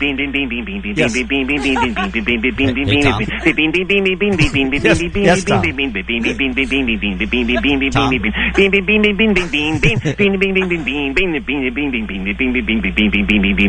glib. Wow. I've only been married twice. Well, 3 times if you count Nicole. Well, why wouldn't you? Whore. Oh! That's something you two can agree on then, I guess, Spencer. Well, to be honest, I think this guy's the glib one because he had a beautiful skinny blonde and he let her go, and now he's got pug face that needs to lose weight. Spencer. I hold my beautiful blondes. I keep them in control, keep them in check. Spencer. Yes, Todd. It's hard to say fast. Yes, Todd. Spencer. First of all, she was a redhead. She wasn't a blonde. Whatever. And second of all, she was only skinny because I made her that way. Huh? You did? That's right. Exercise and vitamins. That's awesome. And a couple weeks in a tanker in San Pedro. You imposed that on her? Like the ultimate weight loss program. You made her lose weight? Absolutely, yeah, sure. I think I love you, man. Never mind. That's awesome, Todd. It's Tom. Whatever, Chief. Well, I didn't realize that these two were going to hit it off so well, but it sounds like we've got a love match. Fantastic. Hey. Valkyrie. It's, of course, the weekend of the K-Rock Almost Christmas 2008. Let's say you weren't lucky enough to have bought tickets when they went on sale last night. You haven't been able to win them over the last couple of weeks. You're thinking you're out of luck. Well, there is still one final chance you can win them before the end of this hour. We'll give you a chance to call in. And if you don't get to go to the show in person, it really is the next best thing to watch it at KRock.com. Bigger and better than ever before. Every second of the music from the stage from both nights this weekend at the Gibson Amphitheater. Backstage stuff, a lot of special stuff. And you've seen some of that on the KRock.com before. They do a fantastic job with it. Yeah. It does look great. It's really cool, but you definitely ought to check that out all weekend long. Join us if you can't be there in person through KRock.com. How come I have Kevin's holiday greeting? What's this? I didn't record anything. Well, you did actually. Apparently we were drugged. We were drugged and taken into a room with a microphone, Kevin. I understand that there's also a Beans Christmas greeting available for download at KRock.com. Both you guys did it, yeah. I don't remember. Really? Well, you don't remember a lot. I just want to wish everybody... This is Kevin. Okay. I just want to wish everybody a happy Hanukkah and wish you all the happiest 4th of July. And be very careful with the fireworks and with the reindeer because and possums. Be careful, possums. There's one possum won't even let me in my garage. So, Merry Christmas and have a have a happy new year. I can't believe you don't remember recording that, Kevin. I don't remember that at all. That's weird. We have some free Christmas tracks available for download through KROC.com right now. We didn't put out an album per se this year, but we are giving away some stuff for free. And apparently, I was also chloroformed and thrown in the back of a van and ended up in a studio somehow because apparently I also have a Christmas greeting on the site. What are you going to do to celebrate the holidays? This is Bean. And I hope you all have a very Merry Christmas. You know, Christmas was my idea. I wrote about it on my blog 4,000 years ago. That was even before Jesus was born. I wish you a Merry Christmas. Okay. Killers are going to be playing this weekend. They're on the bill Sunday night at the K-Rock Almost Acoustic Christmas 2008, along with The Cure and Death Cab for Cutie, Franz Ferdinand, Scott Weiland, so much more. Tomorrow night, of course, STP, Offspring, Rise Against, AFI, and others. You know, we have one pair of tickets left, guys. This is it. I mean, this is literally the last pair that's going to be given away. For both nights, right? In the pit. Yes, and for backstage both nights in the pit. Wow, That's really? right. It's fantastic. We've saved the best for last, but, I mean, what do you do for that? I mean, that's... Well, our phone screener, Miss Cleo, is in the studio with us. Miss Cleo, how has this week been answering the phones? Hell on earth. And by that, you mean love? You mean hella good? A love fest? No, I mean like Hella the fun? worst week of my life. Is it making your boobs sad to have to answer all these calls? It really is. It hurts my boobs. It hurts my heart. But I love K-Rock listeners. But y'all need to listen. Can't you answer 3 phones at once? One boob for each phone, and then your hand talking the other one? Like an octopus just calling, just I answering wish. constantly? I really wish. This past week, I really wish. All right, so we have one final pair of tickets, and we're thinking caller 1067, right? 1067. That makes a lot of sense. Right? That does make it special. Lisa, you in on that? Sure. Being in on 1067? Absolutely. Absolutely not. Although it is the 2008 Good K-Rock point. Almost Oh, Acoustic that's a good Christmas. point. 2008. I'd rather take 2008 would make it 1067. even Thank more you. appropriate. That's a good point. No. I think 2008 is a good number. No. Okay. But how It's many decided. seats? How many seats does Gibson have? How many people? 5,500. 5,500? Yeah, approximately, Well, yeah. how about 5,500? Call 5,500. And if I take caller... Now, 2000 doesn't sound too bad, does it? Yeah, how about now? All right, we'll take caller 2008. Oh, why do you guys hate me? Fantastic. At 1-800-520-1067. The winner will get tickets in the pit for both nights and backstage passes for both nights. And we should know who that winner is by about 8:30 tonight. All right, Miss Cleo, thank you very much. You better go answer the phones. They are calling right now. Bye, guys. It is Kevin and Bean, Cinco de la Tarde. Ralph is here with our final showbiz beat of the week. What's going on in Hollywood, Ralph? I hate to bring you the tragic news, but apparently the Full House remake project is off. What? What? Kevin was so shocked he fell into his microphone. Wow. That's how stunned he is. Wow. Yeah, apparently John Stamos has been pitching a semi-remake of Full House, reuniting the some of the original cast and bringing in some new characters to see what's going on in the life of Uncle Jesse and DJ and Stephanie and the rest of the Tanners. And when is that? In the years since we've left. Well, sounds like it's not happening, Kevin. But sadly, Warner Brothers is saying not going to happen. No! Oh, my God! Hate to be the bearer of bad news, but there will be no Full House remake. Is it the Olsen twins? Are they the ones who are standing in the way of this happening, or what? How are the Olsen twins going to make a living, by the way, unless they do this? Where's this next meal going to come from? They only have $1 billion each or more, so I think they're fine. How's Jodie Sweetin going to pay for her meth unless they give her another borrow from the Olsen twins? Another shot at a series? You know what I'm saying? There's a lot of things to be considered here. Sure.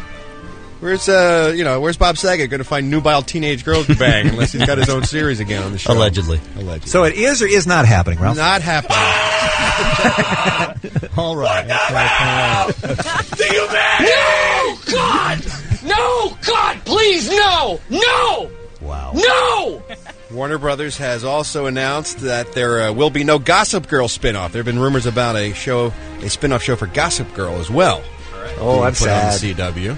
I'm so sad about that news. How many bomb shows starring the Gossip Girl cast can CW hold? I think one is plenty. Speaking of which, you gotta love Chase Crawford, Blake Lively, Penn Badgley, and Ed Westwick.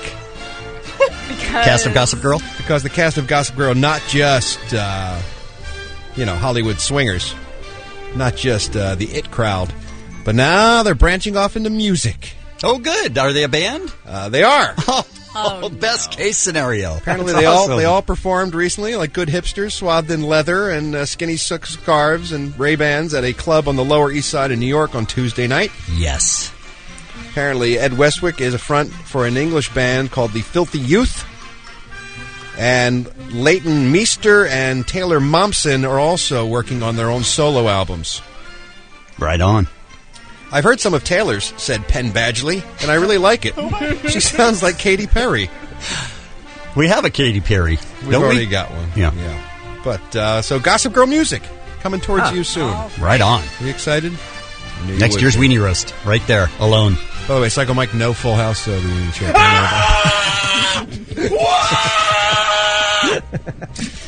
The Twilight sequel, New Moon, has a new director. Catherine Hardwicke got the boot after experiencing creative differences with the producers. The second film will be helmed by Chris Weitz of the Weitz Brothers, who brought us American Pie and About a Boy. Chris also directed on his own The Golden Compass, which is a fantasy film as well. And they think he's got the chops to handle New Moon. Look, they could have me direct New Moon, it'd be a hit. So I think this is safe. What about me? No. Even you, Kara. Even you could direct. Excellent. Lisa, thank you. The vampire wolf. Ben's new script. Let's take a look at celebrity birthdays, shall we? Bob Barker, game show host extraordinaire and advocate for lopping the genitals off of animals. He is 85 years old today. Doesn't sound quite as kind when you put it that way. No, it doesn't. No, a lot of people respect what Mr. Barker has done with his life. A lot of animals really pissed off at him. Hey, thanks, Bob. Look at me. No nuts. That's me. Speaking as a dog. Sure. Jennifer Connelly's 38 years old today. She's got a new movie coming out today as well, The Day the Earth Stood Still. And Mayim Bialik is 33 years old. She was the legendary Blossom in the TV series of the same name. I think there should be a Blossom reunion. That's what I would say. We'll see Blossom and Six get back together. There you go. And go on the road like Thelma and Louise, Robin Banks. I'm going to call my agent. I'll be right back. I'm Ralph Garman. I walk the showbiz beat. Ralph, you hearing, before you go and we head out for the weekend, you hearing anything about the Full House reunion? That's on or off right now? No, apparently that's been canceled. Warner Brothers said no Full House reunion. No! I'm going to kill myself! No! That's Dave Coulier, by the way, screaming. That is, yeah, right. Kevin, what does anybody need to know about the Almost Acoustic Christmas shows this weekend? What does anybody need to know? You go to KROC.com, and you can watch every second of it. There's a digital program on there that you can turn the pages and look at it. Oh, wow. It's really, there's a lot of stuff up there. It's uncut, uncensored, That's right? correct. It's 100% of the show Backstage all the time. stuff. Psycho Mike's going to be hosting it, talking about that reunion that's supposed to be happening with Full House reunion? No, it's canceled. They're not doing it. So everything that you could possibly want is there. I don't know what the chances are that we will return Monday morning. It hasn't been going well so far for the Kevin and Bean show this week. We got another meeting. Got another meeting in a minute, so we'll find out. What do you say, Lisa? Spanky. I'm coming back. Have a great Christmas, Daddy's everybody. got a mortgage. All right. Well, it could be Ralph Garman and I'll be spinning your favorite Christmas hits on Monday. I don't care. All right. I'll be playing Christmas shoes over and over again. Whatever they want, I'm doing it. Well, they don't want that. Well, maybe you'll see. All right. Well, we'll find out on Monday. But in the meantime, don't go anywhere. Nicole Alvarez is up next with 60 minutes nonstop K-Rock. Uninterrupted commercial-free music just for you, including the Kings of Leon, also Korn, Weezer, Linkin Park, The Cure, and more straight ahead. Much about. You gotta put it in perspective.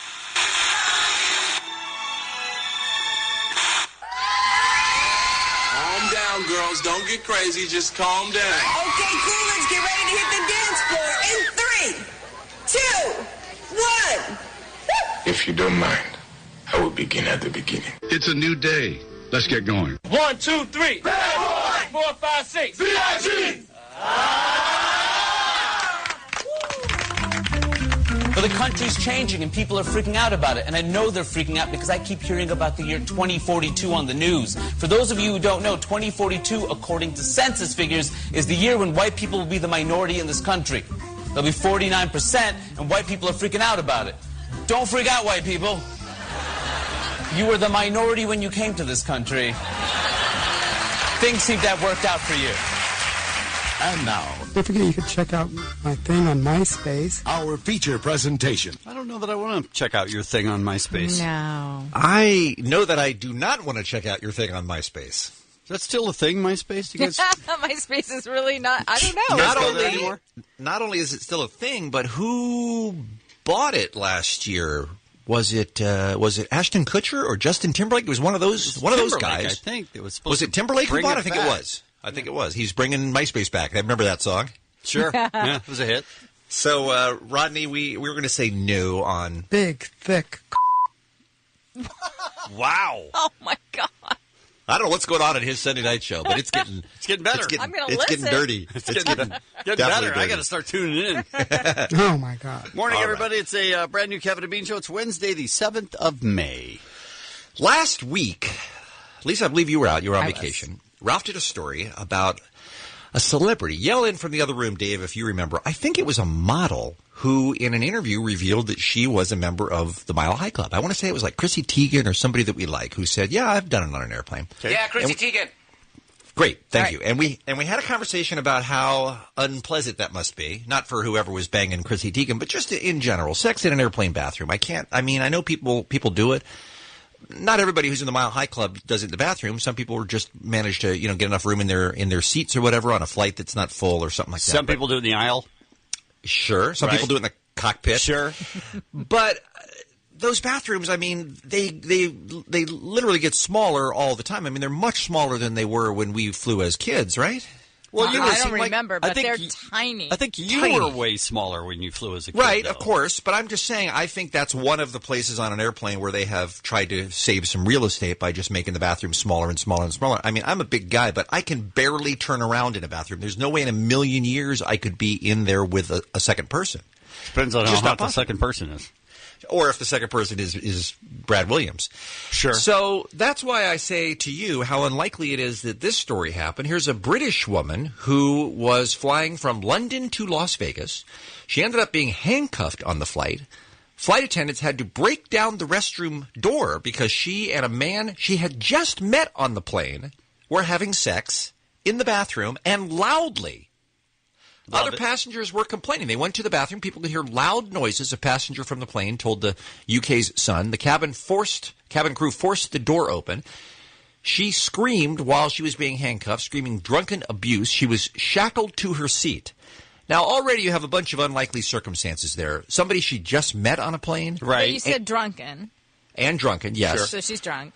But the craziest thing about the story is, to me, that she was flying with and handcuffed into her seat sitting next to both of her parents. Yeah! What? Oh, no. Wouldn't you think that just having your parents on the plane would stop you from having sex in an airplane restroom? Wow.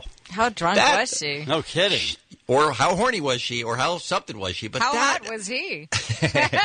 And imagine what the rest of that flight was like as her parents sat there just covering their eyes and shaking their head and just embarrassed. And we don't know her. She's not with us. We don't know her. Yeah, exactly. And they were taking that girl to Las Vegas. Yeah, to Las Vegas. That's the last place she needs to be. Oh, my God. It's on Virgin Atlantic, by the way. It sounds like it might be some sort of names. Or some sort of promotion for the airline. I don't know. Because, they always have those risque ads. But anyway, the spokesperson for the airline said the airline does not tolerate disruptive passengers. The safety and welfare of our passengers and crew is the airline's top priority. But I would like a follow-up interview with that entire family to find out God, yes. the details on that flight. Wouldn't that be that's the after show I want. Talk to mom, talk to dad, talk to the girl, talk to the guy. Yep. Yeah, there's a lot of info there. And maybe Rodney could moderate. I don't know. Maybe it was Rodney. Could have been. Let's talk about today's Kevin and Bean show, shall we? Go, period, yourself, exclamation point. Thanks for that tweet, Bean. How? Yes. On the program today. How dare you, sir? You're the one that tweets this stuff. So we just make fun of what you tweet. It's out there. You put it out there. Mm-hmm. No one's twisting your arm. I feel you take it out of context. Godzilla World premiere tickets. Okay. On today's show, we have Seth Rogen, the star of Neighbors. Love him. We have from the Los Angeles Kings defenseman Drew Doughty talking about the Kings Ducks series, which begins again tomorrow night at Staples Center. We have Ryan Bites is a guy who we're going to have on the program today. This is a guy who you may have heard us talking about. His mission in life is to own every copy of the movie Speed on VHS. A very worthy goal. Now, VHS, kids, is an old technology where you used to watch movies on an actual tape. Mm-hmm. So we're going to talk to him, and I agree with Bean. That is, if there's a more worthy goal, I'm not aware of it. Yeah, that makes just makes a lot of sense. It just seems like a good use of time and resources. Exactly. And we'll talk about bad marriage proposals. So that's coming up this morning as we will take a quick break. We'll come back with the Showbiz Beat.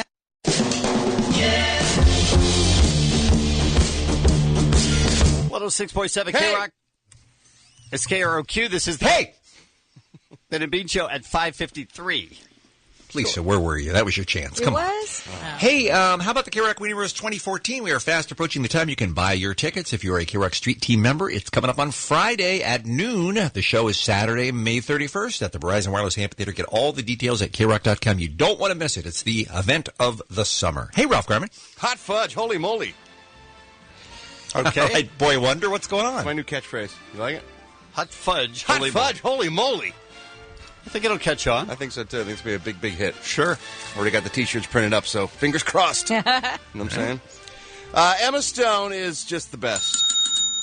Did you see her in that lip sync contest she had with Jimmy Fallon on his show? I saw that, and I saw her come out on Saturday Night Live with her boyfriend the other night, and she just could not be more adorable. Well, women are going to hate her a little bit more today because she reveals in 17 magazine that there are rumors that she has been starving herself because she looks so thin.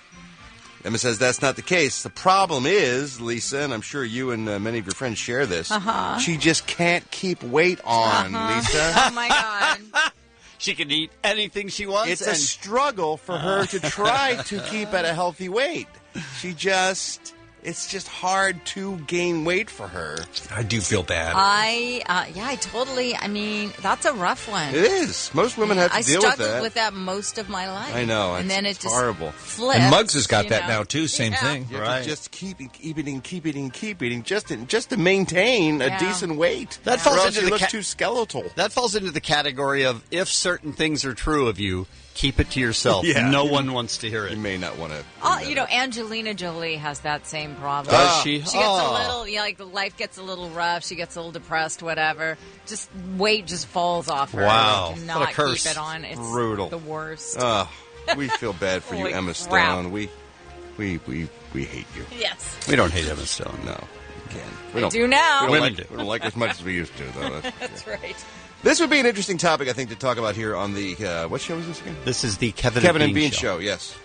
Long-time crushes that you ended up with. Let's say you had a crush on somebody in, like, high school. Mm-hmm. You loved the captain of the football team or whatever, and he didn't know you existed. And then years later, through a series of circumstances, you ended up getting together. It happens. It does happen, and such was the case with Amber Heard. It turns out, years ago in her high school in Austin, Texas, she had pictures of Johnny Depp all over her room as a teenager. Huge crush on Johnny Depp. So did everyone else, I imagine, Johnny right? Depp. Yeah, but not everyone else ended up engaged to Johnny Depp. So how much of a mind F must it be if you're a kid and you adore this person from afar, and then you grow up and you have relationships and you go about your business and you become a successful actress, whatever, and then the next thing you know, later in life, boom, there you are, engaged to the object of your teenage affections for all those years. Yeah, that's strange. It's gotta be wild, right? But her dreams literally are coming true. So I felt when I finally had sex with Adam West. I'm sorry? Nothing. Did I say that loud? You did, yeah. John Hamm is just the best thing ever. Mm-hmm. I like him more and more. The more I hear him talk and the more I watch him on Mad Men. Of course, he's a brilliant actor, but he seems like a really good guy, too. Most recently, he called Justin Bieber an S-head. I don't know if you saw that interview with Men's Fitness, which I thought was spectacular. But Us Weekly has put together a list of some of his best quotes from interviews that make you just love him. All I can say is, I don't get Miley Cyrus. I don't get Katy Perry. I don't get One Direction, John Hamm said. God love him. I want to see movies that aren't, oh my God, does the vampire love me? You know, something for people who don't care about Team Jacob. And lastly, John is aware of how he must sound to people because he said, I'm slowly morphing into that guy who shakes his fist and shouts, "Get off my lawn!" So am I, John, so I'm on your side. And Gwyneth Paltrow, although her personal relationships seem to be in disarray, her professional relationships are booming. She just opened her first Goop shop. All right. Let's all go down to the Goop shop. I can't afford to go to the Goop shop. Lisa, I'll buy you something at the Goop shop. It's on me. Let's go. You couldn't park at the Goop shop. I'll be happy to give you some Goop, Lisa. I promise. Explain to people. At the store. Goop. Yeah, the Goop, okay. the Goop shop. Okay. I figure you get Goop at the Goop shop, right? Yeah. That's what we used to call a local strip club in my neighborhood when I was growing up. The Goop shop. It's a tiny shop in Brentwood. Of course it is. Of course. And it's stocked with, according to Gwyneth, all manner of things, including home decor items, self-help books, cookbooks, delicate jewelry, natural beauty products, kids' items, clothes, shoes, and bags. That's a Goodwill. It's a Goodwill store. Is it the $999.99 store? Yeah, apparently it is, yeah. So if you want to get your hands on some Goop, head over to Brentwood and check out Gwyneth's new store. What days is she running the register? Does it say? It does not say. She's probably in the back stocking merch, I'm assuming. Yeah, she's opening up the boxes and moving pallets and things like that. Sure. Today's celebrity birthdays. Guitarist Phil Campbell of Motorhead is 53 years old today. Our buddy Doug Benson, very funny comedian, very stoned comedian.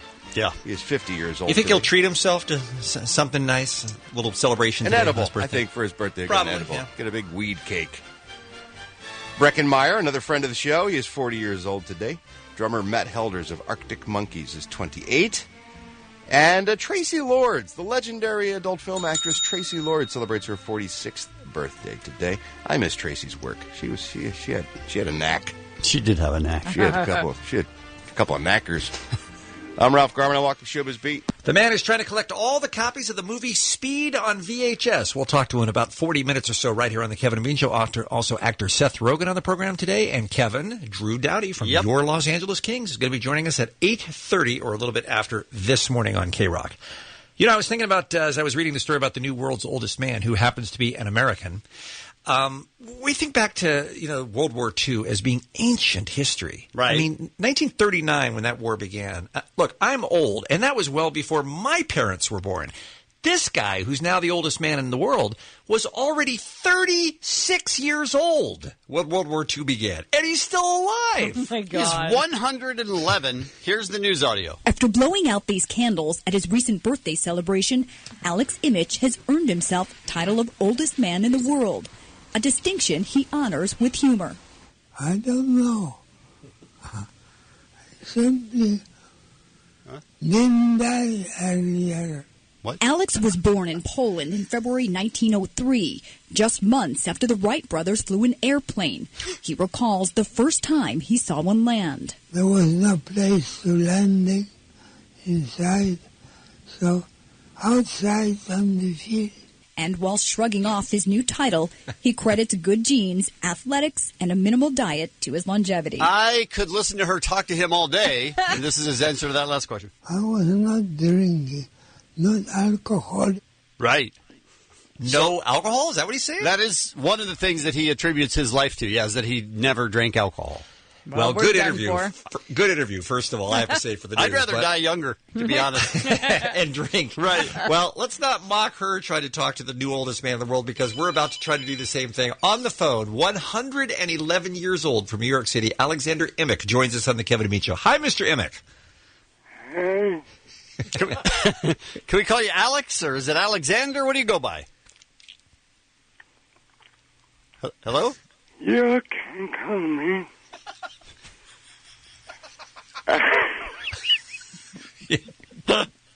We can call you what? Yes. Come on, we just started. What was that? Are you okay? You didn't die, did you?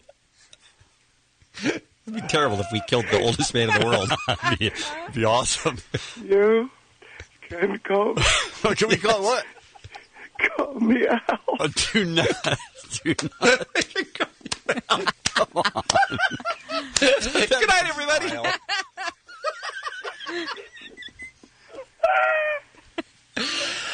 So, Al, I got nothing else. Turn the top, you can call me Al. So you're really old. Yeah. I'm old. Yeah, you're old. He said, yeah, I'm old. Yeah. You still getting your share of the tail, though? Oh, yeah. Yeah? I like big butts and I can never like. What has been the most surprising or remarkable thing you've seen living through all of the 20th century? Should we just bail?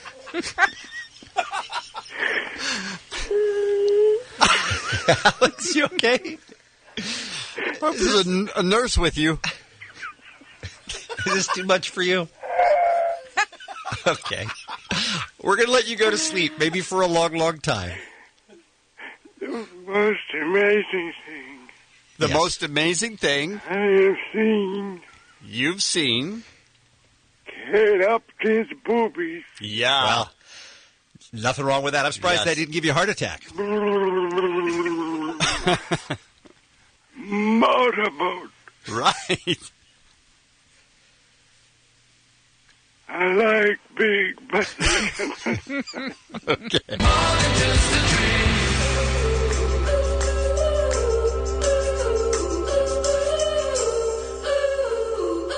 106.7 K-Rock is KROQ. You're listening to the Kevin and Beach Show at 25 minutes till 7. They, of course, are playing the K-Rock Winnie Roast 2014. Tickets go on sale Friday at noon. You have to be a K-Rock Street Team member. Go to KROC.com, sign up. You'll get a password. Then you can buy those tickets on Friday. And let me tell you something about our friends Fitz and the Tantrums, too. Not only are they amazing live, but you'll be surprised how many great songs they have that you know. Yeah, true. We've been playing a lot of Fitz and the Tantrum songs over the past few years, and I love every one of them, so I'm very excited about seeing them again on May 31st at the Verizon Wireless Amphitheater. I'm not comparing what happened yesterday, Kevin, to 9/11.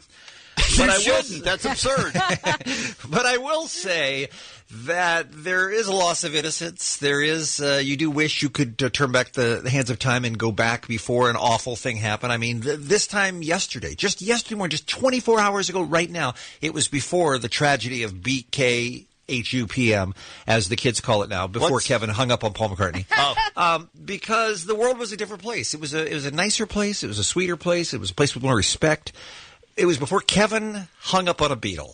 And I wish we could go back to that time, but unfortunately it happened, and we just have to kind of live with the consequences of it. How do you wish we could go back to that time before me, more than me? Just because... Which I think is the case. It probably is, just because it's so painful. As a guy who has grown up idolizing Paul McCartney, and what a thrill and what an honor it was to have the man on our show yesterday. But he was saying goodbye. Right, but still, look, he heard the click, Kevin. He knew he was hung up on, and I think that's what I mean. That's how undignified that is.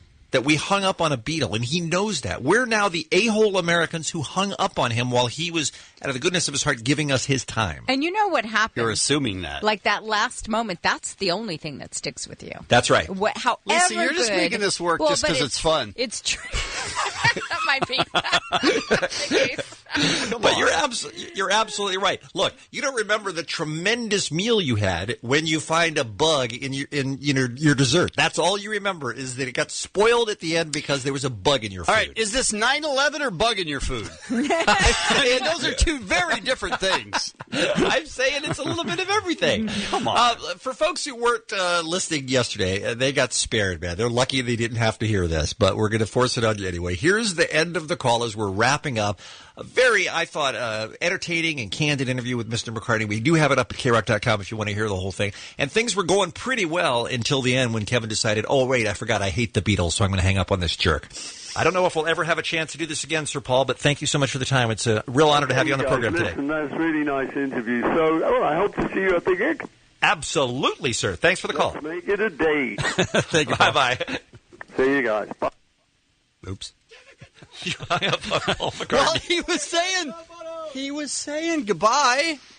He's saying see you guys. And then... At which point I thought that is a goodbye. See you guys. A lot of people would hang up after See You Guys. A lot of people would just wait. Right? Like, what was the rush? There was no rush. I just thought he was finished.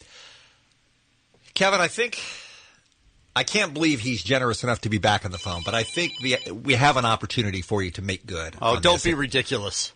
And at least apologize if that's what Mr. McCartney asked. And he joins us back on the Kevin and Bean Show right now. Hi, Sir Paul. Good morning, fellas. How are you? We're good. Can't thank you enough for giving us a second chance.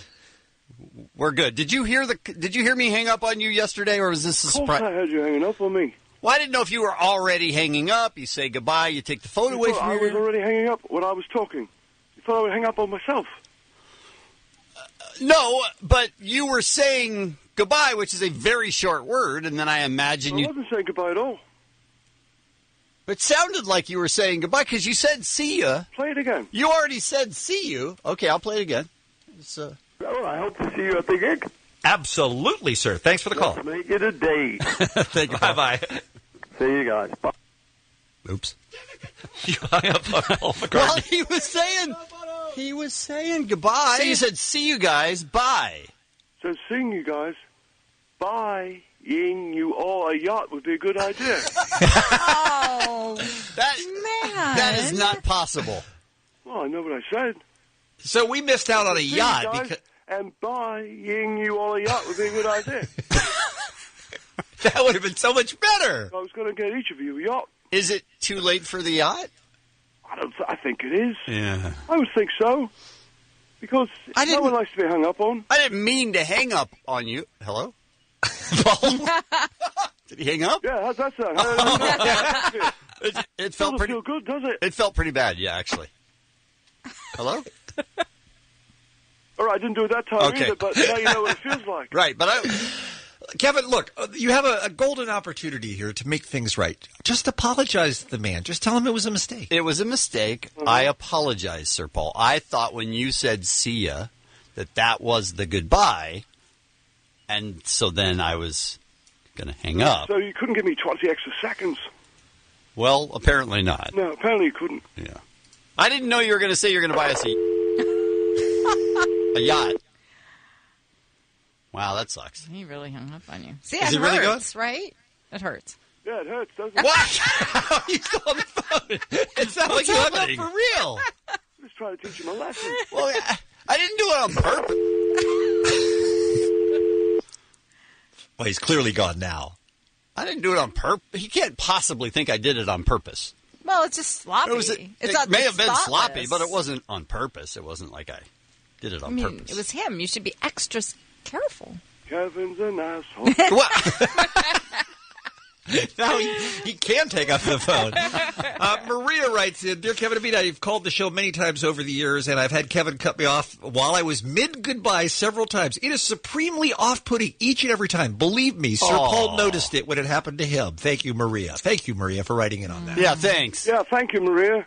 Thank you for understanding the pain I went through. Yeah.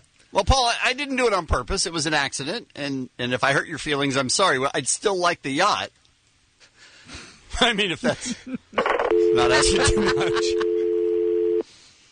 Now I'm really gone. 106.7 K-Rock is KROQ. It's the Kevin and Bean Show at 6:52. They could record an album not on a boat, right? I think the They're on a boat. Technology does exist, yes. Sounds like it. Hey, Rob is here. Time for the Showbiz Beat now on a Wednesday morning. What's going on? I heard your conversation with Sir Paul there. That was... I don't know that we mended any bridges there, Ralph. I'm sorry to say. I think. Hey, I apologized. I think you guys are down to one Beatle left that you'll be able to talk to I ever think so. again. Yeah. But at least it's the good one. You mean Ringo? Right. At least it's the only one people care about. I think he'll come on and do Traffic, actually. I'm sure he would. He's looking for a gig. Speaking of Sir Paul, this made me think of this amazing mashup. Most mashups, I don't think, sound that great. They sound kind of forced, and it's kind of a novelty and stuff, but this new one's amazing. The two songs, one of them is Girls, Girls, Girls by Motley Crue. Right. And then I'll let you discover what the other one is. So let's play this mashup.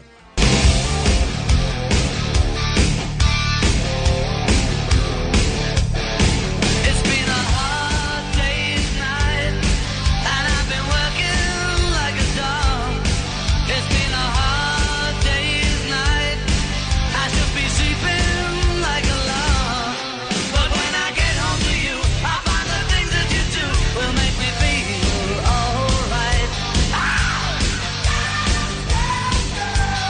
That's pretty well It's done. insane how well that fits together. That's pretty well done. Yeah, it's by a group called Wax Audio, and you can find that on YouTube. It's crazy. It's crazy good. No point in that. No point in that at all. It's fun. That's the point, Bean. Bean does not enjoy fun. Sir Paul would have liked it before you hung up on him. I don't even. What's the point of that? Jessica Alba said that she will never do a nude scene in any movie. Let's not jump to any kind of conclusions here. Never. Isn't she young to be speaking for the rest of her life? Right. Never. She tells Glamour magazine in an upcoming interview, it's because, and I quote, I don't want my grandparents to see my boobs. That's it. It would be weird at Christmas. And I mean, really, if you look at the movies that I have done, getting naked would never elevate the picture, she said. I believe she's aware of her career, which is good. Can't we just wait till her grandparents are dead and then go for it? It's a good question. It's not a good question. It is a good question. If that's her only concern? She's got kids, too. I'm sure as the grandparents She didn't say kids. She said grandparents. But I'm sure that concern will take over once the grandparents are gone. Well, now you're making excuses for her, and I won't tolerate it. I think she just doesn't want to show you her boobs, Being relaxed. Well, then she's wrong. But she's making a poor choice. Eminem's just booked a new gig. A little intimate show at Wembley Stadium this summer. Not the arena, the stadium. Yeah. He was on BBC One last night making the announcement. Wembley Stadium holds 90,000 people. Yep. Usually you got to be George Michael or the Spice Girls to play Wembley. Yeah, Eminem plans on filling that place on July the 11th. That's the date for the show, so I'm guessing tickets are available? Yeah. 90,000? Playing the Rose Bowl here. That's a gamble. Yeah, it is. It's a gamble. Because he's been sort of out of the public eye for a while. Doesn't have a hit single or album he's working off of. But, look, he's great. I don't know what his draw is in the UK, though. I have no idea what his fan base is like there. So we'll have to wait and see. And Beyonce just got bitch slapped by Monica Lewinsky. That's not possible. In print, anyway. Oh. In the new issue of Vanity Fair magazine, apparently Monica Lewinsky's back, and she's doing interviews again. Ugh. Wait, why? Because of the Bill Clinton thing? She's just talking about her life and what's been happening since. I don't. Who cares? No one cares. She seems to think that we're all like laying in wait, gunning for her. She's like, I've been ducking too long. Now I'm going to live my life, and I don't care what people say. And everyone's like, huh? Let me interject on this, Ralph, because I've been following this story with interest. I think what Monica Lewinsky is saying is, look, I made a terrible mistake for which I take responsibility. I was 24 years old, and no one is allowing me to move on. And she's not just talking about us like she's not suggesting that we all sit around thinking about her or laughing at her, but she's, gone on to try to do other things, like get an economics degree and other things, and she cannot get work because of what happened to her when she was 24 years old. And she thinks it's rightfully unfair. That may be, but the thrust of her interview is, I was going to start my own business, but I waited until after the 2012 elections because I didn't want to influence anything for the Democrats. And you know what? I wasn't going to talk now, but because Hillary might run, so I don't want to be a game changer. Shut up! No one cares. I'm sympathetic to what she's saying in that she has tried very hard to avoid the public eye for the last 16 years since this thing happened, with very few exceptions. But it's very different between going out and living your life versus going to Vanity Fair and doing an interview. But I think she's trying to point out the hypocrisy of, because she's the woman or because she was the junior power player in that relationship, she has a scarlet letter on her for the rest of her life. But you can't tell everyone to move on and get over it and then go and do an interview with Vanity Fair talking about it. You can't have it both ways. I'm going to recommend that people read that article when it comes out and see if it changes your mind about Monica Lewinsky. I spent a lot of time thinking about that. I don't understand how she did what she did so publicly and can't get a job offer. That doesn't make sense to me. Not the kind of job it pays. You know what I mean? You know what I'm saying? Yeah, that's what I'm saying, right? Yep. I do. Anyway, the point of my story was Beyonce's got a new lyric in her song, not a new lyric, a lyric in her song Partition, where Beyonce sings, now my mascara running, red lipstick smudged, oh, he's so horny, he want to F, he popped all my buttons, he ripped my blouse, he Monica Lewinsky'd on my gown. Well, Monica Lewinsky in this new interview goes out of her way to correct Beyonce. She said, Beyonce, if we're verbing, I think you meant Bill Clinton on my gown, not Monica Lewinsky. That's a good point. She's got a point. Yeah. She does have a point. Yeah. Now I'm glad she's back in the public eye because she has set that controversy straight. I like her. I'm not saying that. I'm just saying I think she makes some valid points. Where's that blue dress? I'd like to make some soup. Today's celebrity birthdays. Guitarist Phil Campbell of Motorhead, 53 years old today. Comedian Doug Benson. How funny is he? 50 years old. Tracy Lords is 46. Breckin Meyer is 40 years old. Matt Helders, drummer for Arctic Monkeys, is 28. I'm Ralph Garman. I walk the showbiz beat. You can stream that album in its entirety, The Black Keys, the new one, at krock.com if you'd like. It's a pretty good album. Yeah. These guys are great. It's a super good album. I love the psychedelic music anyway, and I love that they got a bunch of that on this record. Hey, welcome to the Kevin and Bean Show here for a Wednesday. He is number 8 for the Los Angeles Kings, and Kevin, number 1 in your heart. Mr. Drew Doughty joins us next hour. Talking about the playoffs against the Ducks, also actor Seth Rogen. First, though, listen to this and find out what the World Speed Project is all about. My name is Ryan Bites. I'm chairman of the World Speed Project, and I collect all the VHS copies of the movie Speed. The World Speed Project started in 2006. I was like, these things are everywhere. I'm just going to start collecting all of them. So I went into this, Con 1, and I asked them, how many copies of Speed do you have? Because I'll buy all of them. And that's when it all started. Okay. Now, we all have to have dreams, right? Sure. Yes. Where are you going? What?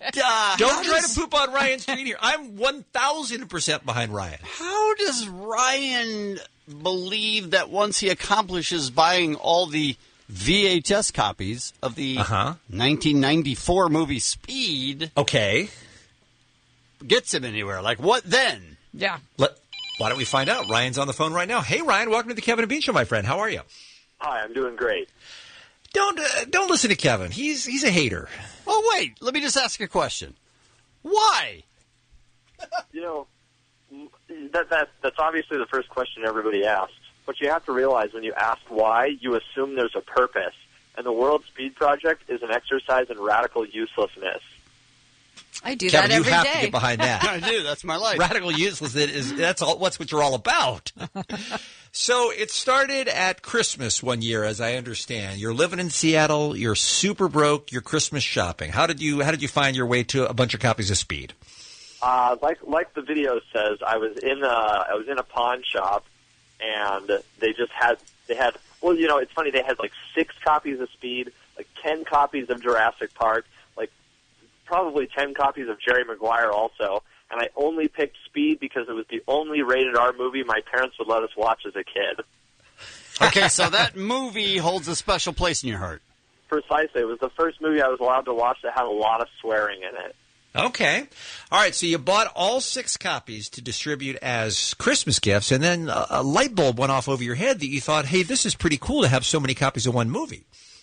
Right, exactly, yeah, and I just started laying them in pseudo-ritualistic fashion and putting candles around them and laying with them. I feel like the spirit of Keanu came right inside me. You're certifiably crazy. Yes or no? That might be true. Okay. That might be true. All right, so you had the 6, and then how long did it take you before you started adding to your collection, Ryan? I got the 6, and then I think I bought a couple more, and I just thought it was kind of funny. And then I was in another pawn shop. There's a lot of pawn shops in Seattle. I just went into another one, and they had 4 or 5 on the shelf. And I went up to the guy at the counter, and I said, "I'll buy every single copy you have. Do you have any more in the back?" And he just brings out stacks of them that are saran wrapped together, and he says they're basically trash around there. And so he sells me 30 copies right there for $10. It was insane. Okay. Now you're off and running. By the way, in the interest of accuracy and our good friend Macklemore, really there are more thrift shops than there are pawn shops here. Yeah, that might be true. But if you go along Aurora in Seattle, which is the old highway that took you to Vancouver, BC, it's nothing but pawn shops. Oh, don't I know, man? That's the dead hooker highway. Don't I know? All right, so now you got yourself a little bit of a collection. And when did it start to get crazy? Like, look, it's one thing to have 30. I mean, that's bizarre enough. But then when you get to be 100 and 200 and 300, at this point, it's far beyond just thrift shops. At this point, you got to be buying them online from all over the world, right? Right, exactly. And there's a humorous, like, inverse relationship that occurs. Like, the more copies you get, the less fascinating it is. Because I've already had hundreds of copies laying around. I'm so numb to it that a new one is so, like, it's so, like, normal for me to just have somebody, like, drop off 10 copies. And I'm like, oh, okay, cool, thanks, throw them in the pile, you know? Yeah, and we noticed that on your video for Kickstarter, that you just really just toss them. Like, yeah, they're the box is full of them, yeah. Like, they're just nothing. It's like it's trash. So there's Well, I guess the film being trash is like a nice metaphor, and me being like a trash collector is an even better one. I don't think anybody's said that yet, but I really like that image. I think so. I totally get what you're going for. And there's no target here. There's no goal. It's not like when I get to 1,000, I'm done, or 10,000, whatever it is. You just plan to just keep going as far as you can, right? Not even as far as I can. I need every single copy. All right. Do you have a lot of people just mailing them to you? Because you do have an address in Pullman, Washington, where people can send you videos. Are people doing that? Yeah. In fact, my mom said the other day that I got something like 20 packages in the mail, much to the dismay of my stepfather, so I think it's going well. Beer Mug, you've got one. Don't you have a speed copy you have for Ryan? I do. Are you going to send it to him? I don't know. He's going to wait until it's the last one and then command a huge price. Well, this is what I tell everybody who threatens to hold out. You'll die one day, and then I'll have my copy. Ryan, what's the Kickstarter all about? What are you trying to raise money for? What is Project 2525? So I bought a 15-passenger Dodge minibus, like a big Dodge van that got converted into like a shuttle bus for like an outpatient clinic. And the bus is a bit of a lemon. It overheats in 90-plus degree weather, but that's because I need some new fuel pump for it. And the bus also needs to be painted like the bus in the movie Speed, so that way when I come to your town, to Los Angeles, I will, you'll see who's coming. I'll arrive in style. So you're going to tour the collection, basically, once you get the van up and running. Right, yeah, that's phase 2 of the project. And, it's weird. I've gotten emails from, like, modern art galleries, like the Philadelphia, like, Mausoleum of Contemporary Art emailed me and said they'd give me a gallery show. So it's like things are lining up, That's fantastic. Have you gotten any reaction from any of the players involved in making or acting in the movie? No, Keanu Reeves and Sandra Bullock's, like, personal celebrity pages on Facebook have liked the World Speed Project on Facebook. So I don't know if that means that they are aware of the project or if one of their, digital media interns clicked like for them. Right. But also, the screenwriter Graham Yost commented to Entertainment Weekly that besides stopping war and ending world hunger, that the World Speed Project is the most important thing a person could do. Well, I think that's true. Come on, right there. Yeah. I think that's true. Come on, everybody. Yeah, he understands the spirit of the project. I want to go back to something you said, if you don't mind. The more you get, the less you care about them. So really, by design, by the time you get them all, you're not going to have any interest in it. Yeah, it might be something like E equals MC squared, like the closer I get to having all of them, like my physical form will just disappear. I think that's likely right. Now, I looked again in your Kickstarter, like, you're only trying to raise like $2,500 or something, right? And that's mainly to fix up the van? Yeah, I'm not especially greedy, but if people want to give me $10,000, there's a reward on the Kickstarter that me and that person will drive to your fair city and try to find Keanu and get a photo with him. That sounds like a pretty awesome road trip right there. Look, I support dreamers. I don't know where Kevin's coming from here. I think you are doing the Lord's work, Ryan, and I wish you nothing but success, my friend. Thank you. When you drive that bus through Los Angeles looking for Keanu, can you go under 50 miles an hour? I will try not to. Okay. And if I get pulled over, I'm going to have to keep going, and so you'll probably see me on the news. Now I support you. All right, you can go to Kickstarter and just do a search for the World Speed Project, and that'll bring you to Ryan's page. Good luck with it, Ryan. We'll definitely keep following the story and see how it goes for you. We appreciate the time today. Yeah, thank you. All right. Bye-bye now. Bye. Anything else to say? I don't think I have anything too exciting All right, to say, great. but Thank you, Ryan. copies or I'm coming after you. All right, you hang up first, and then we'll move on. Okay, bye. Bye. Bye now. Oh, That was wow, very Kevin. mature, Kevin. Very safe. I like careful. it. Is he gone? Am I good now? Yep. It sounds like he's gone. All right. K-Rock Sweeney Roast 2014, just announced earlier this week, is going to be Saturday, May 31st at the Verizon Wireless Amphitheater. By the way, every year we go down there, Kevin, and every year where they say, oh, no, this last year, man, they're tearing this place down. Apartment complex. Yeah, apartments. We always hear that they're tearing it down, yet every year we're back there for the Weenie Roast. So what's up? I don't have an answer for you. I don't know what's up. I don't know why I thought you would. I don't know either. Avicii, Foster the People, Fall Out Boy, The Neighborhood, Bastille, Fits in the Tantrums, Cap Cities, Fantagram, the 1975, American Authors, Congos, Bleachers, Cherub. So much music on one big night in the summertime. It's so much fun. K-Rock Street Team members can buy tickets Friday at noon. Please go to krock.com for all the details. Honey Boo Boo is not a show that we've paid much attention to recently. Have they not had new episodes in a while? Is that the... I think so. I think it has been, it seems like in a long hiatus. I guess in March, we missed this, but one of her kids, Anna is her real name, Chickadee is her nickname. Chickadee. Got engaged. I think Chickadee is, it's been a while since I've seen the show. I think she's the third fattest of the kids. Okay.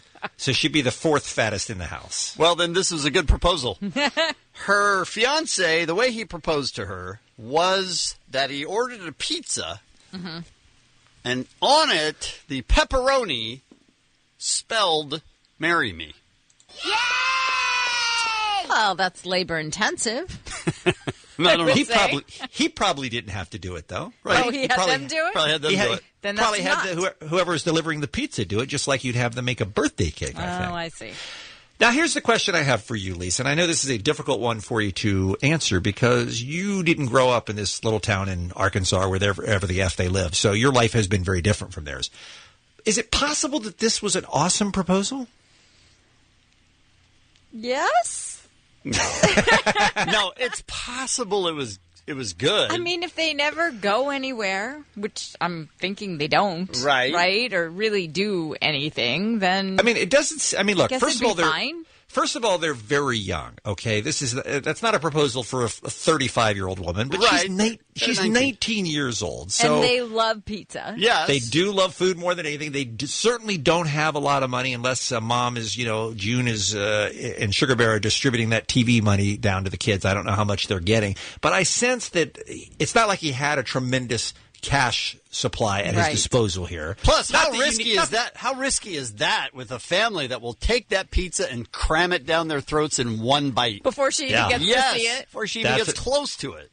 That's an excellent point. And then she's looking at going, what does R-E mean? I don't even understand what this is. So I don't know. I mean, most of us look at that and go, that's not how you want to be engaged to, is with it spelled out on a pizza. That to me seems like it falls short of the dream proposal that most young women hope for. But we thought it might be an interesting topic to hear from listeners who have had terrible proposals. I guess we'd be looking for ladies, right? It's mostly the girls who get proposed to, or it could be guys that did something that's embarrassing, that's or true. whatever. But here's the thing: there's two different topics, and we want one and we don't want the other. We don't want girls complaining about guys that did their best, but it wasn't good enough for them. Right. Okay. We want guys just failed. Right. So would this be like a great idea went horribly wrong? Yes, that would be fine. Or very little effort put into it, or a failure of imagination, or because you don't have to have money to have imagination. That's right. That's absolutely right. Yeah. So we want to hear from you if the proposal fell short. You're not super picky about this, and by the way, it doesn't mean you didn't love the guy and didn't get married, and you're not, didn't live happily ever after. But it's just it wasn't the proposal that you hoped it would be because the guy just didn't put any thought into it. Or it was a disaster when it happened. Hey, Bean, it just occurred to me while you were talking, while we're waiting for the phone calls at 1-800-520-1067. Why don't you tell people you're very romantic. The way that you propose so romantically to your wife. Why you got to come at me because like that? It just occurred to me that you have the perfect example. Is it a story? No. That Mrs. Bean is delighted to tell her friends all these years later? No. It is not, no. Does it make me look like a catch? No. No. It was a Saturday night in Hollywood, and we were thinking of going to the movies, and we called, at the time there was Movie Phone, where you called to see what the movies were, and the movie we wanted to go see was sold out. And we didn't really have a backup plan. And the way the story goes, I said, well, we can't go to the movies, so what do you want to do now? I mean, we can go to Las Vegas and get married. That was literally Bean's proposal. Have you thought about it for 1 second before it came out of your mouth? I don't know.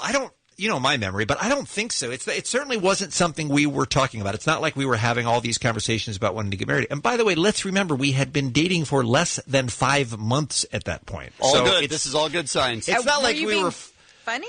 It's not like we were 4 years into it and it was inevitable. I mean, it was 4.5 months at this point. That was the first time marriage was brought up, I imagine. Yes, I think so. I think that's accurate, Kevin. But did you laugh after you said it? Yeah, was it a joke? That's a crazy idea. And then she said, let's do it. Well, Donna's recollection of it is that we had a house guest, former producer of the Kevin and Bean Show, and this was before he came to work at K-Rock, but Frank Murphy. Some of our longtime listeners remember Frank. Mm-hmm. Frank was visiting us and staying with us that weekend. So you just wanted out? She claims Frank's that not an exciting guest. She claims that I suggested it to impress Frank. I suggested it just to give us something to do rather than sit around and look at Frank. So that's where she thinks it came from. Too?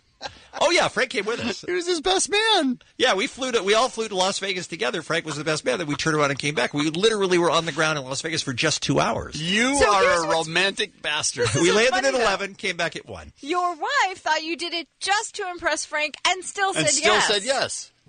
I know, There's right? something wrong with both of you.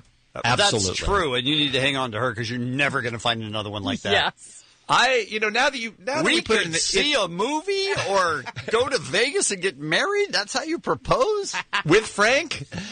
Now that you put it in the context of bad marriage proposals, I guess that kind of does qualify, doesn't it? It's pretty bad, Bean. I think that's tough to beat. I mean, tough to beat in badness. Right. Like, at least this dude bought At least this guy had pizza.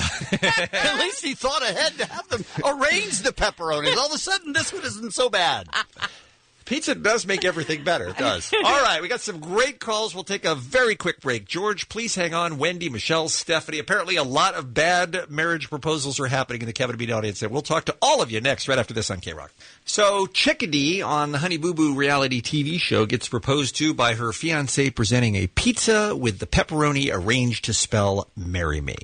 Not the world's greatest proposal, but I bet our listeners can beat it with even worse ones at 1-800-520-1067. Let's go to Wendy up first. She's on line 2. Hi, Wendy. Hi, good morning, guys. Hello. You had a bad proposal. What happened? Well, we were at Kmart one day, and I see a ring that I like, and my boyfriend actually got it for me. We get to the car, and he just handed it to me. I thought you meant like you wandered off, he went back and bought it so he could have it later. I mean, I didn't know he got it for me, but when we got to the car, he just gave it to me, and I'm just looking at him like, really? Okay. And he's like, well, I'm like, what does it mean? And he's like, oh, well, duh, if you want to marry me. Duh, if you want to marry me. I hope you got that engraved inside the ring. I like duh, if you want to marry me. That's strong. Did you guys get married? We're still engaged. You're still engaged. How long ago was this? 13 years? No, it was a year ago. A year ago. Oh, okay. Okay, well, hang on to him. He sounds like a keeper. Thanks so much for the call. Appreciate it. Let's go to Stephanie up next. She's on line 7. Let's find out how her man blew it. Hi, Stephanie. Hey, guys. What's up? Hi. What happened? How did you get proposed to? Oh, my God. He was 18. I was 19. We were standing in his parents' kitchen and talking, and then he said, oh, I have something for you. Pulled the ring out of his pocket, no box, no nothing, and just kind of handed it to me. And I was you had to clear the lint out and then go, what is this? and I'm curious, Stephanie. I mean, look, if you love the guy and the important thing is that he proposed and that you guys get married, that's all great. But don't most girls have something else in mind for a proposal? Oh, we're raised watching these stupid romantic comedies where it's Sure. this big event. And so that's what we're expecting when a guy proposes to It's us. not just that. There's also a lot of social pressure on girls because every other girl in the world that knows you will go, how did he do it? How did he do it? Absolutely. How did he Yeah. do it? You have to have a good Oh, no, story. so it was great telling everybody that it was just in his parents' kitchen. Oh, no. Yeah. You make something up at that point. I mean, look, it doesn't have to be a big, expensive, even elaborate thing. It can just be, you guys walking in the park or something like that, but Right. not in the parents' kitchen with other people in the next room. That's no bueno. And just handing it to you, like Yeah. not prefacing it with something nice? Duh. Let's get married. Did he say that? Thank you for the call, Stephanie. We appreciate it. Becky writes in, Dear Kevin and Bean, we were all sitting around my boyfriend's parents' dinner table eating when my ex, yes, I said ex, threw a box at my head and went back to eating. I opened it and I said, oh, thank you, thinking it was just a ring he picked up. But about an hour later, he said, hey, are you going to answer me? Apparently, him throwing the box at me was his big romantic gesture. I sadly said yes, but the marriage only lasted about a year. What is he, a caveman? By the way, the kind of proposals where you don't know that you're being proposed to, those may be the worst. Aren't you going to give me an answer? Let's go to... By the way, if that ever comes up, the answer is no. Yes. It should be no, yeah. Let's go to Melinda, by the way. She's online, too. She's got a funny story. Hi, Melinda. Hi. How did you get proposed to? My now husband told me to meet him at the bar. Went to the bar. He was pretty hammered. Throws me a black bag. Says, well, let's get married. And I said, okay. Next day, I show up at his house. He says, where'd you get that ring from? And I said, you gave it to me last night. Oh, okay. Please tell me he had no memory of the married thing. No, and we've been married 16 years. So he was still into it, though, once you explained that you were engaged. Yeah, we eloped. Okay, well, that's good at least. All right, thank you for the call. That's just proof that women are better than men. Yeah. Absolutely. Let's talk to David. He's on line 5. We haven't heard a guy who blew the proposal yet. This might be fun. Hey, David. Hi, how's it going? Good. May, hi. Hi there. What'd you do, you dumbass? Actually, it wasn't my fault. Okay, what happened? So I had our anniversary lined up, perfectly planned out, a nice romantic evening. She likes to go downtown Long Beach by the pier in the water, especially at night. Mm-hmm. But wait, you said you had your anniversary planned out. This is before you got married, so you're just talking about 1 year you've been together? Well, actually, we're engaged. We've been engaged for almost 2 years now. So the problem was, I had the ring picked out. I got it. I had everything planned out. But it took you too long to get to the part where you asked her the question? No. So we were going to go out, and she told me, oh, you know what? I have to go pick up my sister. Can we pass by and pick her up? And I said, okay, sure. We go down. She's at a hair salon. She's getting her hair done. Please tell me she said no. So after an hour of waiting, I tell her, you know what? Can we just go downtown? David, there's nothing. Pick her up? We can't. What's the point of this story? We just can't. I know you're trying to give us just the details, but you're not bringing it to life, David. You're a good guy. I hope she said no. But exciting story. We can't risk our whole audience going to sleep. We can bore them. We don't need you for that.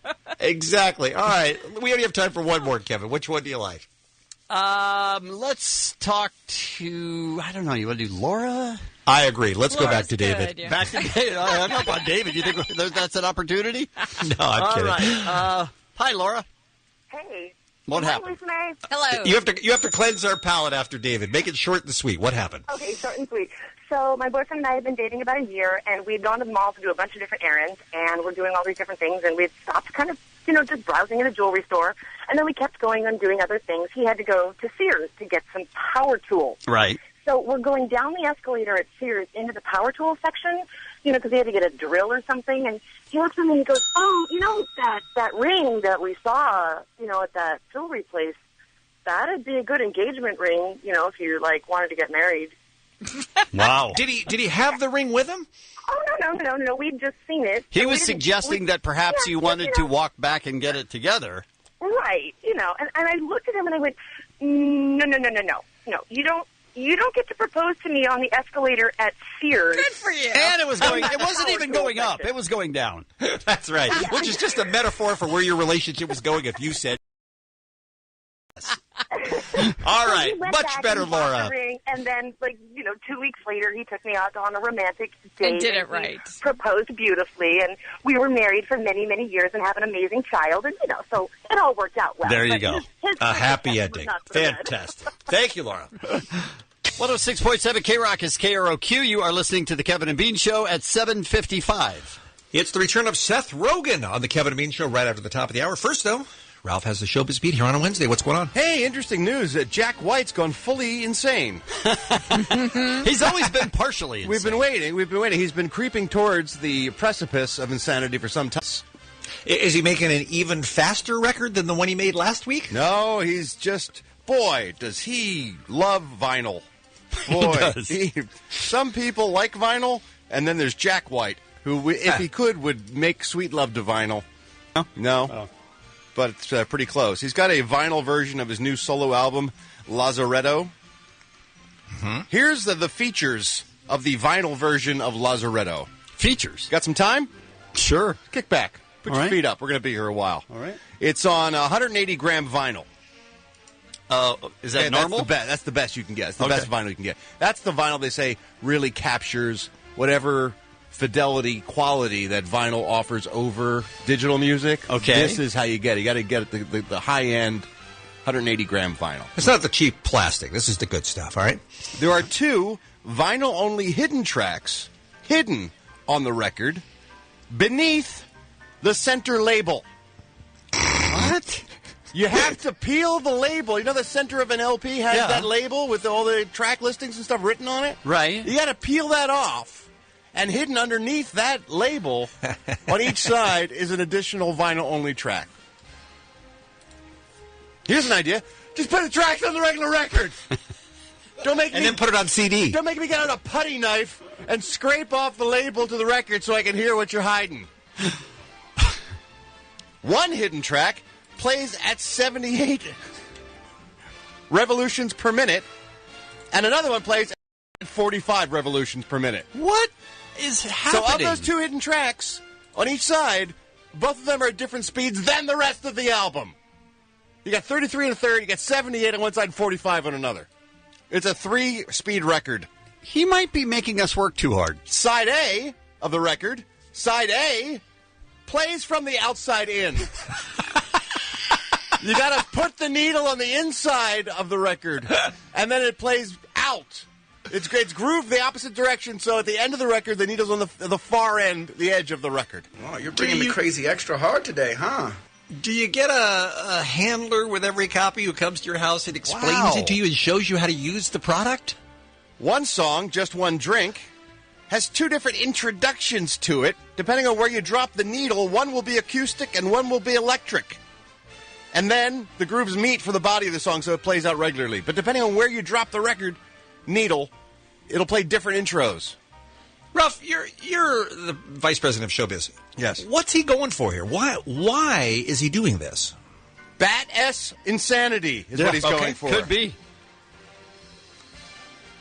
The dead wax area on side A, which is just the blank. You know, there's like grooves, so it has the music and then just blanks. Right. But that isn't really blank. On side A, it's got a hand-etched hologram. What? What? It's got a different running order from the CD version. It's got different mixes than the CD digital version. It's got 0 compression for the music it was used during the recording, mixing, and mastering. Jack is calling this an Ultra LP. I'm calling it bullshit. You can't say that. I mean, what you said sounds accurate, but you can't use that word. I'm calling it BS. Right. What if you don't even have a record player? What am I supposed to do then? You just rub it up against your nipples, and butterflies spring out of the center of the record. Make sure to rub it up against your nipples at the right speed, though, Kevin. Otherwise, you'll play it at 78 instead of 45 on this 33. Come on, Jack. Come on. Just make some records. Isn't he crazy? Just put out a CD. Just stop your BS. Just put it on iTunes and just let us hit download. Just let us do that. Make your music. Stop making us work so hard. You got to peel labels off. Get to secret tracks. This isn't a treasure hunt. It is, apparently. It does kind of seem like it. It's a Rubik's Cube or something. Today's celebrity birthdays. Phil Campbell of Motorhead's 53 years old today. Doug Benson is 50. Tracy Lords, the adult entertainer of note, 46 years old. Of course, she's a legit actress, too. She did, so in Melrose Place, wasn't she? Melrose Place, and the movie Cry Baby, and other work for John Waters. We had her on a few times over the years. Very nice lady. Very nice and very talented, actually. But yet still, the mind reaches back to her nude period. Yeah. from 8 to 10, I believe is how old she was. No, she was, I think she was 16 to 18, I think is when she worked. Brecken Meyer, 40 years old today. Matt Helders of Arctic Monkeys turns 28. I'm Ralph Garman. I walk the showbiz. I think Rogan's just getting high. Yes, I do. We're supposed to do an interview with Seth Rogen. Right. About Neighbors. Mm-hmm. I think we'll have him.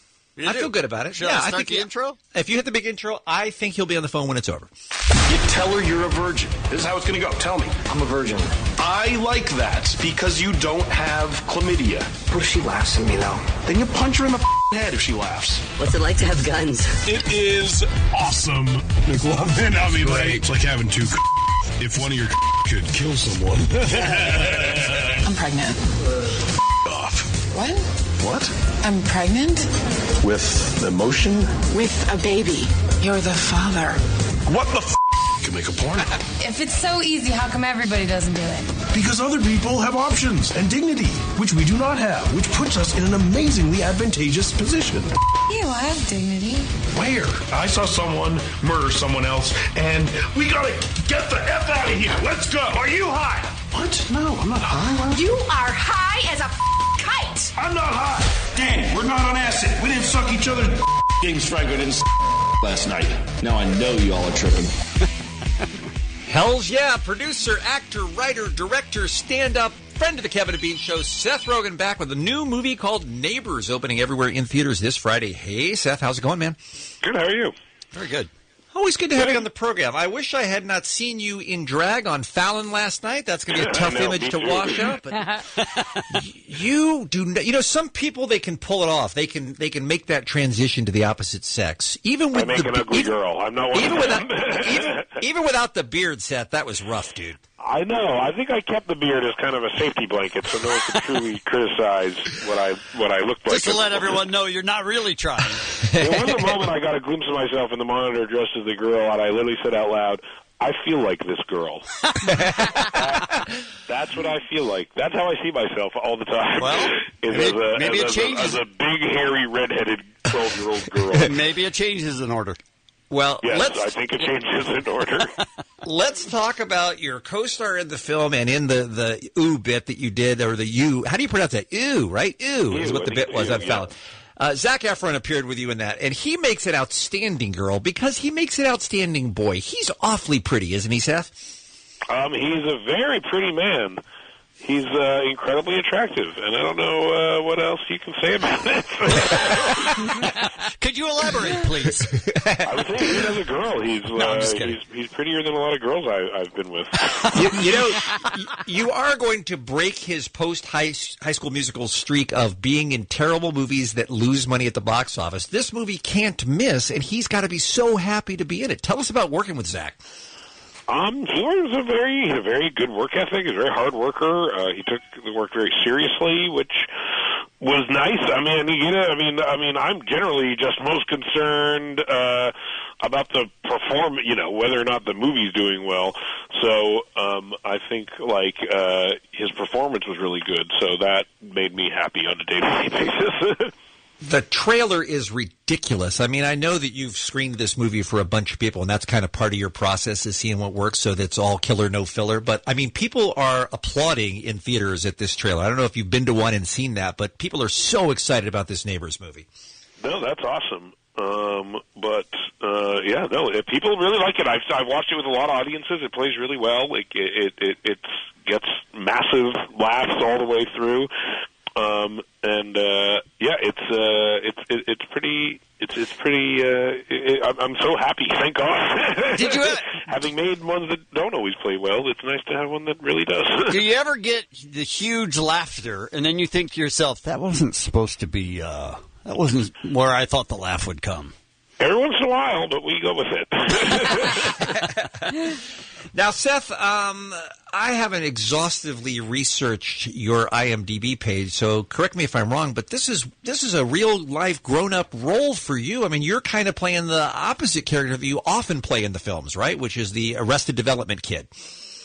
No, my guy's still pretty, I'm older now, so it doesn't make sense just literally for me to play like an 18-year-old anymore. But, It definitely has to do with those struggles and not wanting to grow up and kind of grappling with responsibility and stuff like that. I think that's, I think that it's kind of the best of both worlds. For people who haven't seen the trailer yet, explain to them what you and Rose Burns are doing and how your neighbors work into it. I play a guy who's I'm married and I have a baby, and we've just bought our first house, and then we're kind of struggling with the fact that we can't drink and party that much anymore. But and then a fraternity moves in next door, basically. And you're thinking to yourself, this is good. We can get out. Yeah, first we think maybe it could be cool, and then we slowly realize that it would not, and then we go to war with each other, basically.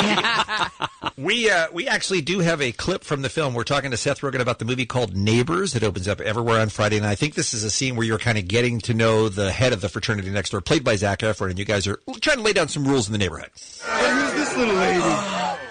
Stella, That's so Best cute. name ever. Are you kidding? She's a little flirt. Oh, like her mom, I bet. Cool. Anyway, if you could maybe just sometimes... Keep it down? All right. Well, man, if you guys ever need anything or we get too noisy, just talk to me or talk to Pete. We'll take care of it. Same with us. I mean, we get pretty loud over there. Yeah. We're Game of Thrones, we get loud. When Khaleesi comes on, I'm like, oh! Yeah, it's crazy. All righty. Well. Dope. So painful. Seth, I want to ask you about one more thing. You've been in the news a little bit with the interviews you've been doing this week about what an a-hole, I don't remember what the term was, maybe it was S-head that you used to describe Justin Bieber, and we couldn't agree with you more. And Kevin gets a lot of joy out of ragging on Justin Bieber on Twitter because it just drives the believers insane. I'm wondering what kind of pushback you're getting from his fans worldwide. It's not that bad, honestly. I mean, I get. Well, you need to step it up. I get tweets from what I assume are just 12-year-old girls. Every once in a while, I write back and bother them and antagonize them a little bit, but generally speaking, I ignore it. It's not. It's not quite as much as you would think, honestly. I just applaud you as a human going after him, and instead of sticking up for him as a fellow Canadian for calling him out on what a dick he is. Though I just think it's great. I think more people need to do that. Thank you. I think he. I think as a Canadian, I have the responsibility to point out his. Yes, you do. Yes, you do. That is expected of you. Yeah. Well, you keep up the good work, and we're so excited about this Friday. The film is called Neighbors. We'll all be seeing it. Seth, we love you, man. It's always great to have you on the Kevin and Bean Show. Thank you so much. You bet. Thank you. Thanks for that tweet. Bean! How dare you, by the way? How dare you? Drag this feature back on the radio. Before we get into thanks for that tweet, Bean, I would like just for Ralph's head to explode, I would like for Bean to explain to people what his avatar is on his Twitter account. What are you talking about? Why is that a... Tell Ralph. Why do you ask that? Just tell Ralph. What's your avatar? Just say what it is. It's just a picture, a picture of a thing I like. I changed my avatar. Sometimes I just put up a thing I like. What's the thing you like? What's the picture of? Meredith. Right. Who's Meredith? Meredith Baxter Burney. Taylor Swift's cat. Holy crap. That was Taylor Lisa saying Swift's holy cat. Come on. Taylor Swift's cat has a very large online fan club and presence. She's very popular. Taylor puts up a lot of pictures of her cat. Her cat's a little bit of a celebrity of her own, and I think she's adorable. Tweet. Bean! So that's what I'm thinking right now. Tweet. Bean! I want All you right. to set on fire. These are actual tweets. Bean, we don't need further explanation. We understand them all. We just... But I think sometimes you guys unfairly judge because you take them out of context. Oh, because we read them? Because we read them the way someone on Twitter might? Are you making stuff up, Ralph, or are you... No, these are all actually tweets that Bean has written and then proceeded to hit send and tweeted out to the world. Well, let's hear a few. So I think the context actually is perfect. I think it's exactly what it is, which is these are words that you tweeted. All right, let's hear what you got. While all you lemmings were wishing Kat Corbett a happy birthday yesterday, I was picking my spot today to be the only one still in the game. So is that you bragging? Just wishing Kat a happy birthday. That's all. That's all I was doing. Nothing wrong with that. But a day late, so you were saying, yeah, I did. So I did miss her birthday. You were saying, I win. I win did somehow. And then the other people tweet. Couldn't just. How about happy belated birthday? Could you have done that? That would have been another way to go. Instead of dressing it in assholery.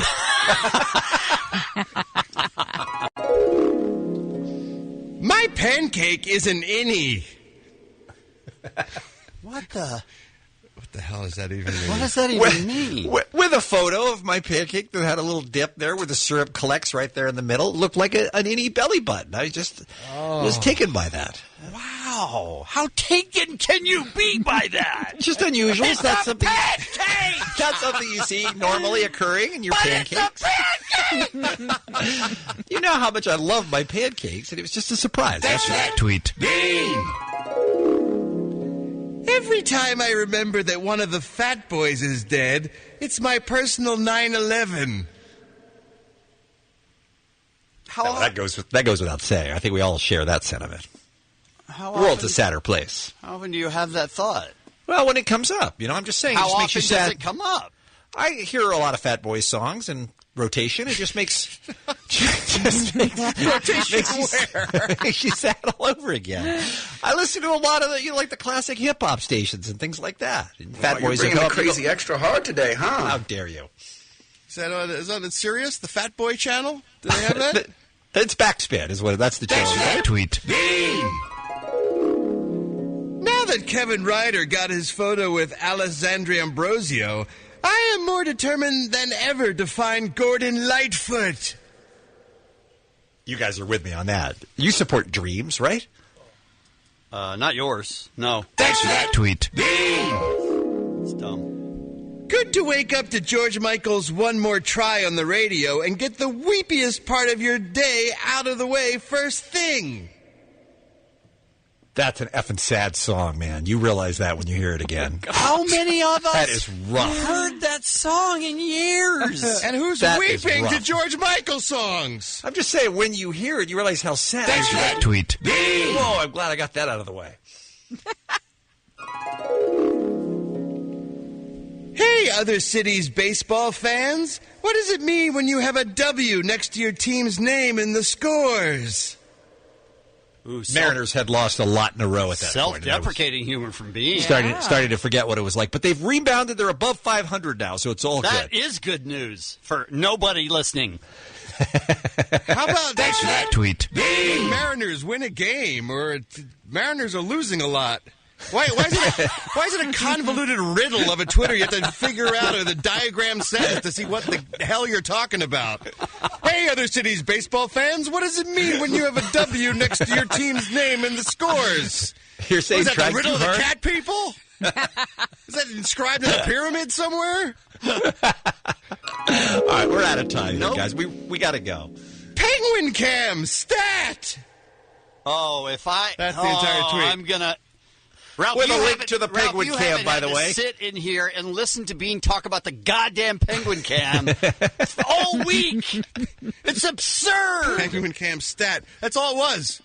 Even if someone wanted to see the Penguin Cam, I wouldn't know from that tweet where to go. You can't include a link? I did. There was a link. There was a link to the Penguin Cam. It was on there. But I'm just saying, look, that is a tweet. That is a service to tweet. people who follow me on Twitter. Tweet. I would want a heads up. And lastly,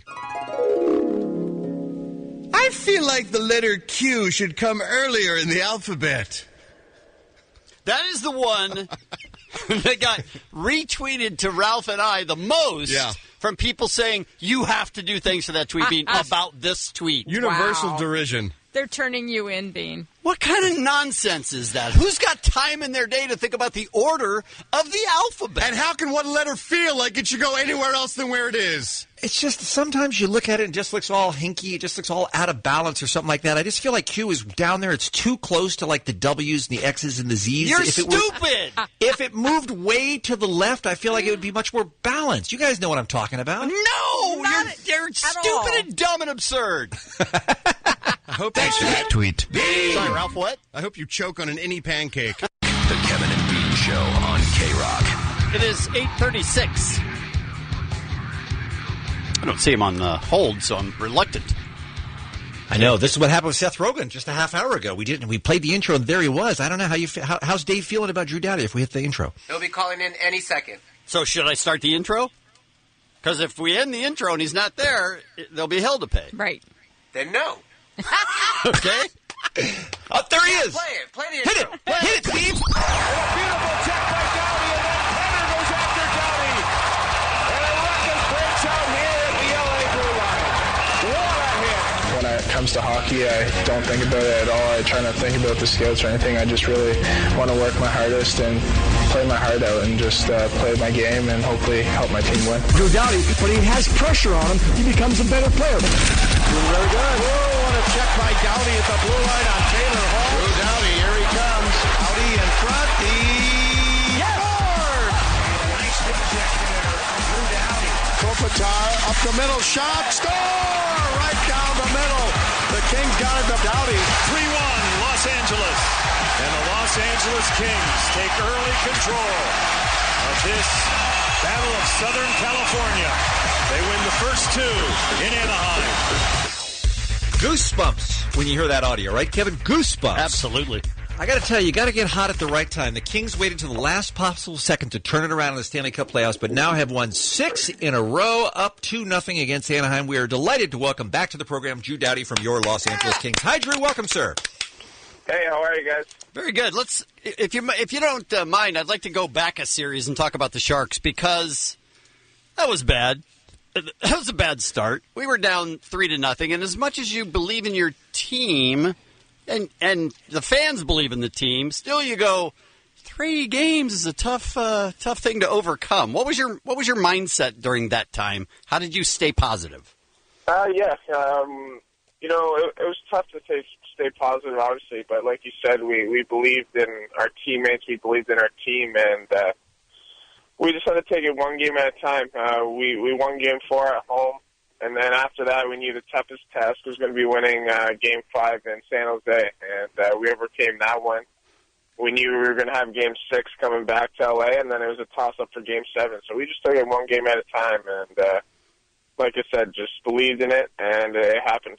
Does that help you with the Anaheim Ducks series, which is going on now? The Kings being up 2-0, does that help you not be overly confident because you've seen that be overcome? Yeah, for sure. We know how easily things can change in a series. It just takes one moment in a game, and the momentum's overturned, and it's a different series. So we're definitely not taking the foot off the gas pedal. We need to go up 3-0. We have a big game here at Staples. We don't want to be losing games at home throughout the playoffs, and we need to make this series go up 3-0, and then finish it off from there. Speaking of home ice, is it much more difficult when you don't have home ice? Because you did beat the Ducks 2 games in Anaheim. It doesn't seem like they had much of a home ice advantage. Yeah, playing in Anaheim, it's obviously not that far of a drive for us, and our fans were unbelievable there. You'd hear "Go Kings, Go" chants. When we'd score goals, it was really loud. It really didn't, as much as it was an away game, our fans did a really good job of making us feel at home, and we felt comfortable there. We still didn't play 2 of our best games we've ever played, but and maybe we stole the first one a little bit, but we won both games, and that's all that matters. We're coming home now with a 2-0 lead, and we're just looking forward to Game 3. Speaking of the first game, Marian Gaborik was unbelievable with, 8 seconds left in the regular game and then in overtime. Talk about him being added to the team. Yeah, Gabby's helped our team out quite a bit. He's an unbelievable goal scorer. He's got great vision on the ice, plays well on both ends of the ice, which is key to having success on our team. And he's playing with Kopi, and Kopi is just an unbelievable player, and when he has someone as highly skilled as Gabby playing with him, he's just going to get Gabby the puck, and it gives Kopi a little more room out there, too, which I think they both benefit from. This is the voice of Drew Doughty here on the Kevin and Bean Show, number 8 for the Los Angeles Kings. A few days ago, we talked to Ryan Getzlaf over there on the Ducks side, your Canadian gold medal hockey friend, and he was so matter-of-fact talking to us about taking that puck to the face and that injury, that terrible injury that he had in his series. How about you Monday night? You got pretty beat up in that game, but that's just part of the job for you guys. It seems like you guys don't feel pain when you're playing. How do you do it? When we're playing, we don't feel the pain, but you definitely feel it, the day after the game and leading up to the game. So, it's playoff hockey, and you'll do anything it takes to raise that cup over your head, which is the ultimate goal. You're just going to take it one step at a time, but you'll play through anything for your teammates. I was really upset after Beauchemin, I think it was, slashed you in the back of the leg, basically away from the puck, and it was just a cheap shot, and I was really angry, and they interviewed after the game, and you were like, happens. Yeah, to be honest, it was a slash, but it wasn't like it was something crazy. It just hit the wrong spot and kind of just put me down for a second. But, it's playoff hockey. It's whatever. They're going to be running our top guys. We're going to run their top guys, too. So you said also in the post-game press conference that stuff happens all the time in the regular season. It just happens more in the playoffs. Yeah, it's very similar. Instead of maybe things like that happen to a player 5 times in the regular season, it's going to happen 10 in playoffs. So playoffs is just everything is bigger and better in playoffs. That's as best I can explain it. You didn't get much time off, obviously, because round 1 went 7 games. Do you guys feel like you're running on adrenaline? You got momentum, or are you also tired? No, I don't think we're tired. I think we were running on momentum. The adrenaline of the crowd from playoffs and just being in a playoff series is helping us as well. But we shouldn't be tired. It's kind of good maybe having just a quick turnaround rather than be sitting at home for a while just because you don't have a lot of time to think about things. You just kind of get right back at it, and you use that momentum for the previous series. Your coach, Daryl Sutter, is so quiet. At least he looks like he's quiet on the bench. What is he like in the locker room? Does he go crazy? Yeah, he'll... I can't picture that. He's not very quiet at all, to be honest. I think Daryl's just focused on making our team win. Not that he doesn't enjoy doing the media, but all the media and all the other stuff outside of just the series and the game, he really wants to ignore and wants to take that out of our minds. He just wants us to go out there and play our game plan and play with heart and be the most competitive guys out there. I watch every single, and I am not a huge fan of sports interviews because I think basically they're the same questions and basically they're the same answers. But Daryl Sutter is quite a technician when it comes to Q&As with reporters. He's very entertaining. Have you watched some of those where the question will be 48 words long and his question is, nope. His answer is one word. Yeah, he's funny, that's for sure, when it comes to that stuff. We usually don't watch it, but if he has one that has a huge highlight in it, we'll usually get known about it, and then the guys will pull it up on their phones at the rink, and we'll be passing the phone around and just laugh at it. Does he have a sense of humor about that? Can you rib him about it? Yeah, I think he could. I don't know if any of us really will go up to him and rip him about it. We'll rip him about other things, but... Yeah, Daryl's got a great sense of humor. He makes jokes at the right times, but in playoffs it's kind of hard to get him to laugh too much because he's just too serious. Yeah, you guys are pretty focused. Maybe you bank that ribbing till after you win another cup. Maybe that's when the comedy starts, right? Yeah, exactly. And then we have our fun. All right, Drew Doughty on the phone with us here at the Kevin Bean Show talking about the Kings versus Ducks. Hey, before we let you go, we did want to mention that EA Sports is looking for votes for NHL 15. This is the next generation of hockey superstars. You can go to NHL.com/covervote. Let's see, Kevin, do we recognize any of the 8 players that you can select from who can be on the cover of the game? Whose name do you see there? I recognize all of them, but Drew Doughty certainly is one of them.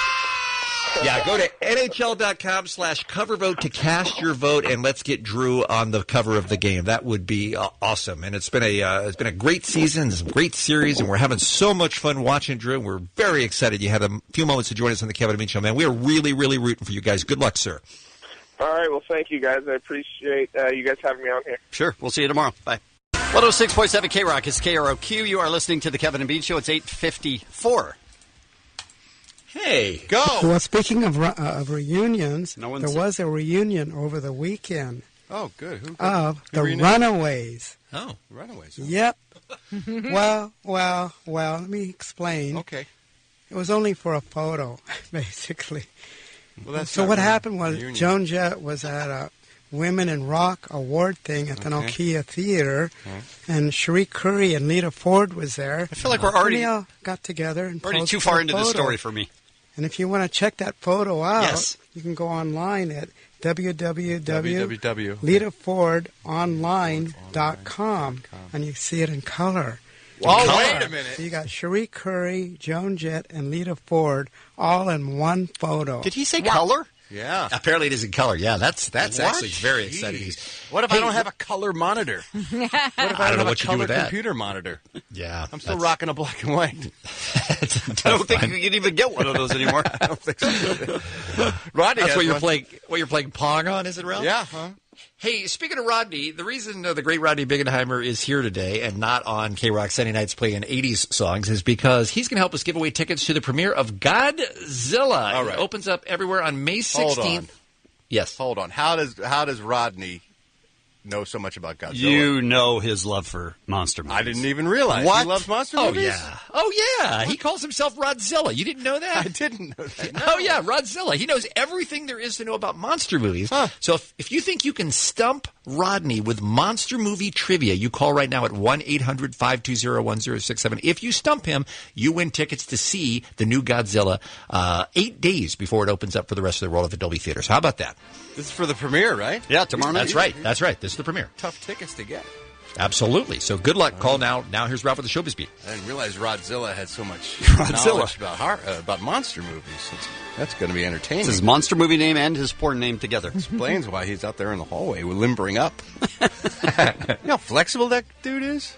He was doing one of those. He was doing one of those Jean-Claude Van Damme splits out there in the hallway. I didn't off the coffee machine and the recycling bin. He was in full splits. It was I was so impressed. Just meditating. He was just his eyes closed, his hands were together in the prayer position, just completely stretched out, 100%. Oh, my God. Crazy, Rodney. You're really Big, flexible. thick. All right, Hey, take it easy. I didn't say Wow. what was showing. Speaking of movies, this isn't a monster movie, but it's a big sci-fi film, Star Wars. Here's the thing. Buy all the Walt Disney stock you can. That's Really? my suggestion. Well, first of all, they went over their projected earnings this year, according to Wall Street, by, they earned about $2 billion so far this year. So far this year. Yeah. Okay. So earnings, Some of that's earnings frozen were up. money, right? Oh, a lot of it's frozen money. But I'm just saying, once Disney starts cranking out these Star Wars movies, cha-ching, you hear me? Take all that money you were going to invest in Twitter stock and put it in Disney, I would say. What if Maybe I've too already late- sunk too late all for of me. my money into Twitter? Maybe a better bet would be Disney over Twitter. Bob Iger, CEO of the company, offered an official update on the Star Wars spin-off movies. At least 3 more movies are coming our way. Sweet. That will be outside the main trilogy and its sequels and prequels. Okay. So we're going to get spin-off films like a Boba Fett film, for example. He's going to get his own film. There's talk about doing a one-off Han Solo film based just on the legend of Han Solo.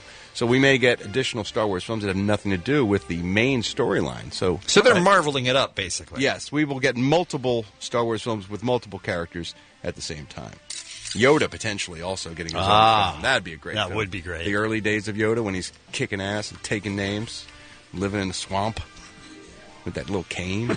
You think he had a cane his whole life? Hip is bad it is. Got that bad hip he was working on. And talk about your sci-fi. You know, usually I am not for the remakes, the reboots, the what have yous. You do complain about that a lot. But I am on board for this one. What is it? It's a major motion picture live action movie based on the Mighty Morphin Power Rangers. Yay! Go, go, Power Rangers! You remember the Power Rangers? I remember that they were on. There were 5 teens. Right. Of different colors. Mm-hmm. And they could battle evil with their swords and stuff. Right. And their kung fu. But when they combined, they would create giant Transformer-like battle creatures. Megazord! I'm not... Go Power Rangers! You're not selling me on this one yet. Power Rangers. Here's the thing. It was awful. The show was awful. Oh, it was. But I loved it. Did they know it was awful and they were rolling around in it, or? Yeah, it was a Japanese show that they just brought over and then just dubbed in different words into the mouths of the Power Rangers. And then they would shoot the Power Rangers out of the suits. They would make additional footage of them, going to high school and stuff. And then they would just cut to the Japanese footage. Sounds terrible. Of them battling monsters and stuff. It was awful, but it was wildly entertaining. So here's my theory about the reboot. How much worse could they do? You take something bad and really do well with it. Right. Yeah. How much? It couldn't be any worse than the original, and I loved the original. So if they do anything better than that, I win. All right. And I get the Power Rangers back. You might be too excited about this. I love the Pink Ranger. She was hot. Wait, some of the Power Rangers were girls? Yes. Oh, I didn't know that. There was girls, there were guys. Now Bean's not interested. There was all kinds of Power Rangers. I know as much about the Power Rangers as I do about the Teenage Mutant Ninja Turtles, which is to say zero. Well, you're going to be... They're the same, right? You're going to be happy when they bring back Power Rangers. Oh, man, I can't wait. Bryan Cranston, one of his first gigs, by the way, little trivia, was as one of the villains on Power Rangers. He used to voice one of the villains, yeah. So that's good news for Power Rangers fans. Beerman keeps giving me signals. It's like he's on third base. He's telling me to stay, go around. Steal or bunt or something. He's been doing that a lot Wait today. for a pop fly. He's like, give me cutoff signs and then one finger as if something's going to happen and then thumbs up. I don't know what's going on over there. What are you trying to tell me? There's a fly. I'm shooting it away. Don't be funny. What were you trying to tell me? I was trying to tell you that there was 2 Power Ranger girls. Thanks for the input. That's helpful. Someone's going to get hurt today. I'm not kidding. Today's celebrity birthdays. Phil Campbell of Motorhead is 53 years old. Tracy Lords turns 46. Our buddy Breckin Meyer is 40 years old. Matt Helders, drummer for Arctic Monkeys, is 28. And my apologies to comedian Doug Benson. He is not celebrating a birthday today. I've been saying it all morning, and his birthday is July 2nd, actually, so we were way off base on that. Not even close. And apparently Doug's being bombarded with happy birthday greetings that have nothing to do with... 106.7 K-Rock is KROQ. You are listening to the Kevin and Bean Show at 10 minutes after 9 o'clock. Roddy on the Rock Show. No, it's K-Rock. the Kevin and Bean Show. Hang on, Rodney. Hang on one second. Godzilla, Reunion. Okay, thanks, Roddy. Godzilla is the world's most famous movie monster. He's back with a new film coming out everywhere in theaters on May 16th, but you can see it tomorrow night at the Dolby Theater. We're going to give you a chance to win your way into the Godzilla premiere. Rodney on the Rock, who plays mostly 80s music, that's his love. Here Sunday nights on K-Rock. 80s. Also loves monster movies, right, Rodney? I'm Rodzilla. You are Rodzilla, that's I true. don't think we understood that. We thought you were all about music. All right, there's a reunion. Godzilla's getting back together. That's not a band. It's just one it's just monster. for a movie. It's not really a... But it was never a band. But the movie's in color. Right, of course it is. So If you'd like listen. to see it, you can go to the theaters. Okay. Right, we're giving away tickets right now, Roddy. 1-800-520-1067. You can ask a question about any monster movie, and if you can stop Rodney, you win your way in. Let's play, what are we calling this? Rodzilla!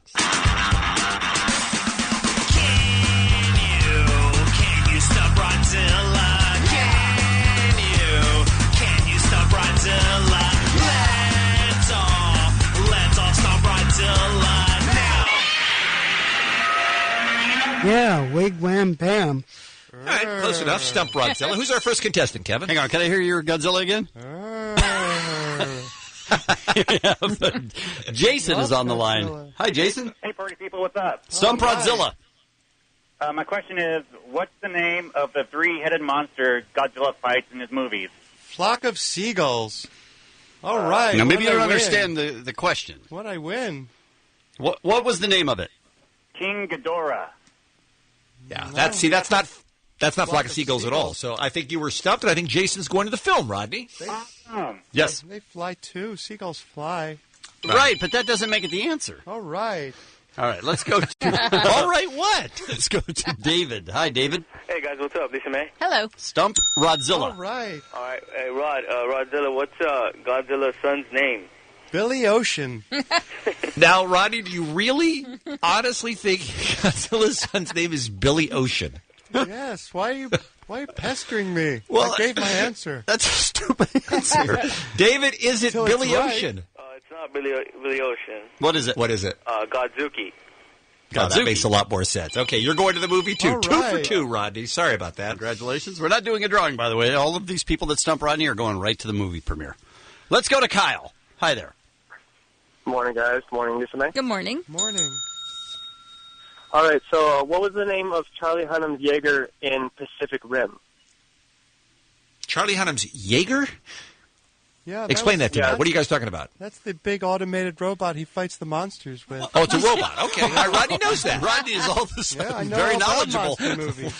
We heard that, but your last two answers didn't hold that up. The name So of what was the name of the Jaeger? Buster Poindexter. Was it Buster Poindexter, Kyle? No, it was Gypsy Danger. Hot, so close. Does Gypsy Danger ring a bell? Yeah, I sang hot, hot, hot. All right. All right. Thank What'd you. I win? Hold on. You won. You don't win anything. You're Wow. helping us give away Godzilla tickets for the listeners, You're Rodney. yelling at me. Why so angry? Your answers are stupid. Letty. Yes, hi guys. Hi. Stump Rodzilla. What is Matthew Broderick's character's name in the 1998 Godzilla movie? Billy Vera and the Beaters. No. Is that Vera. is that a trick question because nobody went to see that version? I went and saw it. Oh, okay. What's the answer? Dr. Nico Tatsopoulos. Okay. I like Rodney's answer better, actually. All right. That's What did I that's win? 4 pairs of tickets. Unfortunately, Rodney, we only have 1 pair of tickets left for Godzilla, so let's see what you can do here. All right. Try to get one. Okay. Art. Hello. Hey, guys. Hi. Stump Rodzilla. Hey, Rodney, what year was the first Godzilla movie ever, the first movie that came out? Sorry, I had a Dean moment here. It's a Kevin moment, first of all. that was also a Kevin moment. Correct. I have to All right. correct you What on that year one, but- was the first Godzilla film, is what he's asking. First Godzilla film. So the answer, now, Rodney, let me help you out here. The answer All is right. going to be a year. It's probably going to start with the numbers 19. 99 Luftballons. Is it 99 Luft balloons? No, it's not No. 99 Nuff Balloons. Art, what is it? Right. 1955. 1955 Luftballons. No, You're that's not going the to point. Godzilla. What did I All right, win? thank you. You don't win anything. Right. We're not going to do this game again, right? Right. Can you stop Godzilla? 106.7 K-Rock is KROQ. You are listening to the Kevin and Bean Show at 20 minutes till 10. Anyway, I'm out of here. Okay. Head up Fairfax, and See you, I'm Rodney. going to be blinded on the way home What? because there's this big sign at the corner of What are you Fairfax and Melrose. What It's happens? that West Side Rentals. They got this great big blinding sign that blinds you. It's You just can't even lit. see where you're going. It's just a lit sign. Unbelievably bright. No, it's there it's- all the time, lit up. Be blinded by the light. What can I say? Anyway, Sign that lights up. That's all. Can we finish? Because we have showbiz. I'm out of here. Okay. All right. And We have Ralph. say goodnight. Okay, good night, Rodney. Good night, Thank you, Rodney. Rodney. Ralph is here now with the Showbiz Beat on K-Rock. Wowzers. A lot of drama in Rodney just leaving the air, just getting off the Hard, radio just and going home. Just That- driving. He that gets sign. blinded. That sounds like a struggle. That sign is super bright. I mean, he doesn't have to hack through a dense jungle and wrestle a tiger. He has to get avert home. his eyes from something. That must be terrifying for him. I mean, he has a car still, right? He's really just getting his car and driving home. But right? that Yes. sign, Bean, the sign, for God's sakes, has You light can, Mark, bulbs. you haven't it has seen light it. bulbs that they turn on. It does sound awfully bright. It's not a sign made of lasers, by the way. The shoot out in your eyes? No, it's just a light up sign. I'm sure it's regulation. I'm sure other people are fine with it. It's just a sign. It's okay. To my shock and dismay, I'm finding out there's people in our audience who do not have the same love for the Power Rangers that I have. What a shock. I'm stunned and frankly dismayed. Yeah. This is a new low. And I think anyone who doesn't love the Power Rangers, frankly, God hates you. Yeah. I'm pretty sure that's a Is that in the Bible? that is a reasonable conclusion to draw. I believe. Sure. Because Power Rangers rule. I never really saw them, so I didn't care one way or the other. Go, go, Power Rangers! Rangers! Okay. Is that Megazord sequence, initiate! You brought it to life. Don't get it, man. Sounds like I really missed something. The reason, Did they have superpowers, by the way, Ralph? They had, no, they were mostly martial artists. Okay. But they had and probably swords. a tool set, They had too, right? swords and stuff, and, of course, the Megazords. It's pretty awesome. The reason I bring that up is because they've just announced today that they're going to do a big budget, live-action, big-screen movie based on the Power Rangers. And little did I know, and I blame myself for this, I didn't know the Power Rangers were still currently on the television. What? Yeah. Making new ones? Yep. Apparently there have been like 20 different Power Rangers series over the past 20 Obviously. years. I did not know that, but we got a call from one of the Pink Rangers from one of the series. Somebody who actually plays that role on TV. Yeah, and she set me straight. Wow. So, hey, sorry to get that wrong. Go Power Rangers. That's all we Okay. can say. Go indeed. Here they are now. Power Rangers.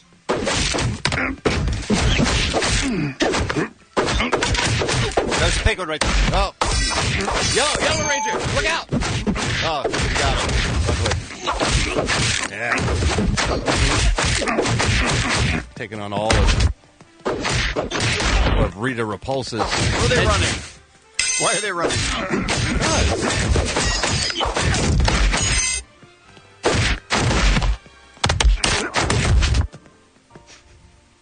There we go. Rita Repulsa was their biggest villain that I remember. Sure, you don't have to tell me about Rita Repulsa. Okay, we're good. This is, speaking of repulsive, this is unbelievable. Remember Nicole Richie, don't you? Sure. Yeah. Star Magazine did a piece on her regarding her She's the one that did fashion line. Did the reality show with Paris Hilton, right? They did originally. the Simple Life. Yes. And then together. reinvented herself and turned into a human. And then they also did... I think they did another show after that. Okay. But anyway, she married Joel Madden. Mm-hmm. And she started a fashion line. Okay. This story talked about the success of her fashion line. You have any idea what her fashion line is worth right now? I don't. Let's take a little stab. Take a little stab in the dark. $800. You know what? You're very, very far off. 10 million. You also are far off. Really? It is a $1 billion fashion line that she now has. How is that possible? I find that impossible to believe. Yep. Nicole Richie? Yeah. $1 billion? Yeah. So does she get more and more Richie every time we buy one of her dresses? Oh, you know what? We're already doing Would You Like to Take That Back Tomorrow? We don't have room for another one. I stand corrected. I'm sorry. I have to take this back. Please do. Her goal Okay. is to turn her fashion line into a $1 billion enterprise. Okay. By the time she turns 40, that's her goal. Okay, good. I saw the headline, and I neglected to read the body of the article here. Good, because that didn't make any sense. Apparently, she's very disappointed that she and her husband, Joel Madden, together have earned just $10 million over the past 2 years. Which was my guess. Which was what your guess was, yeah. Wow, Kevin. Thank you. That's a lot, by the way. I think they should be happy with that. I would be very happy with $10 million over the past 2 years. Right. I'd be happy with $10,000 over the past impressive. 2 years. So her goal is to make it a $1 billion enterprise by the time she turns 40, however. We need to start a clothing line. No doubt. It seems like anybody can do it. And perfume. No doubts is great clothing. File. Come on. And everybody is successful with it. Jessica Simpson is a multimillionaire now because of her fashion line. That's true. And that's ludicrous. Does Ludacris have a fashion line? Emma Stone's the best. Yes. However, maybe she shouldn't be talking so much about her struggles. In 17 magazine, she did an interview where she said there are rumors that she's been starving herself to remain so svelte. But the truth is, she just has a struggle keeping on weight. Say what? No matter what she eats, it's just hard for her to keep weight She on. can't eat enough. She can't eat enough. She eats all the time, but it's hard to maintain weight because she just keeps losing weight. She's just too naturally thin. You know what that's like, Lisa, when you're at 10,000, 12,000, 14,000 calories in a day just to maintain, just so that you don't lose weight. So you don't look skeletal. It's terrible. You think you're going to disappear. So you don't seem so bony. Yeah. People are always saying, eat a sandwich. Right. So tired of hearing that. Jimmy Kimmel, our buddy Jimmy, congratulations. He just got an extension from ABC on his contract for another 2 years. Good for him. So we know that we'll be enjoying Jimmy's show at least through January 2017. He's currently in his 11th season. Is it possible he's on television for 11 years? Wow. Really? Wow. Isn't that crazy? It is funny after all those years of Leno and Letterman to now have this new group of people in there, the Fallons and the Seth Meyers and the Stephen Colbert soon and Jimmy Kimmel. I mean, they're the new kings. Yep. I don't recognize any of them. I don't know who any of these people are except for Jimmy. And Oasis singer Liam Gallagher has fully admitted now that he is indeed the father of writer Liza Gorbani's baby. Initially, he was denying the fact, but now he admits it. He's trying to work out how much money he's going to have to pay her in child support. His baby girl, Gemma, is now 16 months old, and he's going to finally start paying something towards raising her. That just as a curious little aside, Liam has 4 kids from 4 different women. Oh. Is that a good plan? And will continue to pay child support for all of them, now including Jenna. So he better get on the road and start making some money. He's not going to be crapping on those Oasis reunion rumors much longer, is he? I guess he won't. And Ray J's in the news. Did you know he has a reality show in the works? No. Called Love and Hip L.A.? Nope. Yeah, it's going to be on VH1. Boy, VH1 and E are just battling it out for most craptastic For the networks bottom. on television. To mark the occasion, he bought a Bentley convertible for his girlfriend, Princess Love. She was one of the Power Rangers, wasn't she? I think so. Princess Love. And he bought himself a Ferrari because, you know, you're making 7 figures doing crappy reality shows. You got to celebrate somehow. We got to get a reality show and a fashion line. And a perfume. And a perfume. Yep. Yeah. Today's celebrity birthdays. Phil Campbell of Motorhead is 53 years old today. Actress Tracy Lords celebrates her 46th birthday.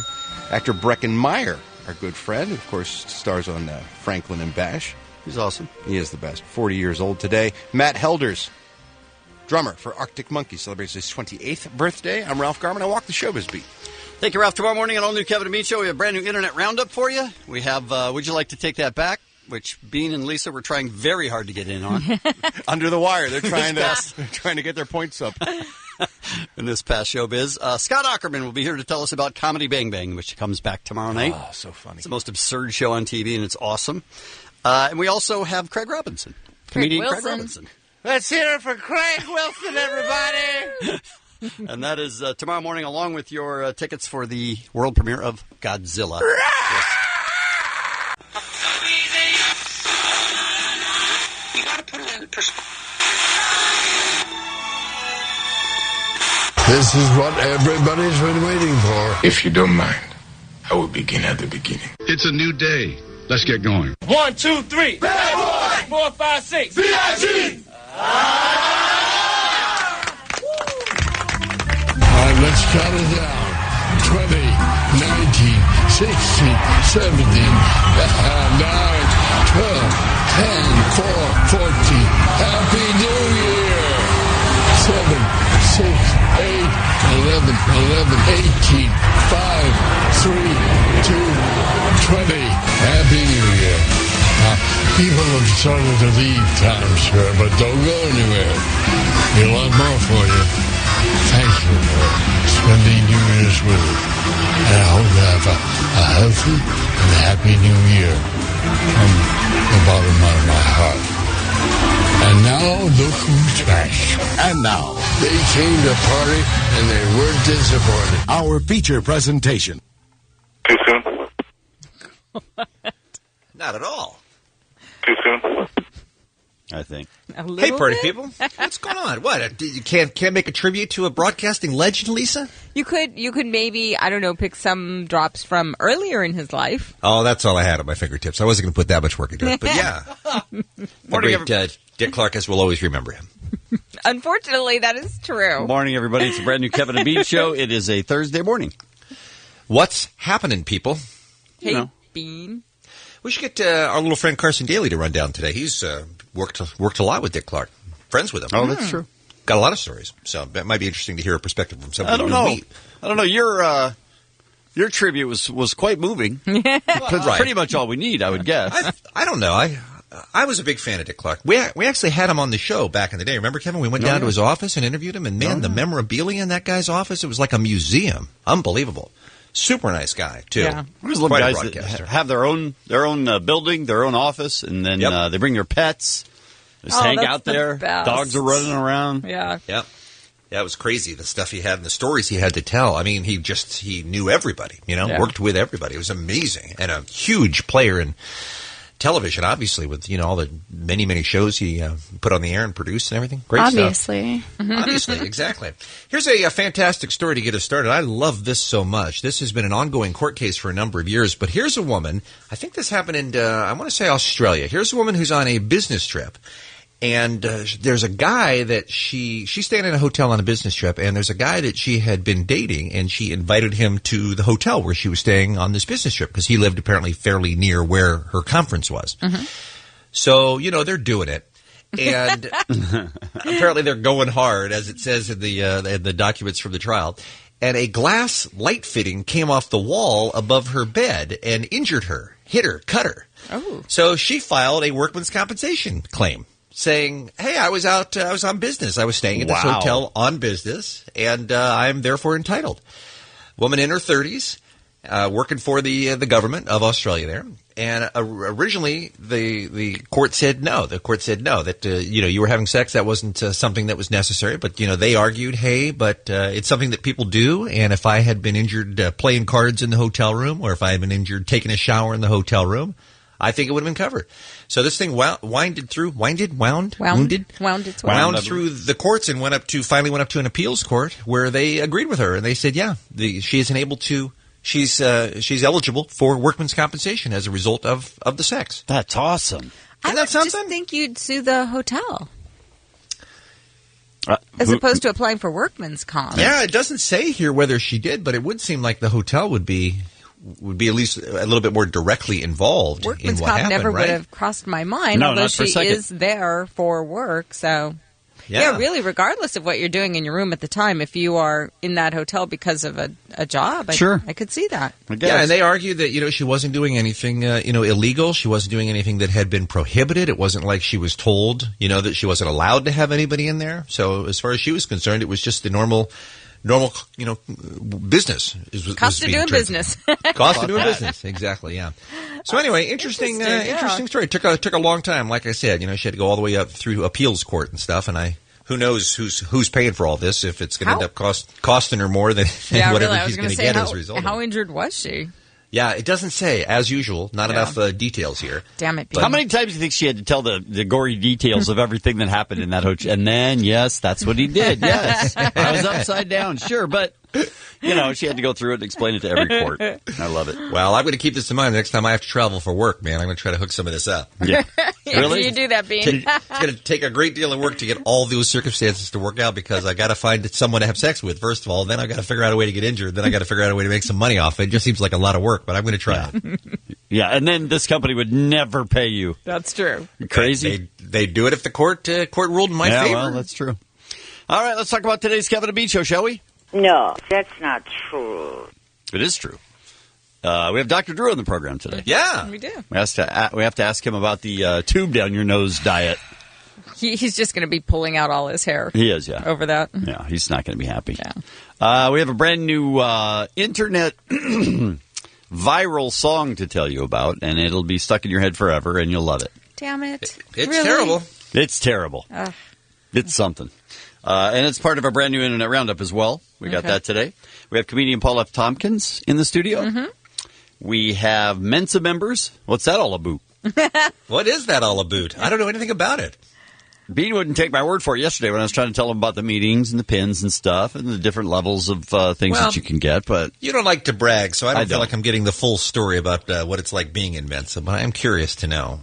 I would imagine it's just the type of thing that it's not worth even telling anybody if you're in it.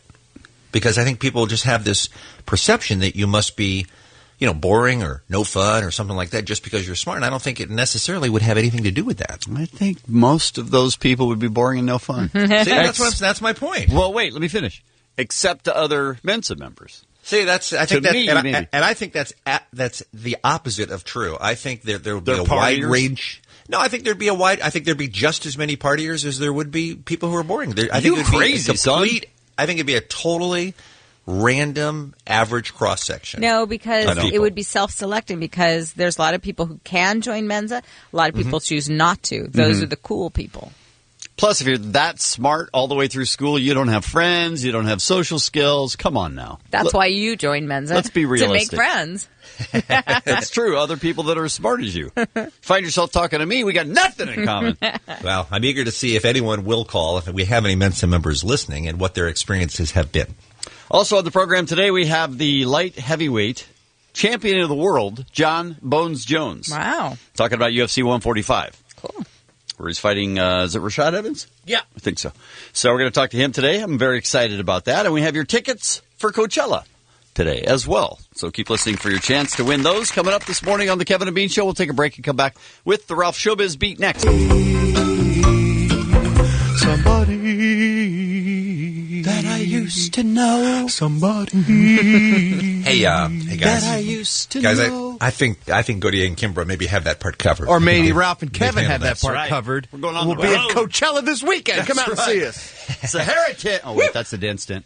I'm not sure we're ready for remakes of that song yet. All right, just my hologram will be there this weekend. 5:51. Ralph Garman has stepped in for our first look at the showbiz.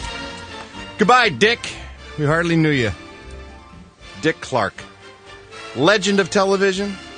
Staple on New Year's Eve. Passed away yesterday morning at 82 years old.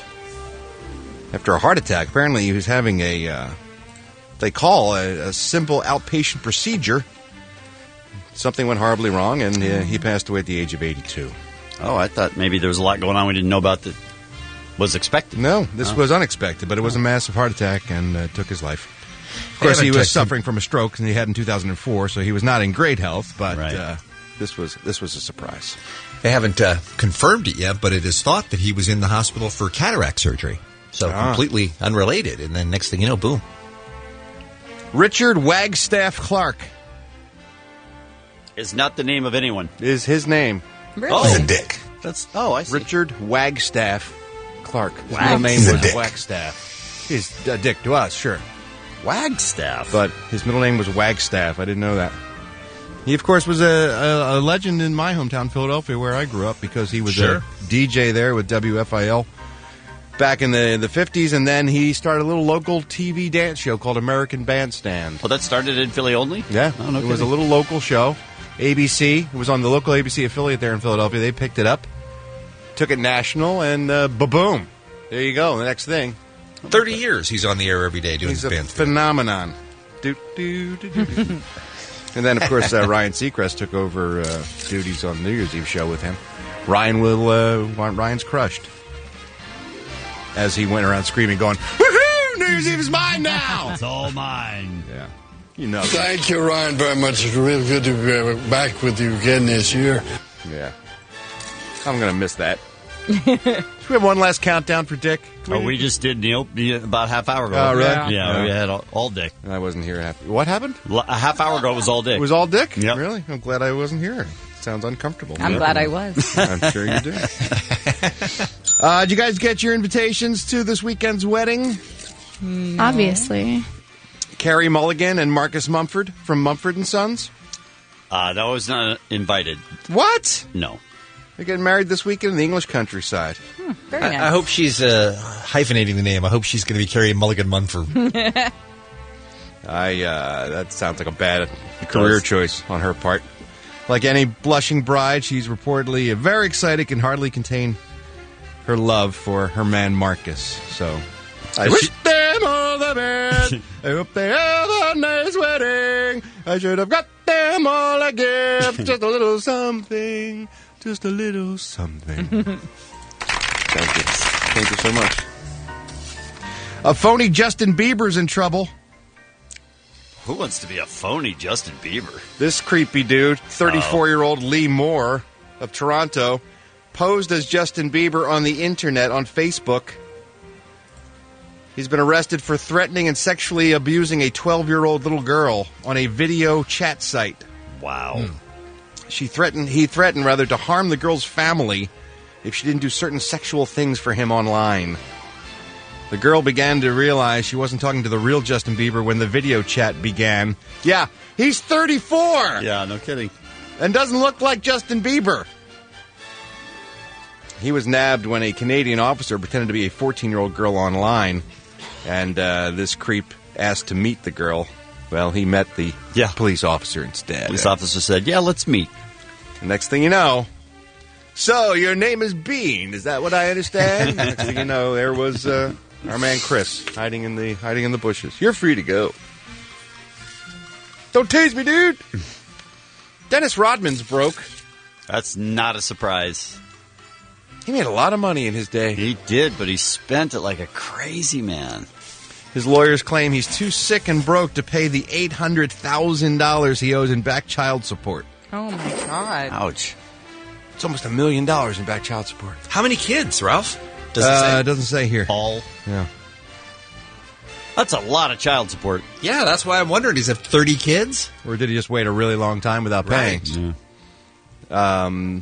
The woman in the lawsuit wants to know why he treated 10 friends to a fancy dinner in Delray Beach, Florida last week, if he's broke and can't afford That's a good question. the back child support. So he's going to be answering some questions in court this week. Did you see the little part-time money-making opportunity job he picked up in New York this past week? No. He is coaching, get this, a topless women's basketball league. All right. He's one of the coaches in that I want to. Now we're getting somewhere. Layup City, I could do that. That's right. That's a thing. Yeah. That's a thing that exists. And Lindsay Lohan was the only Lohan in Coachella this past weekend. Her brother, Michael Jr., was causing some trouble. Hotel management at the Hyatt Grand Champions Resort popped by his room at 3 a.m. on Friday morning because apparently he was making too much noise. Then they had to go back a short while later due to complaints of smoke billowing out of his room. No words of what kind of smoke it was. Wow. But if it was near Kevin's room, I have a guess of what kind of... Dare you. And Rihanna was in Coachella last weekend as well. Insiders say that she spent a fortune on booze for backstage for her and her crew. And she's got a new boyfriend that apparently she met there. At Coachella? Yeah. Oh. A rapper named ASAP. ASAP. He's big on the mixtape circuit. And he spells his name with a $, like Kesha does. Sure. So he should be put down, right? Really? Yeah. ASAP with a $, instead of an S. Come on. She tweeted, "It was one of the best nights of my life meeting him." Well, that means ASAP got a little PSAP. You know what I'm saying? Sort of. I don't. Explain it to me, would you? Today's celebrity birthdays. Tim Curry, one of my favorites. Great British actor. Best known, I guess, still today for playing Dr. Frank N. Furter from the Rocky Horror Picture Show. He's 66 years old today. Suge Knight is 47. Ashley Judd celebrates her 44th birthday. TV personality and chopper legend Jesse James is 43. Actor James Franco turns 34 years old. Kate Hudson is 33. He didn't ruin the Star Wars sequels, but he didn't help them. Hayden Christensen celebrates his 31st birthday today. And Maria Sharapova is 25 years old. I'm Ralph Garman. I walk the showbiz beat. Hi, I'm John Jones of the UFC. The kid is extremely talented. He can kick and punch from any direction. Oh, my goodness! Big elbows from Johnny Bones Jones. When was the last time we saw Matt Hamill get tossed around in a fight? Probably only by John Jones. I mean, he's really that good. And now Jones looks for the takedown by John Jones. I've definitely become more confident, and I believe in myself. You have to believe in yourself to fight one of the toughest men in the world. It's just how it goes. This kid's on just another level. Look what he did to Shogun. Look what he did to Machida. Those are two guys who are dominant over a lot of dudes. And John Jones just ran through them.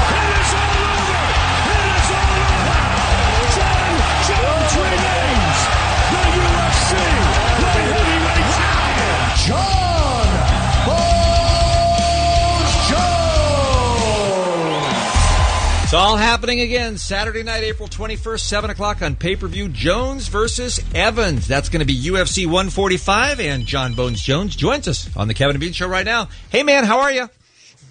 Doing well. How are you guys doing this morning? Very good. Thank you. It's a pleasure to talk to you. Thanks for calling. We appreciate it. The week of. What's your week of a fight like?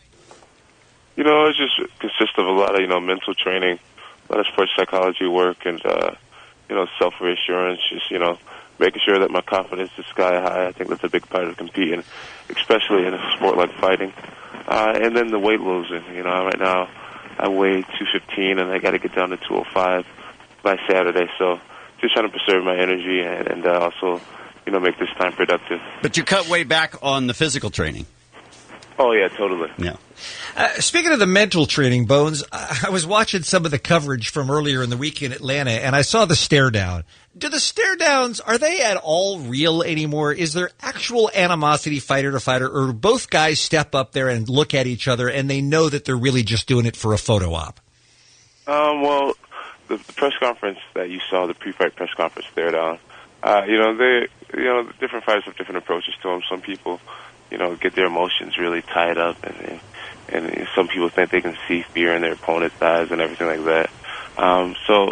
It varies between fighters, but I will say Friday, after we step on the scale and we weigh in with our shirts off and we do the stare down with our shirts off, that one's a little more real, because for the first time you see your opponent with no shirt on, you see what type of physical shape he's in, and all the fans are screaming, and it almost feels like a fight before the fight. Do you try to get a psychological edge of any kind when you stare him down, or just look for weakness, or?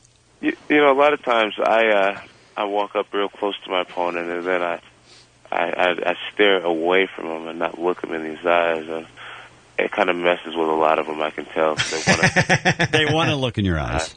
Yeah. Yeah, it sounds kind of romantic, which is weird, but... Did you say romantic? I love that. I'm going to start using that with the ladies. That sounds like a cool approach. Now, we have a lot of UFC fighters on this show here, on the Kevin and Bean Show, and oftentimes the fighters who are fighting each other barely know each other. That's the opposite of what's going on with you and Rashad. I mean, you guys have a long history together. How's that going to play out? I mean, is that going to even be a factor at all Saturday night?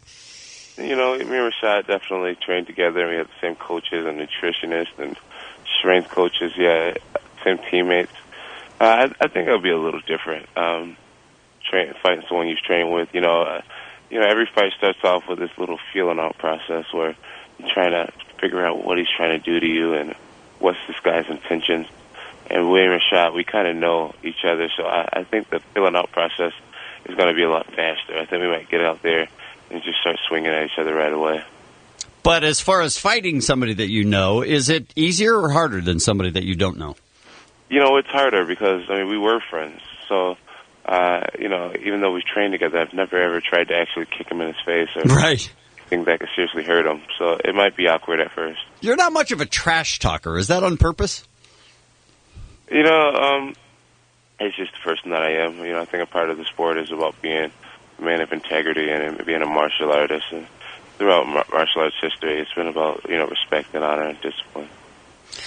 Are you surprised at 24 years old to already be the light heavyweight champ in UFC? I mean, I imagine you have already exceeded whatever expectations you had when you began, right? Yeah, man, it's just a total blessing, man, and it's a testament to hard work and dedication and patience and persistence. And, I'm grateful. I'm so grateful. Do people get, not mad at you, but frustrated by the fact that you haven't been fighting your whole life? You actually started training, 5-6 years ago? 5 years ago, yeah. 5 years ago. I'm sorry, go ahead. I think that's safe to say. I was talking to my manager, and, I was like, why do you think I have so many haters out there? And he said to me, he's like, John, you've done things that people's trained their whole life for and hasn't done, and you've beaten a lot of people's favorite fighters. Yeah. I think people are maybe having a hard time relating to you because, you seem to be very successful, and it seems to be coming so easily to you. But it's funny, too. I try to get across is that it's not easy at all. People don't see the nights that I study and the hours and hours that I train. And, I train 5 times every day. I just don't think that's common for any athlete in any sport. You train 5 times a day? Yeah. I nap 5 times a day. That's why he's in the Octagon Saturday night in Atlanta, and you're watching it home on pay-per-view, Kevin. That's the difference right there. I have one more question. I know you got to go, but I saw something yesterday on the internet about you getting talking to different companies about a shoe deal. A, is that happening? And B, how do you get a shoe deal in a sport where you don't wear shoes? Yeah, it's been a goal of mine for many years to be sponsored by Nike. And I have it on my vision board at home. And I just really want that for myself. My brother has a Nike deal, and I've just always wanted one. And, there's lots of marketing opportunities that we could do with a Nike endorsement, like we can do apparel deals, or maybe wear their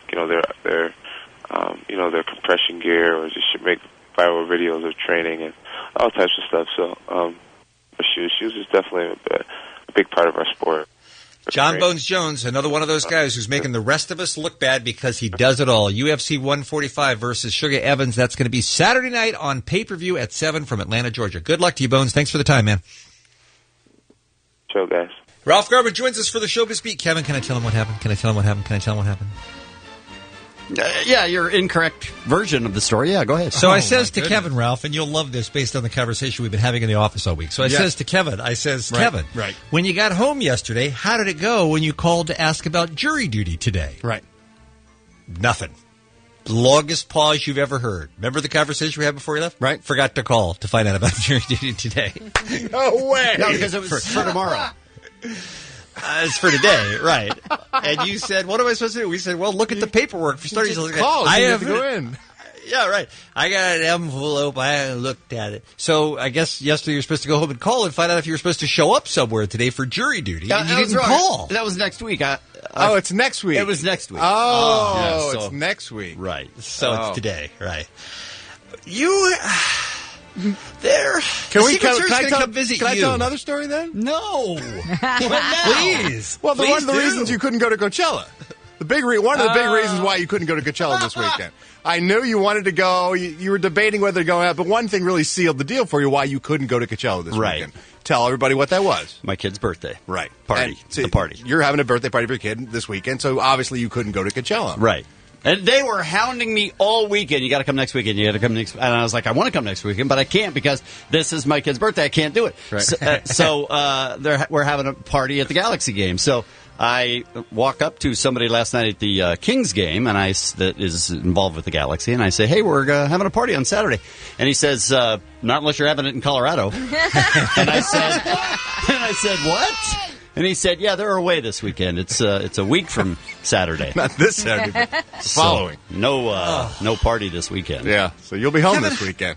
How do you live? Like literally, how do you get dressed, find your keys, get in the car, and find your way to work every day? Just like that. Every day's a surprise. That story is painfully true every day of my life. Nice work, Kevin. You're right. Thank you. Yeah. All right, it's a miracle Enough he's still alive. storytelling. Let's get to the showbiz. I'm just saying too. Dick Clark is dead at the age of 82 years old. He was known as America's oldest teenager. They say that because he was at the forefront, very accepting of all new music, and he'd be right out there selling it no matter what it was. He was there bringing it to people via American Bandstand, and then, of course, he became a media mogul, started producing game shows and reality shows, and the guy was he was an icon, but he was also one of the most successful men in show business who went from being a radio DJ to owning a media empire. Mm-hmm. Ryan Seacrest wants to be him. Yeah. Ryan Seacrest is him. And he's on his way. I think Ryan killed him. I think so, too. Took him out. It can be only one. It's like the Highlander. That's correct. Lopped his head off with that sword. It is time. Maybe that was Ted Nugent. Speaking of Ted Nugent, we talked to him a little bit earlier today. That was a scary phone call. It was a bit, yeah. You know who else is scary? Mel Gibson. This story keeps getting better and better. Joe Esterhaus, the writer, was brought in by Mel Gibson to write the screenplay for The Maccabees, this movie that Mel Gibson was developing about the second century Jewish hero. regardless of the story about the movie, Esterhaus released a letter saying Mel Gibson was crazy, and I went to his house in Costa Rica, and he's a lunatic, and that's why they're not making the movie. And Gibson said, no, it's because your script wasn't any good. So anyway, Joe Esterhaus yesterday releases on therap.com, you can go for yourself to listen to it, audio that he secretly recorded of Mel in his vacation home in Costa Rica. Interesting. Mel invites him and his wife down for dinner and to talk about the script, and in this open letter that Esterhaus wrote, he recounts this incident where Mel lost his mind, started screaming obscenities about his ex-girlfriend, Oksana. Oh, my God. And starts threatening people and screaming and stamping on the house and slamming things and screaming at the top of his lungs.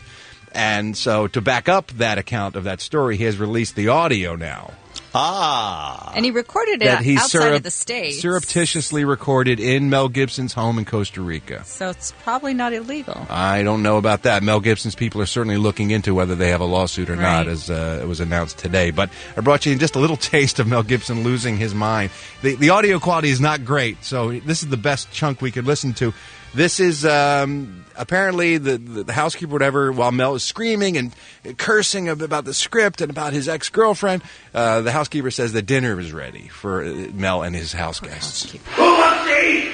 Who the wants to eat? Go have something to eat! Hooray! Yeah. Oh, my God. And that's just, and he goes on at that level of rage and volume for about 4 minutes in the course of this audio that you listen to. Wow. He's just peaking at 11 the entire time. It's not like one outburst. Everything he says is like that. He's a madman. Why is he so angry? I don't know.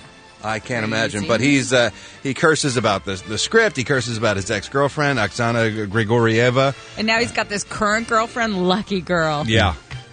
He's screaming at the top of his lungs about everything in the course of this 3 or 4 minutes of audio tape. So. That's provocative, yeah. Okay? So as crazy as Joe Esterhaus may be, he might be right about this story that he wrote about Gibson. So. Interesting stuff. TheWrap.com is where you want to go. And also, I think TMZ.com's got the story as well. Today's celebrity birthdays. Actor Tim Curry, 66 years old. Suge Knight turns 47. Ashley Judd celebrates her 44th birthday. Don't call her Puffy, by the way. She doesn't like that at all. She gets She only goes by Diddy. She gets a chapped ass about that. Jesse James is 43. James Franco is 34. She only goes by Diddy. Yeah, I heard See, because he used to go by Puffy also. You don't get it. Oh, I get it. Oh, sadly, I get it. James Franco's 34. Kate Hudson's 33. Hayden Christensen, the actor who played Darth Vader the early years, is 31. Maria Sharapova celebrates her 25th birthday. I'm Ralph Garman. I walk the showbiz.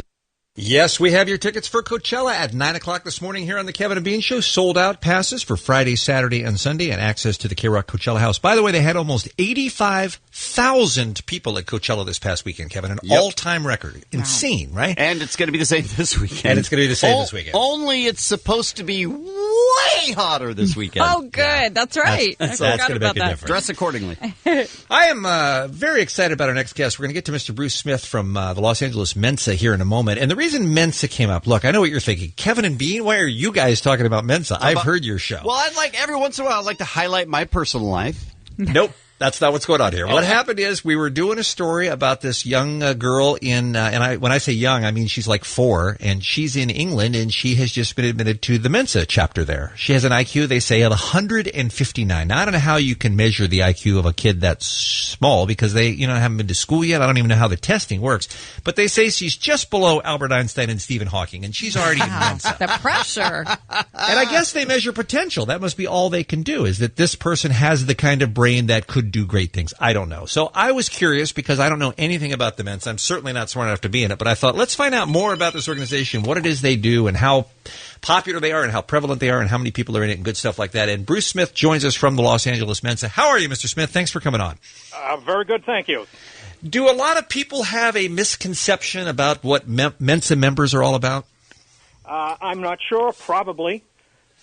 Because when we were talking about this off the air yesterday, Kevin, you were saying you thought the Mensa people would probably be pretty boring, right? Like they wouldn't be, for instance, they wouldn't be the type of people who would listen to and enjoy a show like ours, you were saying, right? Well, yeah. I wouldn't think there's a lot of Mensa members that are wasting their time with our little pee-pee and poo-poo jokes. and what I said, Bruce, and this is one of the reasons why I wanted to have you on, is I think you're going to find people of all different kinds of personalities. You're going to find goofballs. You're going to find people who, do nothing with their lives, as well as find the people who are the overachievers that we may be expecting. Absolutely right. We're a social organization, a very diverse community, interests ranging from happy hours, gaming, outdoor events, or even political discussions. But would you say that your membership includes goofballs? Oh, yes. We're a cross-section of America in some ways. But, do you mean goofballs in the terms of, like, just weirdos? Or do you mean, fun people? What I mean, good question. Yeah, good I know question. what you mean, Kevin. Because maybe you think weirdo or strange or eccentric when you hear that word. I think silly. Yes, we're human. Nope, I don't think that's true. Bruce, tell us a little bit about how Mensa works. I mean, is it a test that you take if you want to be a member? Is that what you do? Yes, actually we have monthly testing, and the website would direct you to that. The sole requirement for admission is to score in the top 2 percentile of a standardized intelligence test. And what kinds of things are in a test like that? Because, as you know, there's lots of different kinds of smart people. Yes. When we administer, I think it's actually 2 tests. Stanford Binet is one. I'm not sure what the other one is. But any professional psychologist, I believe, can administer an IQ test. Okay. And that's how I think some of the children get in. Their parents have them tested and then choose to enroll them. Is it true the 4-year-old is not the youngest person in Mensa, that there's an actual 2-year-old in there? That was what I was told by one of our members, yes. The youngest was 2-year-olds, and I believe the oldest was 107. That doesn't make for a fun party. No! The 2-year-old, the 107-year-old, what are they going to talk about? If you're a member of Mensa, are there clubs, are there meetings, are there benefits? Quite a few monthly events. Ranging from beer on a boat is a fairly popular one. We have a monthly business meeting, which is members only. All the rest are open to the public. Happy hours, political discussions. We've recently started our urban hike again, just to get a little exercise.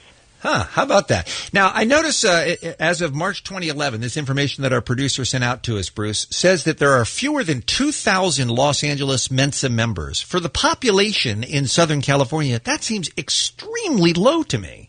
Yes, there's a lot more people that are qualified that haven't bothered to join. And why do you suppose that is? You don't throw good parties. That's a very good question. They have busy lives is one reason. We are an all-volunteer organization. It is primarily social. So if people have too busy a life, then they might not be interested in joining. And what's the primary reason? Certainly busy.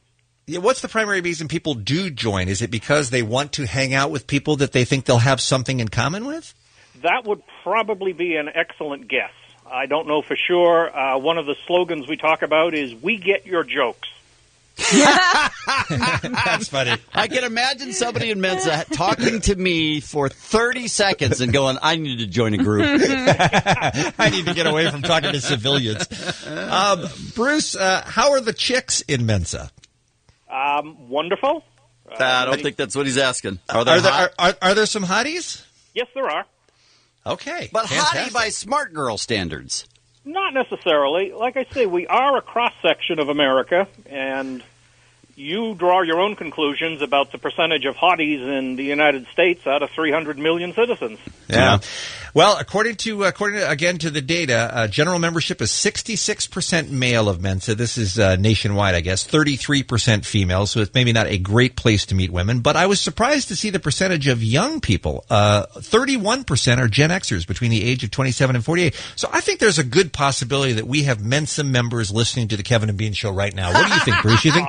You think we're likely to get some to call in? I couldn't say about calling in, but it's possible, sure.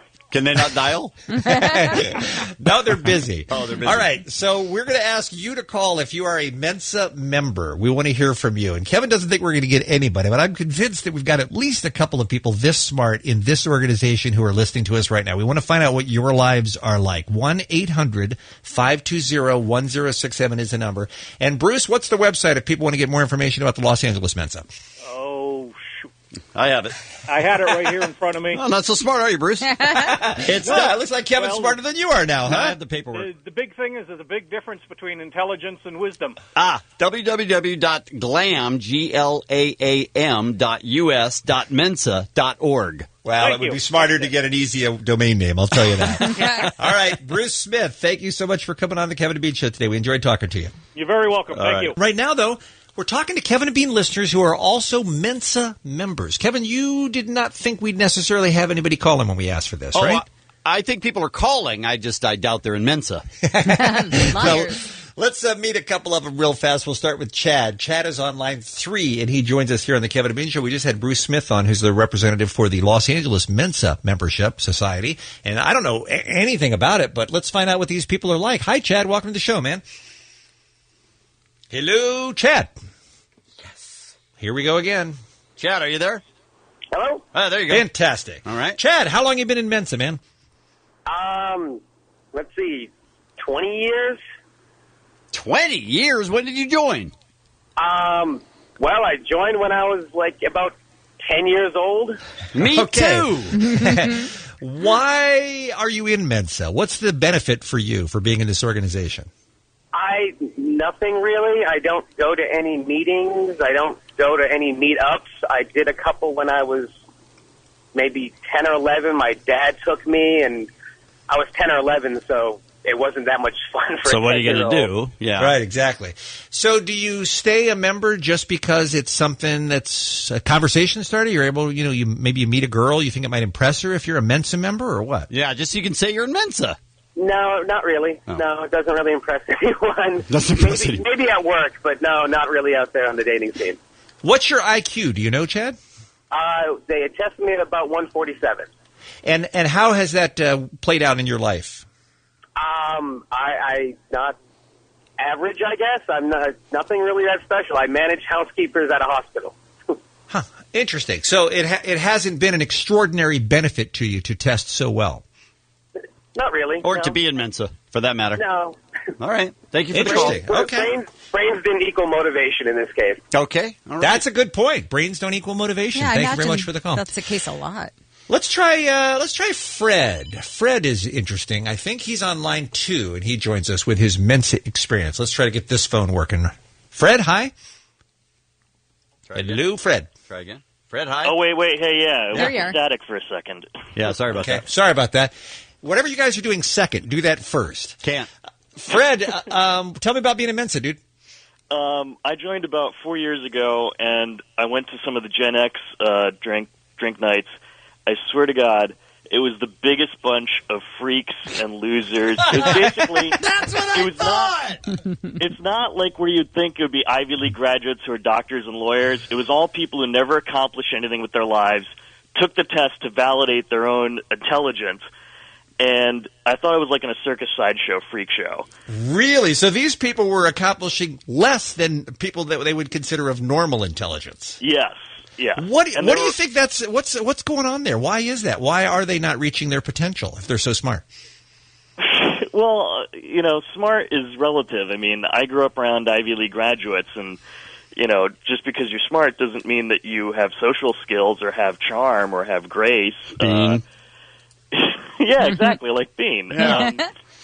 Not a big fan of the group. Not a big fan of going to Mensa organization. At least people who are active in the group. There might be wonderful people who don't go, who are too cool to go, but and there were a lot of rabid George W. Bush supporters.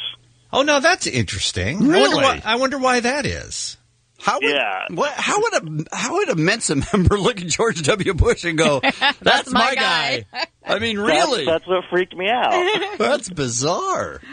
Well, thank you very much for the call. We appreciate it, Fred. Lisa, you were saying the people you want to know are the people who are smart enough to be in Mensa, but don't bother with the organization because they've got other things going on, right? Because they've got real lives. Because I know that being super, super smart is just one of very many qualities you need to be successful in life. Let's take one more. Let's talk to Susanna. Let's find out from the female perspective. She is on line one. And I was saying earlier that I think our guest from Mensa, Bruce, I think he said the same thing, which is you're going to find all different kinds of people just because they're in Mensa. I mean, that's just one quality that unites them, but they could be wildly different in every other way.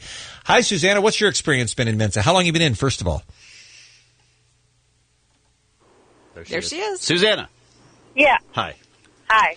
How long have you been in Mensa? 3 years. 3 years. How come you joined? I joined to put it on my resume. Oh, that's interesting. Mensa member. Do you feel like that helped with any job interviews? I think what people normally do is they're reading through my resume while they're talking to me, and then they go, "Ooh, smart girl," and that's about it. I don't think that it necessarily gets me jobs, but it is sort of a conversation piece, I guess. Ooh, smart guy. That's something I've never heard. Not one time in my life. Do you happen to know what your IQ is, Susanna? I think it was 139. I took the test when I was about 8, I think. Okay. And does that help you day to day in your life, having an IQ that's so far above the normal of about 100? Well, sure, I guess. I mean, I think that if you're intelligent, maybe you think quicker. Maybe. Yeah, it's just that I heard Fred. I think it's all relative, too. Why would you listen to our program? Ooh, good question, Kevin. I think maybe because I have older brothers and they're juvenile too, so. You're certainly having to go somewhere else for your intellectual stimulation, though, right? Well, I mean, I think you get lots of intellectual stimulation. Sometimes you just need humor, you know? All right. Okay, all right. We're gonna leave it there. We're just gonna accept that we can't be all things to all people. We're not taking care of the smart part. But thanks a lot for listening, and thanks for calling, Susan.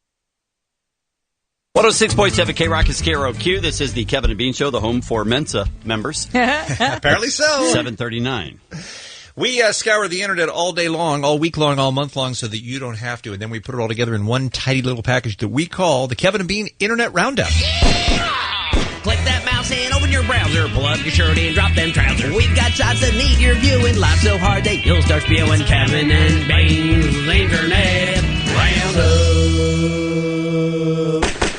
Go to kevinandbean.com or krock.com and you can see all of these videos. The first one is the Tupac hologram. I'm sure you've seen that from Coachella, only they changed the audio a bit. Man, I find myself always on Instagram. I'm Tupac, and Hunger Games is #1 at the box office this weekend. Hunger Games is #1.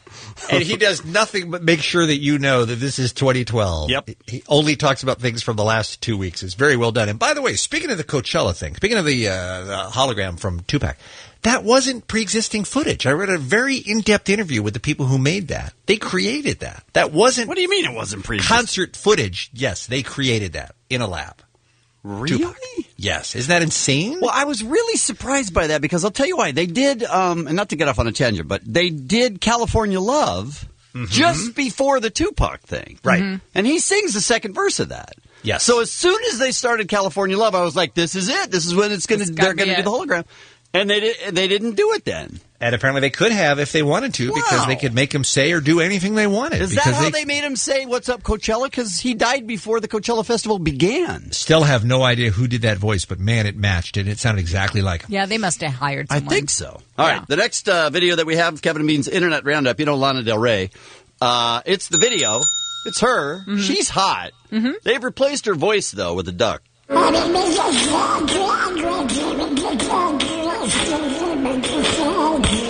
Pretty funny to see this coming out of her mouth.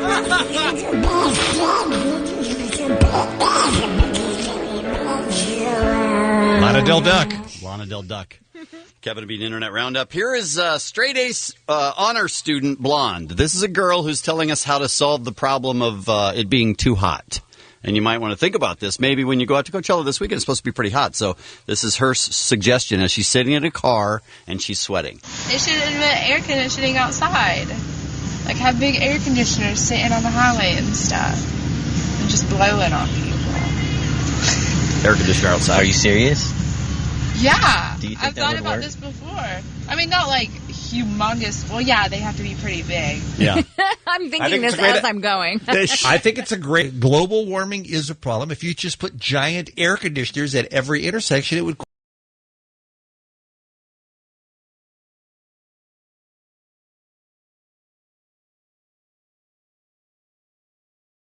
Well, yes, I guess it'd have to be pretty big. Face to face with Weird Al Yankovic. This is where I love this so much. I know you do because you love Weird Al. This is where he's interviewing celebrities. Uma Thurman. This particular one is Nicolas Cage. I've heard that you've got a Weird Al tattoo.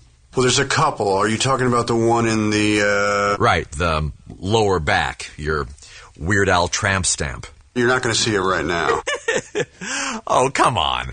Will you show it to me if I give you a Twinkie Wiener sandwich? I'm not sure what that is, but I don't like the sound of it.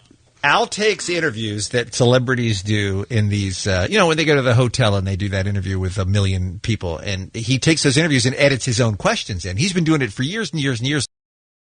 The concert stage, and now he's doing these videos where he just does a ton of them, and they're so funny. He does a really great job. And you never see them together. That's how you know. Right. It's a one shot on the celebrity. You know, they're using other questions. In Chicago, apparently, the Cubs and White Sox this is one of those things where either you're or you're a White Sox fan, and if you're one or the other, you hate the other side. Right. This is Nick Offer, Cubs fan. One of them's a White Sox fan. The only cleaning up your cleanup hitters know about involves cleaning supplies. Is that your team ERA or your shoe size? Your infield has more holes than a Swiss cheese donut. The last Cub to throw a no-hitter was your pitching machine. You know,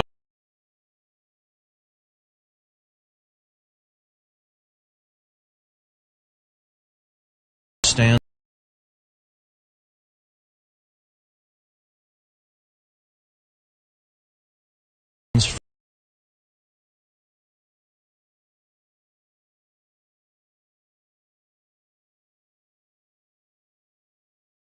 talent. Have talent is one word. Yes, it is. Nick Offerman